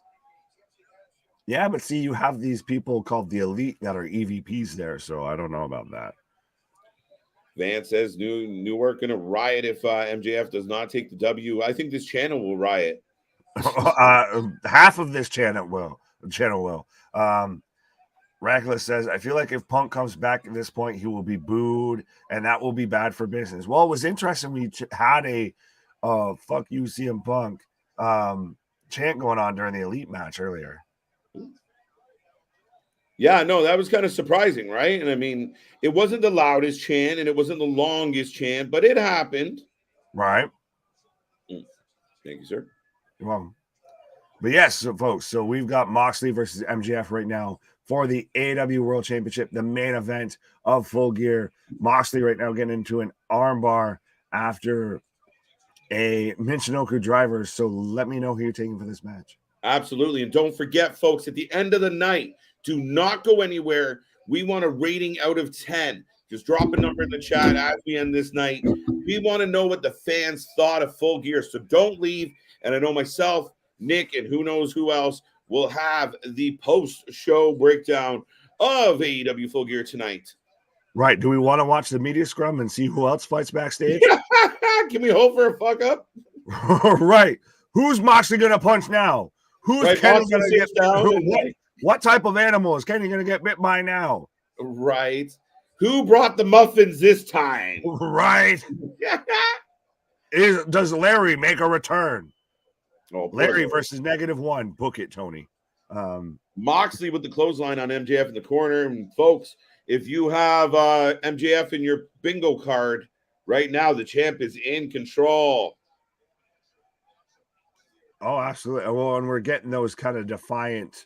We're getting a lot of flipping the bird heavy, I feel like, with this match of MJF. Even kind of throws that out there in defiance. Yeah, but I mean, there's a like you said, Austin, but Austin would like get down on a guy after stunnering him and flip a bunch of birds. It's just like the random ones to the air. Right. It's just like, I'm mad I'm even here. MJF with a water mist. What? Tomorrow that will be all over Twitter. He was paying homage to Triple H. He's going to WWE. Oh, yeah, 100%. Hunter acknowledges MJF's, paying homage to him at AEW. Right. He says right now, MJF in control WWE someday. Huh? Regal on commentary. No, but we are. That's the other thing, right? Regal generally is on commentary for all of the Blackpool Combat Club matches. And now let's confirm, dude. I haven't heard him on commentary, but there's like 17 people, and Nick's Caliber never shuts the fuck up. So, yeah, I haven't heard him. I know he came out with Moxley, but I haven't seen him. MJF rolls back in the ring. Moxley waiting for him, egging him on. Just feeding that man elbows right now. MJF thrown in the turnbuckle. Big clothesline out of it. There you go. Hey, look, MJF knows how to take a clothesline. I think I know where we're shooting that one out. There. Save a horse, ride a cowboy. Pause. What? Is Regal on commentary? I haven't heard it yet. What paradigm shift DQ? Why would they do that? Who said that? Right. Who? What? Who in the blue? Who in the Rudy Blue hell said that to you, sir? Hey, who's the guy right in the middle of the front row? Like, is that somebody famous, or is this guy just taking up space? Is he in all red? I feel like I should have known him, but I don't know. I'm not paying attention. Yeah, where the house of punches there, as Moxley sells it. 13 minutes to the media scrum via YouTube. I want to see footage. And listen, I said this on the stream last night. I would love to. I've listened to a lot of interviews with Tony, and I pay attention to Tony because I'm a fan of the company. And I want Tony to go on a show. And I challenge him, come on a show like this. Show a little guy some love. And I don't necessarily mean ours, any one of our contemporaries out there that he wants to jump on an actual fan-based show where you're not catering to cookie-cutter questions and you answer some of the things that are on the fans' minds. I want to see that, where you stop dodging real questions. I know some people are going to say, well, the lawyers, bullshit. There's some shit he can definitely give an opinion on or a stance on. And I would love to see it. I would love to see it one day. And I mean, Tony's having a good night tonight. And as fans, I think we're just curious. And ultimately, MJF is in control right now, getting a near fall, but clutching his ribs in his arm. Oh, Excalibur said it. Well, and absolutely, though, there's one thing that Tony Khan is never short for, and that's for words. Or at least, getting on his knees and smile like a donut, whether it be, placating to the crowd that's there of, thank you so much for coming, what have you. That's one thing Tony shares with the Elite, with Chris Jericho. If they don't know good enough to shut the fuck up. So I'm waiting. Like I said, I know I've said that we'll have to wait until 10 years, 5 years, 4 years, 3 years, what? till we get the, you know, Death of AEW book that Right. comes out with the Death of WCW. But I feel like that story is going to come out at some point. Like we got with Punk on Colt Cabana's podcast, and we finally, it took a while, but we got that story of why he left WWE. I feel like we're going to get that with the All Out Fallout. They're booing Moxley stomping on hard. MJF. Sorry, Nick. They are booing Moxley hard during these stomps. Oh, you have people in the front row. Literally, we were talking about, you know, them flipping the bird too much. You have almost the entire front row just flipping the bird to Moxley. Flipping the bird. Never mind. Flipping the bird. Flipping the bird. Flipping the bird. The bird is the word. I said a bird. Oh, fuck. Thanks, man. I want that in my head all night. But Moxley not appreciating the fans turning on him. It's funny, man. Like, Go and take that vacation, my guy. And it does seem to take that shit personally, right? Like a fan yells out something stupid and he says, get that fucking jack off out of here. Like on national TV, the face of the company. And a lot of people were like, that was cool. Was it though? You got to be able to take a chirp, as us Canadians like to call it. Oh, right. Well, it's one of those. Yeah, you kind of have to have a little bit of thick skin. Right? You're stuck with public opinion, man. It's just the way it is. And some people are assholes. Well, like JP, that's Joycey for you. That's a Jersey thing. MJF said that we're a tombstone on the ring apron. He's clutching his knee. Did MJF hurt himself on that? No. I hope to high heaven not. Dude, are you praying right now that that's Fabe? Are you praying right now that that's bullshit? The way that he jumped to that, though, I don't know. He snatched right around as quick as he could. The second he hit down, it was just like, oh my God. Just screaming. And now he's screaming at Moxley. A good point by Lab Rat. I mean, fair enough. And I mean, at this point, someone would accuse them if that's what they're trying to do. Right. Life imitates art sometimes, folks. Right. But I wonder if this might be MJF a little bit. I'm hoping it's just him selling because I mean he's going up for another pile driver. So I think that this has got to be a little bit of we're gonna work that story here of he's working the leg and then he, you know, surprises us all and pulls it out. And by the way, that's the fifth. Moxley with a pile driver on MJF through the table on the side of the ring. Has the whole crowd, holy shit. No, I've called. There's been five total tombstones tonight. That wasn't a tombstone. That was a regular pile driver. No, that one's a pile driver. Earlier, MJF was a tombstone. Yes. But I do like MJF's kind of little shed of he's almost got that kind of Ric Flair style on his tights and everything. So very much paying homage to old school professional heels and everything. It makes you think. I mean, if you want to be the man tonight, if he's becoming the man, kind of throwing that Ric Flair vibe in is right. Nice. You got to be the man to beat the man. You got to be the man. He's becoming the man, sir. John, let's get down to business to defeat Mox. Crowd is booing. MJF struggling to get up, Nick. Oh, this crowd, I feel, is going to come unglued when he wins. Oh, yeah, we're building. This is a good match. And listen, a lot of people listen, and we do it all the time. Listen to the crowd. A moment like this where there's that quiet tension is good.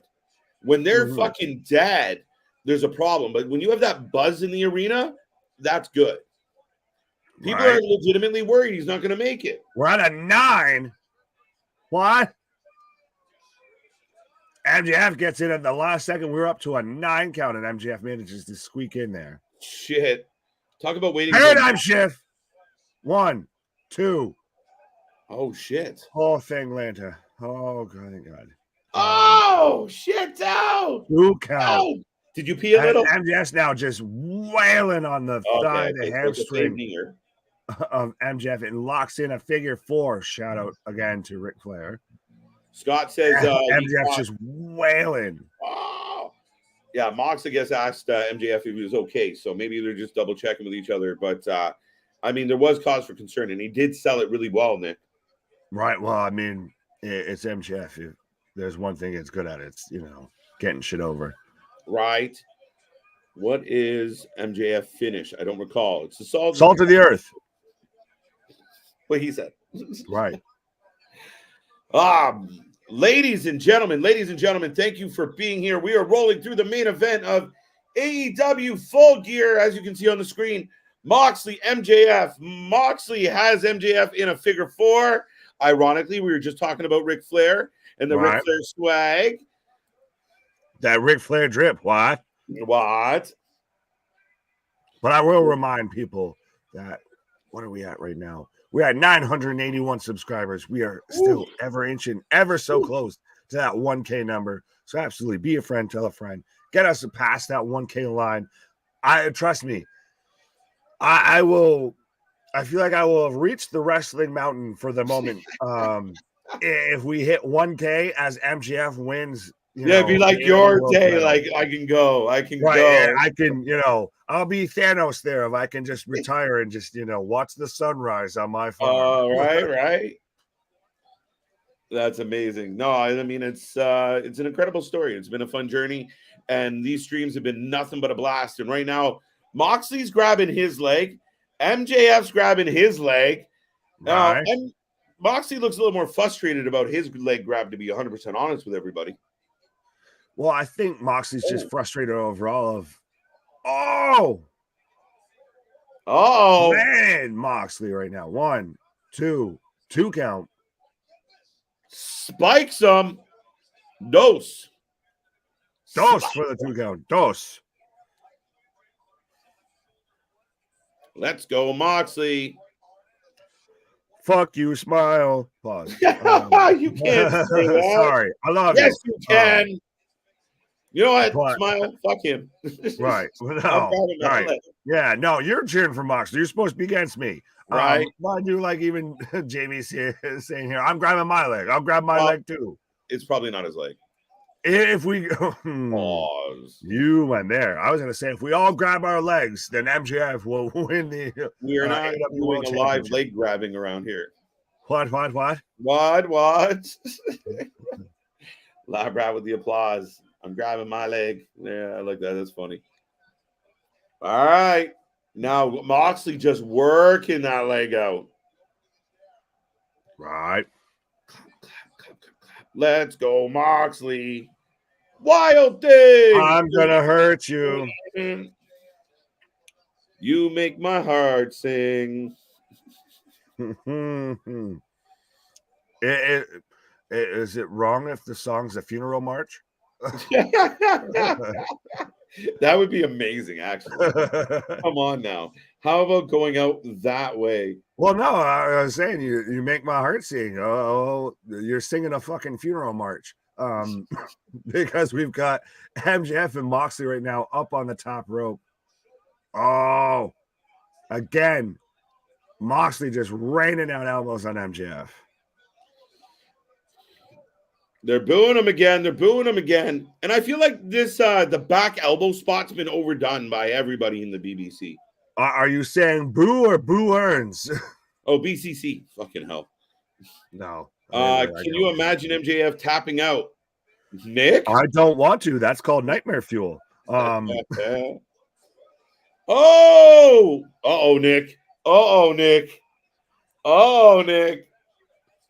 I think that was a paradox. Thank you. Two fingers instead of the Kevin Owens, Chris Jericho 1 finger. He's got the 2 fingers. Oh, wait. Moxley got the arm. Oh, wait. Richard's got Mox as well. You can't tell all the fans to fuck off. Pick one. No, I'm just respectfully. Accusations. Nick just sees all I have to say about this. I guess you're all conspiracying. You're plotting against me. Paradigm shift from the top, and MJF gets his fingers on the bottom. Just randomly. Blue Cheese. What? Wow, folks. I think Regal's ringside because I haven't heard him, but I haven't seen him. Maybe we're saved, but that's the thing is maybe we're saving him if you forget that he's there and then he turns around and pops up, and he just manages to hit Mox with the brass knucks, and then all of a sudden, salt to the earth, boom, 1, 2, 3, Dude, MJF wins. You can just hear the buzz in the crowd. Like I said, the crowd isn't dead. The crowd is like murmuring, like, "Oh fuck, is this?" We're waiting. We're all waiting. I said I was going to riot. I wasn't prepared to actually riot. What is happening? Right. I don't even have, bail money because, big slap. Oh. But even Mox is sitting there, talking to the crowd and everything of, upset of like that they're booing him. Give me your best effing shot, you motherfucker. I don't know why I said effing and then the other way around, but it happened. I'm trying to minimize the damage here. You said the inside part on the outside. Oh, fuck. I agree, Hayter. Oh, Heater. Hater? What? Hater on the brain. What? Hater on my mind. He's been the catalyst of this story. He needs to be involved. I agree. I do think that there was a point and a reason why they pretty much still kept focus and kept William Regal in that shot when it was focusing on the face-off between MJF and Moxley. Yeah, I don't disagree. Rest down! MJF cheated! The greatest trick the devil ever pulled. All right, remember they talk now. Here comes Regal. I made that part up. I was going to say. He got the ring, but he's got the ring. He's got the diamond ring. Is this where he's going to do it, or is he going to sit there and turn around? I don't know if it's a done deal. I don't know. Regal! We have Regal coming out looking like he's high off of all of the cocaine. He's got all the grinding going. That man is clenching his jaw with the Wait, we were wrong. He's saying don't do it. I will punch you in the face if you do. Flips him off. Could you imagine that Regal slides on the brass knucks? Yes. Oh my God. You're going to be mad. You're going to be upset. By Moxley. No fucking way. Please, no. Please, God, no. Dude, that can't be it. They do the 2 count. I thought they were going to do the fucking Braun spot. Brock Lesnar spot. Right. Oh, the ref goes down. The second ref goes down as Moxley's going for the rear naked. What the fuck is going to happen now? We're going to get Regal's going to slide in the brass knucks. We're having a zebra yard sale here tonight, folks. Both the refs in AEW have good medical insurance because they're going to fucking need it after this. Moxley. Goes again for the rear naked. No, don't do it. Not this way. Bulldog choke. Not this way. Oh, he's tapping. MJF is tapping, but no refs there to count it. No ref. Oh my God, folks. Oh my God. MJF's tapping on the door. Tapping. What? William Regal with the Regal's yes. Regal slides the brass knucks to MJF. I fucking called it. Regal slides the brass knucks to MJF. Yes! Fucking do it. Yes. But why would you do it? We'll get to it. But oh my God, Regal. MJF hits the knuckles on Moxley. The refs come too. Mox is down. Regal slid it out. 2 refs out. Right. The one with the shiny head is back up. Moxley. MJF throws up the middle finger. Yes. Thank you. Yes. And new AEW World Champion Maxwell Jacob Friedman as MJF and Regal just share a little smirk. A new AEW World motherfucking Champion, you marks. As they cut to a sign in the crowd that says the devil does exist. As MJF shoves the ref out of the way as he's holding up the world title. God damn it, yes. Thank you, Tony. You have brought me back to the, you have brought me joy this to the church of, AEW. There you go. Called it. Now, here's my only beef. It doesn't make sense for Regal to come out and say, don't use the ring, and then slide him the brass knuckles. It's a bit weird, right? Like, all right, fine, I changed my mind. You know, it's like a little bit of no. Don't use your shit. Use my shit. That'll really knock you should him have out. done it right away. Other than that, I'm good. But you still had that whole moment to where they teased it to where MJF could have pot-shotted William Regal and everything. They did. I do like that they kind of teased it. We're not getting babyface MJF. We're not getting babyface MJF. Yes, absolutely. This one's for you. MJF is God. No, at this point, MJF is the devil. He is the devil incarnate, and that man is your new reigning, defending, undisputed. I would say the 1A or the 1B to Roman's 1A, Maxwell, Jacob Friedman.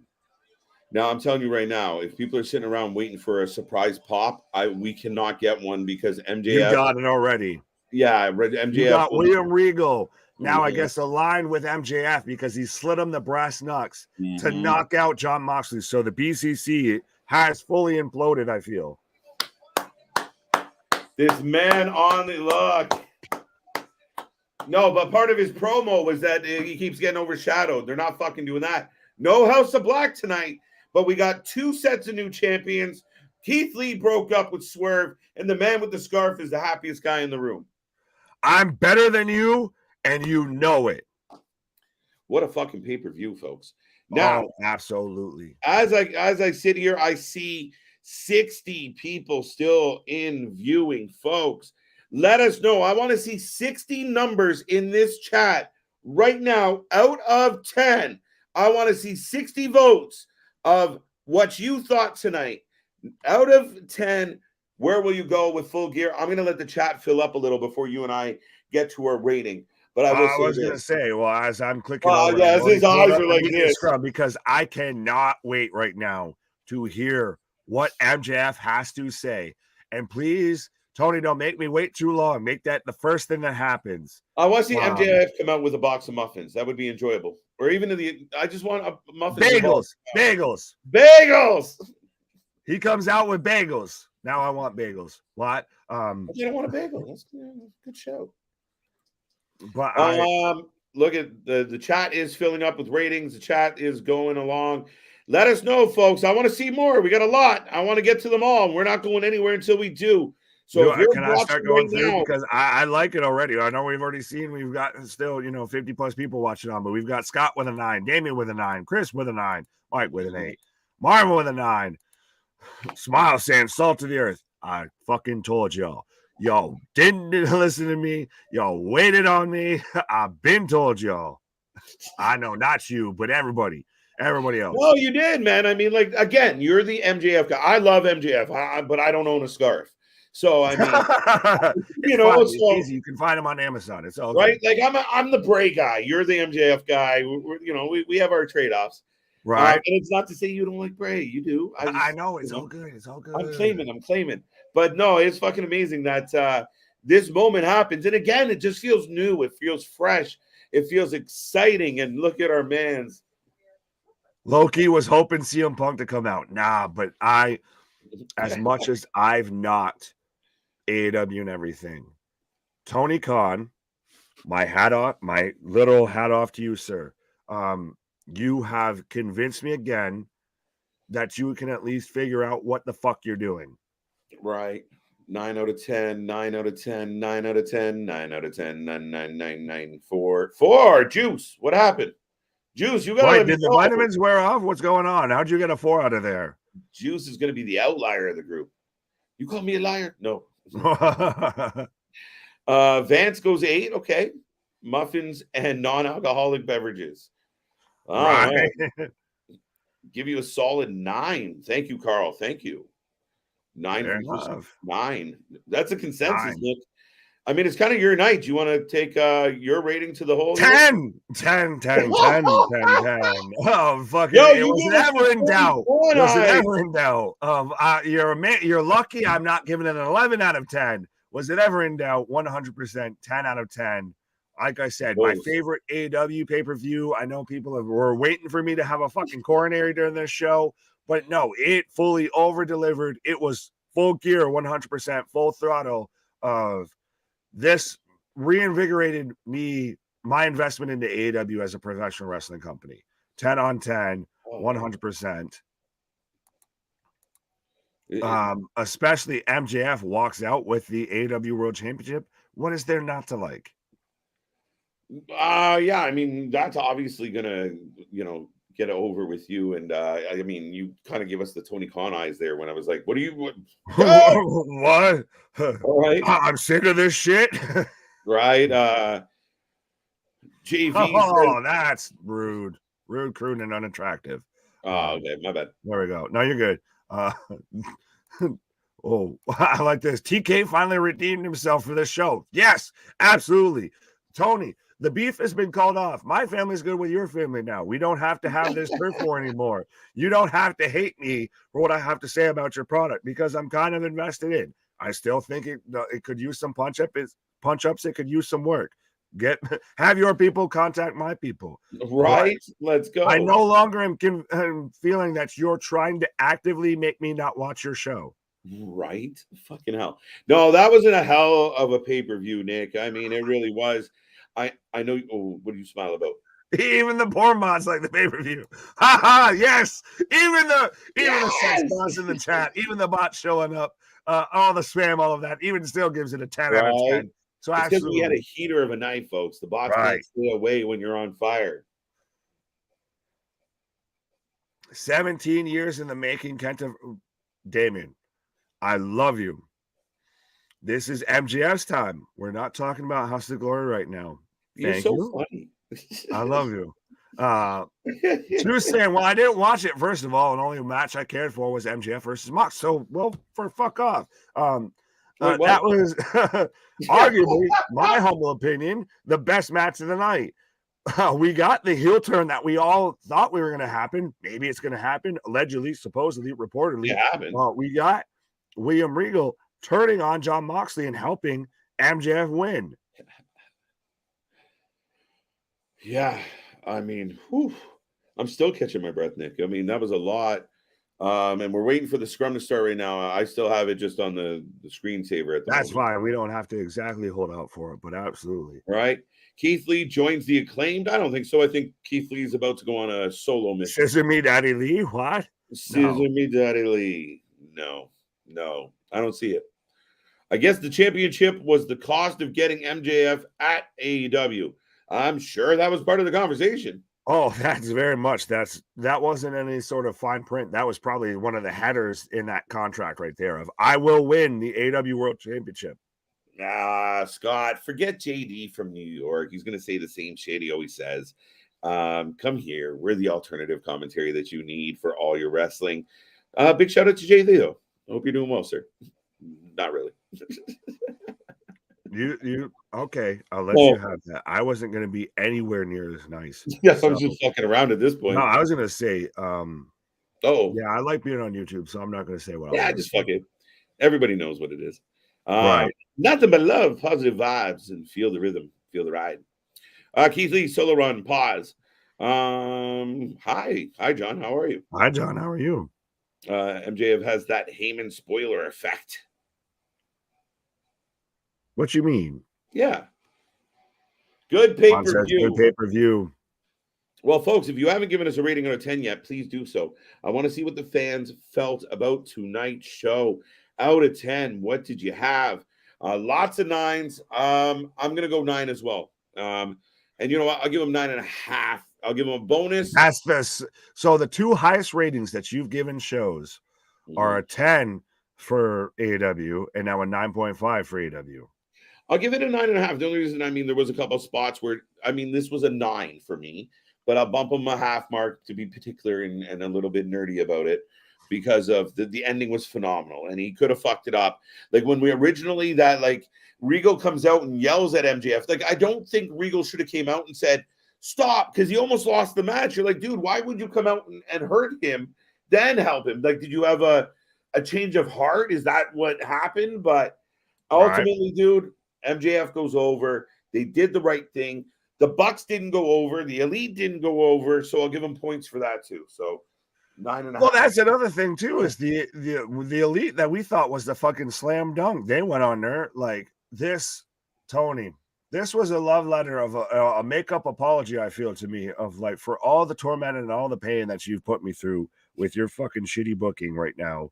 of you managed to pull a rabbit out of your ass, and it wasn't a white rabbit, it wasn't Bray Wyatt, but no, tonight, like I said, was probably in the history of AEW and its three plus years of existence was probably and it's not just because of MJF. Was my favorite AEW show of all time. That's definitely got an MJF slant on it for sure. Oh, fuck off! It's up there. It's up there. I'll give you that. Accusations. I would say it's my favorite AEW pay-per-view of the year. I think it outperformed Forbidden Door by far. I think it did better than All Out, which was pretty good, but long. This pay-per-view, Nick, even though pre-show plus main show 5 hours, and I'm not feeling like it was a drag to get through that ending. We've been here live a couple times this year where it was like, fuck, get us out of here. Oh, if we were at Double or Nothing, we'd still have 2 hours to go here. What the fuck are you talking about? Right, exactly. Right. It's midnight. We got 4 matches to go. But I do like this. The Heyman spoiler effect, as in what he says in promos are facts, not predictions. Yes. Spoilers. Much like myself, as I've called myself initially when I first showed up here as Nick Heyman and everything like that. Because, what I say is, spoilers, not predictions. But absolutely, folks, if you haven't done so already, make sure you like, share, and subscribe to the channel and everything. We're just, I believe, 21 subscribers away from hitting that 1K mark. And like I said, the wrestling gets better. It gets more enjoyable 100%. Once you hit that subscribe button, once you ring that bell notification, and that's not a prediction, that's a spoiler. 21 away from current counts. We had to cut the bots out, remember? We just blocked 2. Right. Well, no, even they were saying it's a fucking 10, 11 out of 10. They were giving they were giving it 30s. Right? You think the wrestling was a 10? Check out our ladies. She's a 7. I've never had a 10, but I have had 5 2s. Yes. You read my mind. Great mind, sir. There's a bunch of younger folks on here right now. What the fuck are these 2 old bastards? Google that shit. Right. Get a sense of humor. I've been waiting for MJF to become world champion. About damn time. Right. General consensus is people are pretty content with this.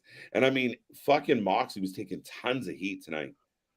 Oh, yeah. Well, that was interesting. It was a little weird. We got a lot of flipping the extra birds and everything like that all the way. And even at the end, after MJF hits, the brass knucks, he throws one middle finger up and then just goes over for the cover 1, 2, 3.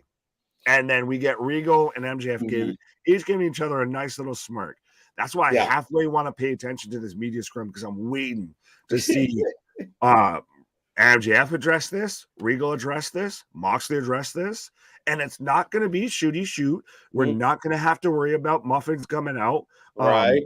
We're not going to have to worry about dogs losing teeth or doors getting kicked in or anybody else like that. Ace Steel no longer works here, so no chairs are getting thrown. But it's going to be still as entertaining, but it's all going to be kayfabe. Yeah. No, Regal should just Regal. Why did you do that? Fuck him. All right. All right. This petulant part. Now I am looking forward to Regal and MJF working together. I am looking forward. I really hope that's where this is going. And that's safe to assume. But I think this is going to produce some outstanding television and some outstanding dialogue between these 2 men. Oh, 100%. We've talked about it, how it's a little bit like Roman and Heyman of Roman, doesn't exactly need that mouthpiece anymore. But it's still nice. But it still adds that extra layer. Who should take the title from MJF? I think it's too early to tell. Let's just enjoy this one. We just won it. We just won it. Let the man enjoy it for more than an hour. It's like the fucking Bills won the Super Bowl tonight. Oh, give it time. Let's hope. But, well, speaking of which, we had to, shout out to all the people in Buffalo and Western New York and everything, shoveling and, snow blowing people, the players out of their houses so they could make it to the airport. 6 feet of snow and it's taller than some of the man. players. Their kids in the house starving, and they're out fucking. Like, I gotta get them to the Bills Oh, game. Jesus Christ! It's not that bleak, you fuck. No, Timmy, I can't cook you dinner. I need to go shovel Von Miller out of his fucking. I got 500 on the Bills. Fuck's sake, dick. I got almost no voice left. This has been awesome. Who thinks this pay-per-view outdid SummerSlam? Oh shit! Oh, that's not a bad shout though. Not a bad. I can't remember what I bet on SummerSlam. No rings got flipped though, so I don't know. It's close. It's very close. It's a lot closer. Ooh, can't we just say they both did really good? Can't we just say they were both pretty solid? Fair enough. Fuck, is this, the why can't we all just get along? Right? I hate to be the fence sitter on this one. I mean, that's a tough shout though, because it's so subjective, right? There's different. I want to know. I want a live feed of what's happening right now in Stamford, Connecticut, of how many pieces of furniture is Hunter broken in his home right now after watching that. Yeah, I mean, shit. I mean, you got a pay-per-view next weekend. Outdo it. I mean, you got his buddy Regal, who got released and everything, who he would have had there right beside him, side by side. That's who would have been running NXT right now. Fuck Shawn Michaels. It would have been William Regal running that. 100%. And instead now he's in there in the main event of he's getting AEW, the most over that they've been in probably their 3 years of existence, getting MJF holding the AEW world title. Yeah, no, I completely agree with that. MJF or Austin Theory? MJF? Was that a question? He just won the world title. He just lost Money in the Bank to the U.S. champion. There we go. The scarf. A scarf. Yeah, I would be totally down for this, Alexander. We talked about it earlier tonight during the match. Claudio and Daniel Bryan going toe-to-toe. All for it. Give them a we've got the media scrum kicking off right now. I was waiting for fucking. Give us a 7-match series between Bryan and Cesaro. Yeah, fuck off with a 7-match series between Death Triangle and the Elite. How fucking gratuitous is this shit? Right. No, and they just become what? The bar? The car instead of the bar or something like that? First question from the Wrestling Observer, of course. Right. Tony just looking like the fucking cat, fully in the cat right now. Just tell me something now I did wrong. He literally looks like a kid that just heard a dirty word for the first time and is like blushing. No, he just got his first kiss right now, and it was from MJF, unfortunately. But absolutely, this man is absolutely just saying, looking pretty much everybody in Stamford, Connecticut, saying, now what? What do you mean, now what? Well, no, this man, like we said, he had, we thought everything was working against it. Of AEW's on its, getting nails knocked into his coffin right now. And they absolutely, to me, nailed this the fuck out of the park. So this is now very much of, all right, now it's your move. No, very much so, Nick. And who are they talking to this guy? What is happening? Don't know.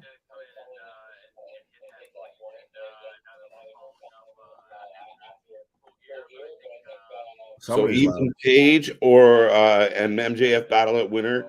What if it's not? What if it's Ricky Starks? No, it'll be Ethan. I like Starks. We're gonna get fair enough. I think we might get we're gonna get the interaction between Bivens and Regal 100%. Oh shit! I get that, but does that not push Regal and MJF? Are we just gonna call him a babyface at this point? Because if you're going to go up against Bivens and Ethan, they are heels through and through. Nope, you just let them be what they are. Same thing with right down the middle. All of that. Do you call the Bloodline heels? Do you call them babyface? Wait! Sorry. Yes. I'm young. I'm sore. Let's talk, shall we? And I work.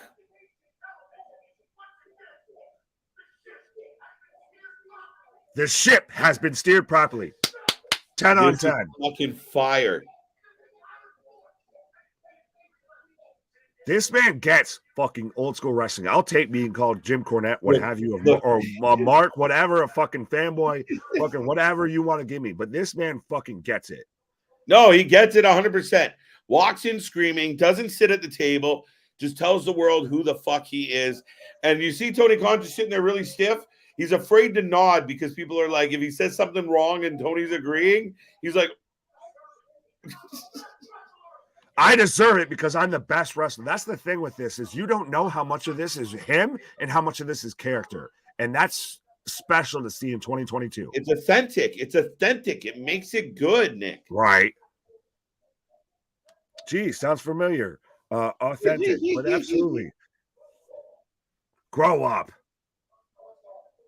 Let's talk. You want me to? He's still selling the knee, though, so that might not be fully. They should give him a mic, though. They should give him a mic. But it almost feels more authentic that he's just walking in, bursting, and just talking all Yeah, but this you shit. can barely hear him.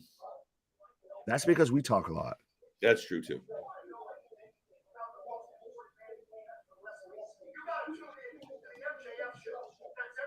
Tune in. You gotta tune into the MJF show. There you go.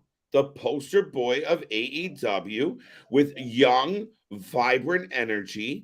I'm totally in for this. Congratulations, Tony Khan and AEW, for delivering a solid pay-per-view and true signs of hope and progress for this company.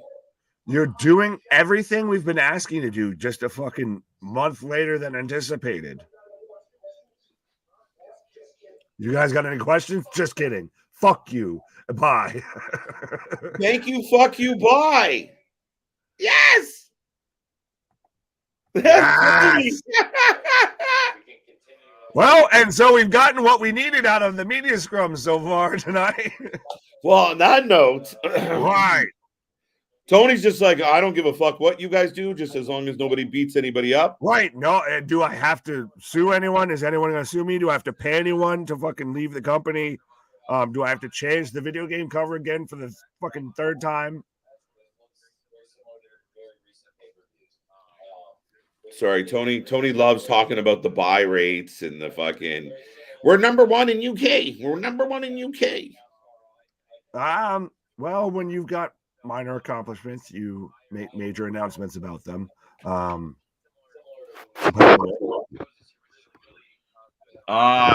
you know what? Sorry, Nick. But I just feel like Tony's answer to this particular question means that the buy rate isn't quite what he expected. Usually he's pretty verbose and braggadocious when he. When most of your build to the show was in your countdown package that you aired at 11 o'clock at night after Rampage the night before the show, there might be a little bit of a problem. Right. Holy cow, MJF owned this. Hell yeah. No, that was excellent, Vance. Unreal. MJF is OF. He is over. He is over as fuck. You want to see his OnlyFans? What? 100% MJF. Like I said, 100%. When you look at right now, we've talked about the pillars with AEW, the pillars of WWE and everything. When you talk about the pillars right now of pro wrestling, there's fucking two of them, and they're Roman Reigns and MJF. And I dare someone to sit there and tell me I'm wrong about that. Listen, man, it is a completely reasonable to have that stance. And I mean, a lot of people can say what they want, but whether you're a WWE fan or an AEW fan, if you're in either camp and you can't acknowledge who's at the top of the depth chart right now, you're not paying attention. MJF deserves this title. Some people thought he deserved it weeks ago, months ago. Now Roman's on this historic run as well. They're both clean. They're both good at what they do. It's crisp work, and it's authentically them with a little bit of twist, and it works. What MJF just did in this press conference, in, out, short, simple, to the point, and goodbye, fuck you. See me on Wednesday. Right. Beautiful. Tune in to Wednesday. Tune in to Wednesdays from now on. It's the MJF show, and 100% it gave you off that old school vibe of you didn't get to where the babyface or the hero, the competitor, what have you, that just won the title, just probably walk backstage, would have you, sits there and he gets all nice and proper and he sits down and, okay, so Suzanne, what would you like to ask me? Well, I did have, a nice bowl of oatmeal and everything before my match. So I think that gave me some nice motivation. No, he popped in like a fucking badass and sat there and said, this is what's going on right now. I'm the best doing this. It's not for debate anymore. I finally fucking cemented my mark of what I'm doing fucking is good and it fucking works. Absolutely. The future UK show should be a very good one next year. Yeah, absolutely, Vance. I love when they go over to UK, and it being new for AEW. Never gone over there. What's that? You said I love it when they go over there. AEW's never gone over there before. That's what my point was. I just finished saying. Sorry. Yeah. Thank you. No, but yes, no, I love when wrestling goes overseas, and especially when it's their first time. I think it's going to be huge. Toni consistently talks about how the numbers are phenomenal in UK. A lot of UK AEW fans. So yeah, it should be a barn burner. Right. The thing is with MJF, he never lets you know the real MJF, always in character. That's the thing, is the best characters in professional wrestling, whether it be Roddy Piper, whether it be Macho Man, whether it be Christ, even I feel almost John Cena or The Rock or Stone Cold Steve Austin, or even now with Roman Reigns or with MJF, it is just down to 11. Sorry, Nick. The Acclaimed come out and they put the picture in front of Toni. Got him. So what do you feel about this though? Shout out Castagnoli. Roman Reigns better than MJF. I'll concede that. I'm a big fan of both. I will concede 1A to 1B. Yeah, it's like it's like comparing the established veteran and the up and coming superstar. Right? Like, I mean, are there elements of things that MJF do better than Roman? Yes, but let MJF put in that time. Let him have a run. Let him have a couple runs.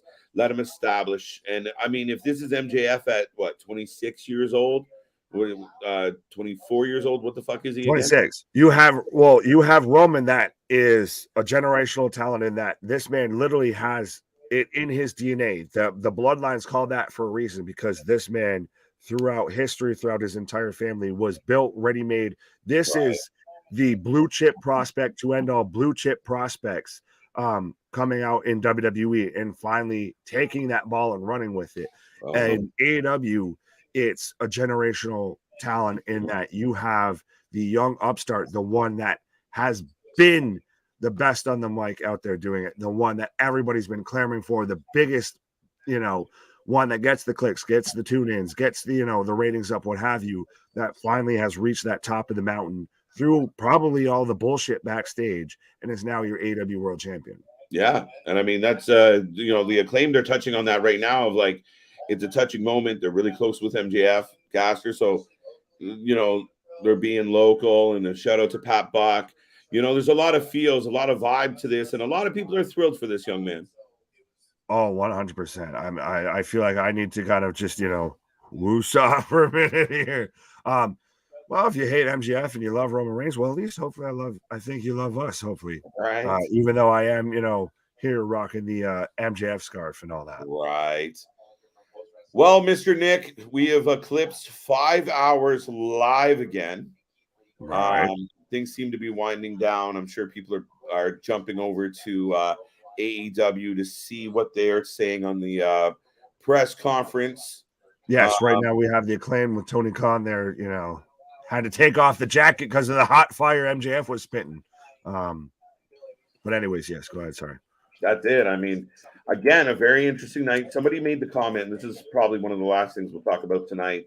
But the WWE has seen what everybody is going to react. Like, they will see and are seeing the reaction to this show. They're paying attention. We're going to see on Monday and then again on Friday and leading into Saturday if they took it serious. I mean, it was a big night. It was a really, really good show. And Survivor Series is on the horizon. 2 War Games matches. Lots of intrigue, lots of question marks. Who might return? We could see a gigantic Survivor Series. Oh, absolutely. And as much as I'm riding high off, the MJF, victory and everything like that with tonight, they 100% still have to deliver and still have to have, an answer and everything. 100% when it comes to Dynamite.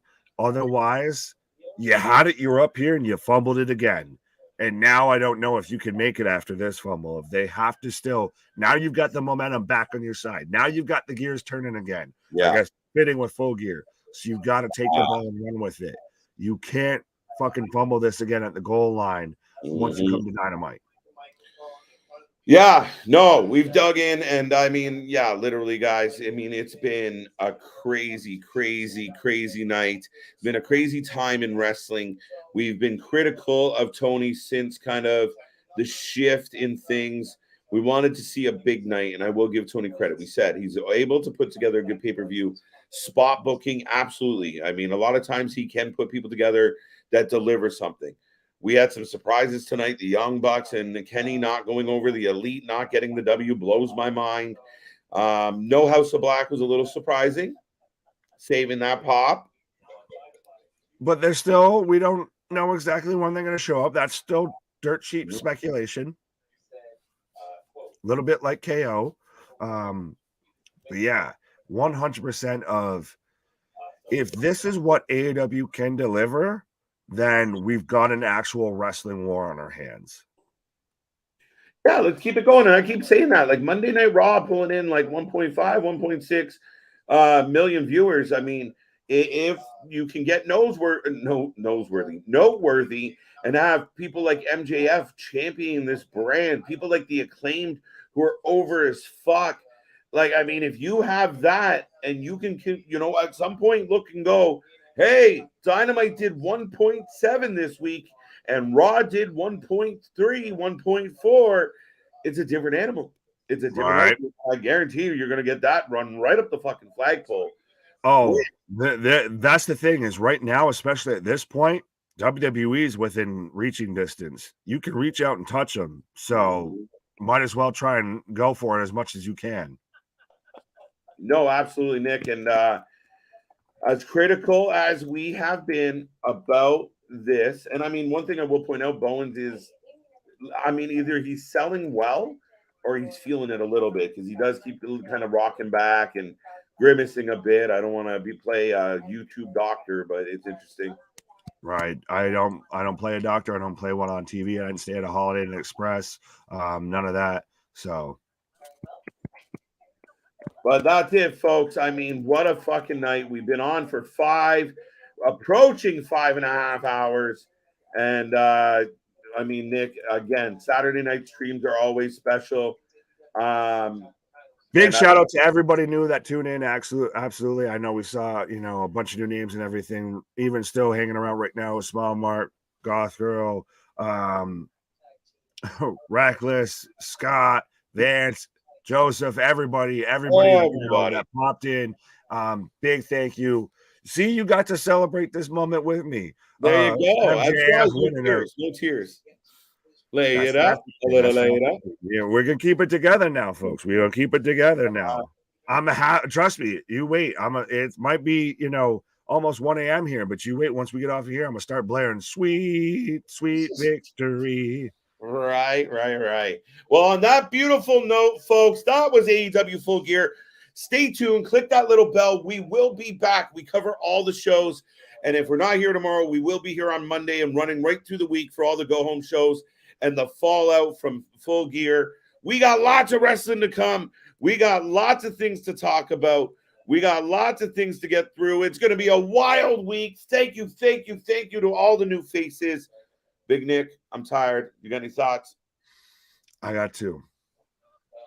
We're better than you, and you know it. Yes, you do. And our shit is real, our shit is raw, our shit is authentic. When you're talking about wrestling, you better put that for life with it.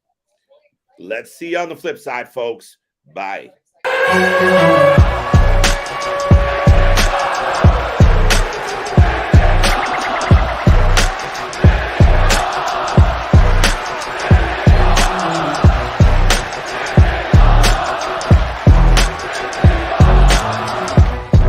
Bye.